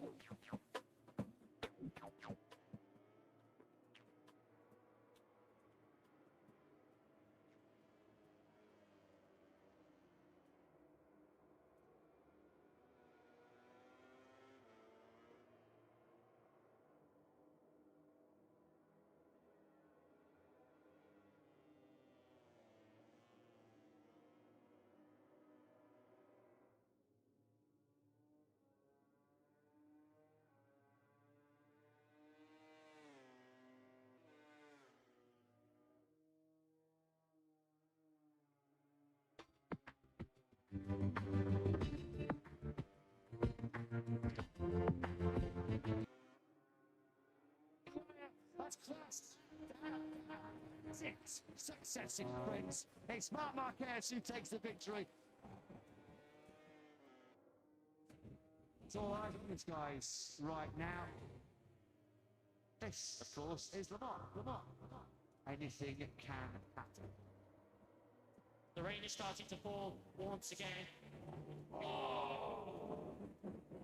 We have every single rider into pit lane.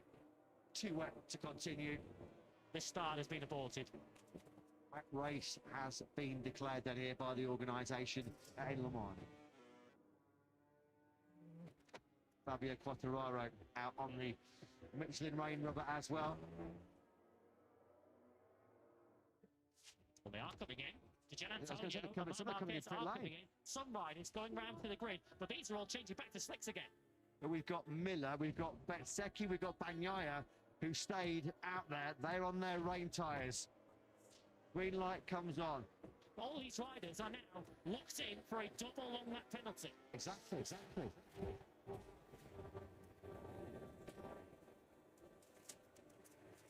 But finally, it's lights out of a race scheme on a GP here in France.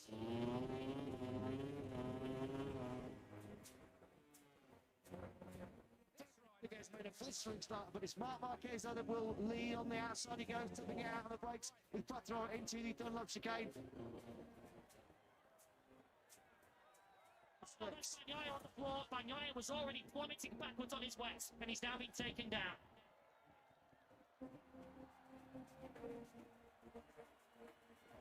That's Quattro that leads.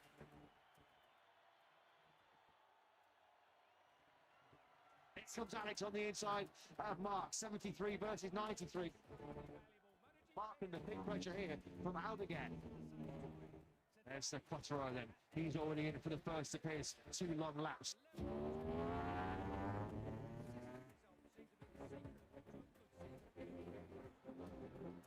Oh, Mark in Aldegan, contact there. Alex Marquez, Fermin Aldeguer and Vinales come through along that penalty. Marquez still staying out there. Quartararo is right behind him again. Quattro and Binder have gone down the final corner.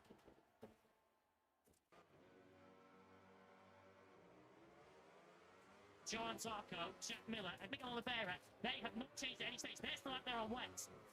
Marquez in for the first of his double long lap penalties. He's immediately followed by Alex Aldeguer as well. Quartararo absolutely desolate. Oh, Vinales. Costa in again. Crazy action that's unfolding here in this French Grand Prix. Marc Marquez has just done a 1:41.8 on his slicks. Oh, and Alex is getting in hot there. Yeah, he's missed the penalty. Yeah.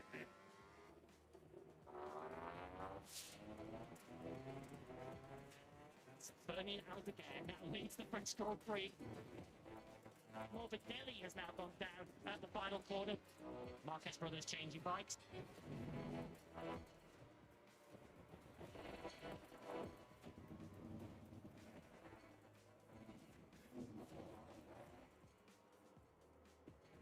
It's Fabio Di Gianantonio, who now is second. Aldeguer now in. So the leading rider now on the wet tyres is Johan Zarco. He's your first rider on track on wet weather tyres. He is 4 seconds ahead of Miguel Oliveira, who in turn is 5 seconds ahead of Marc Marquez. Johan Zarco is your French Grand Prix leader right now. Yes. Marquez then has got through. Marc through on Oliveira. Oliveira's going to get pushed off the podium. Well, right now, that was coming. As Badley just said, he's suffering on that medium rear rain tyre. They are starting to believe. Oh, big nice background for Miguel Oliveira. Alex Marquez has crashed out. That's put a Costa now on the podium places, hasn't it?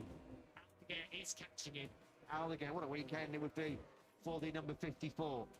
The fans are making incredible noise here. The tears are flowing already inside Lucio Cecchina's box. It is, say, magnifique. It is vive la France from Johan Zarco. He wins the French Grand Prix for the first time in over 7 decades. The French fans celebrate a homegrown winner in the Premier Class. Marc Marquez, another postcode back, nearly 20 seconds behind Zarco at the checker flag. And what about Firmin Alligator first Grand Prix podium. Johan Zarco is your race winner. What a race. How can you not love MotoGP? Johan Zarco does the business. Wow, just unbelievable.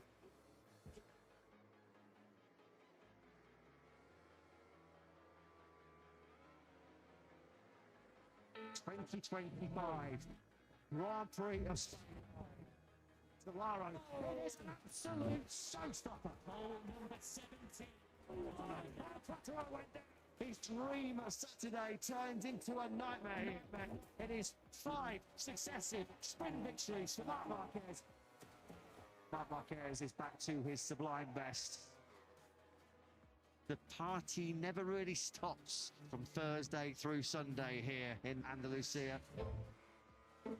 It is a spectacular sight. It is a spectacular sound. The Spanish Grand Prix.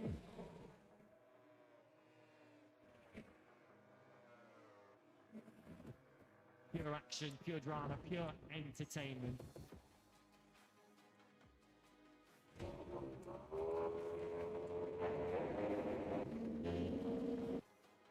Right time, we're racing in MotoGP here.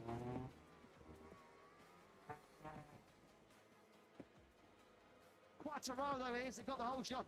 Bagnaia coming in aggressive on the inside of turn 2. Quartararo leads Bagnaia second. It was not the perfect launch for Marquez.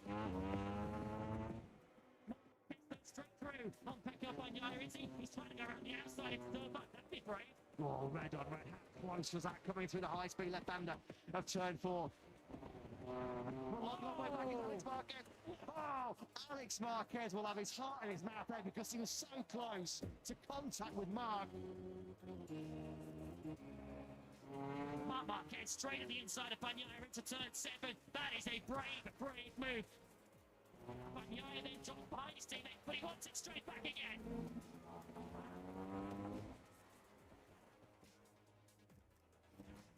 Through turn 10 we go. Bagnaia and Marc Marquez leading each other. We saw this in the Grand Prix later last year. Oh, This is MotoGP with a capital N, isn't it?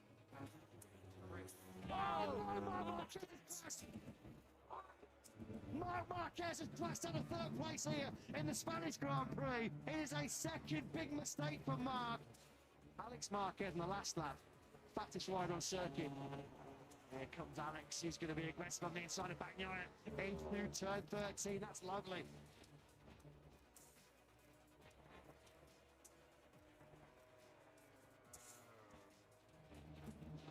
Alex Marquez decides this is his time. Quartararo's lead did come down on that lap, and the lead is now gone. Marquez strikes at the start of lap 11. Is Alex Marquez and now on course for his first ever MotoGP victory. Alex Marquez's lead is already up to half a second.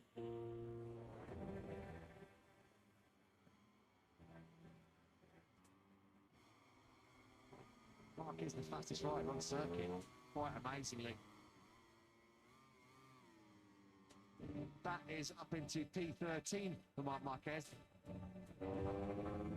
He's already punching in the air in delight with a big fist wave to the crowd who are on their feet.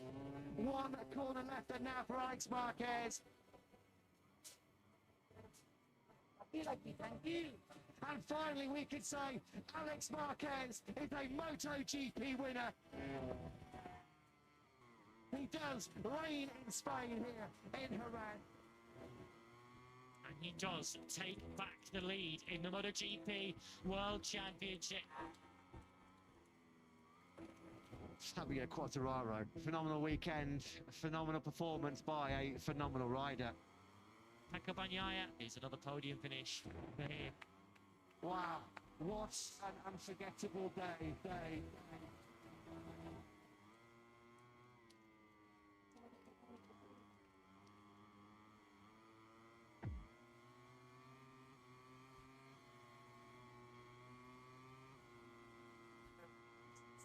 Saturdays in 2025 continue. It is 4 pole positions, followed by 4 sprint victories for the number 93, Marc Marquez, back on the top steps.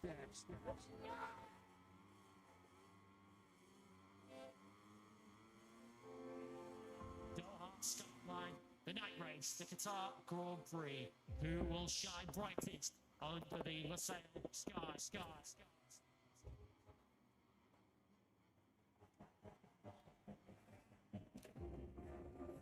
Welcome back, Martin Ayton. Yes, the reigning world champion is back with us.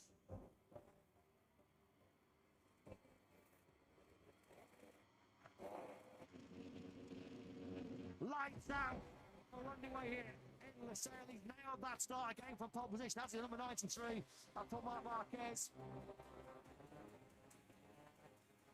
Alex Marquez got away well too from second on the grid.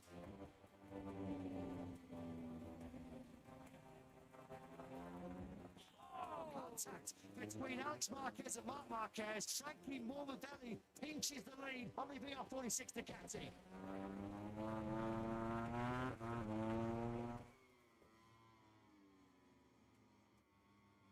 Ferraro's going the wrong way here. He's already been pushed back to 6th. It's been a good first lap for Bagnaia, actually. He's already recovered 4 places. Now he's really starting to wind up the wick on that GP25, and he just breezes past Fabio Quartararo. 5 places recovered already in a lap and a half. Antonio now takes Alex Marquez, so both Marquez brothers having tricky starts. Now a VR46, 1 and 3, and Morbidelli's lead is now there's more contact. Huge contact. There's body work there lost to Alex Marquez. Pecco Bagnaia is already into the podium places.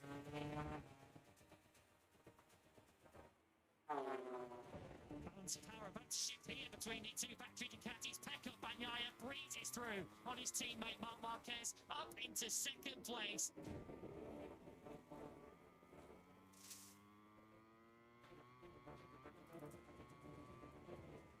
The 73, irresponsible riding. He's got a trip through the long lap penalty loop coming his way. Side by side, red on red, as Marquez with the slipstream slows himself back up in 2nd place. Fastest bike on circuit once again in the hands of Maverick Vinales. It's number 12 on the inside he goes. This is absolutely brilliant. Comes Vinales as well, though, trying to use all of that KTM horsepower. And he's going to have the inside line on the brakes. Vinales really toughs it out, and this time around, he does outbrake Marc Marquez into that first corner.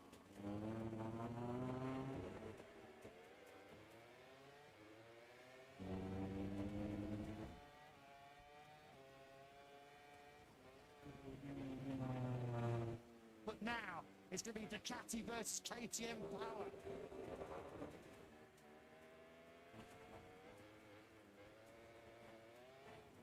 Here comes Vinales once again into the slipstream. And Vinales for the first time the KTM leads. Marc Marquez is trying to go with the number 12 as well. He's got the inside line through on Morbidelli. sectors. Morbidelli goes from first to third. Through into third place. Morbidelli trying to come back up Bagnaia brilliantly. Bagnaia again goes on the inside of Frankie Morbidelli. Frankie Morbidelli, he never gives the position.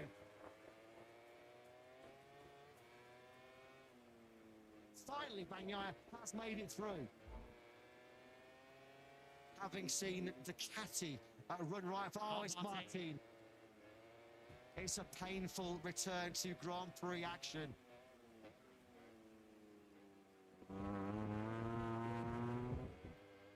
He's had his troubles at stopping that KTM in those tight left-handers of 6 and 10. Back at the front. The final corner we go. Well, he cracked in Kota, but he conquers Qatar.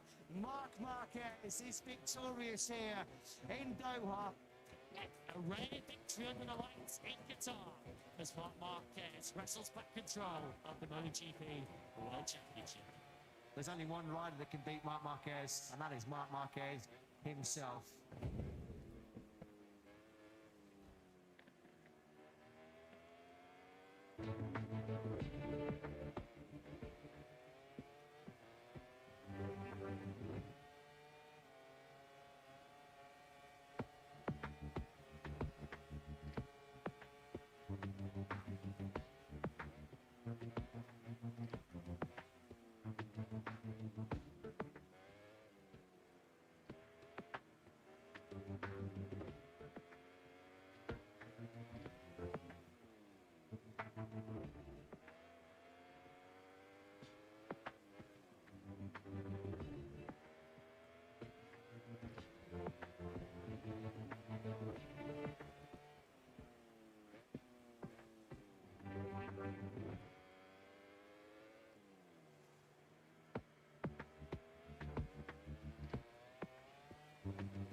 Spring Saturday is drawing to a close, but one race remains. Moto E's second encounter.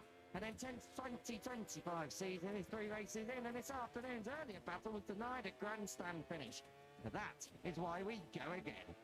7 laps, race 2, Moto E at Assen is going to be a belter.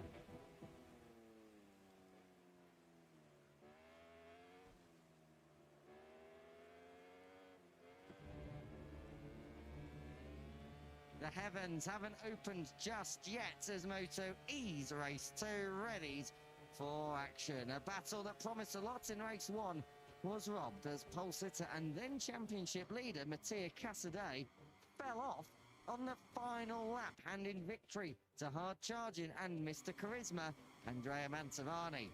But race 2 beckons and a whole new ball game awaits. Can we get a 4th different winner in as many races? Kiko Giles and Neil Morrison taking you through the thrills and spills, and I can tell you there's been one already. Mattia Casadei's Saturday at Assen goes from bad to worse, Neil. He's crashed on the side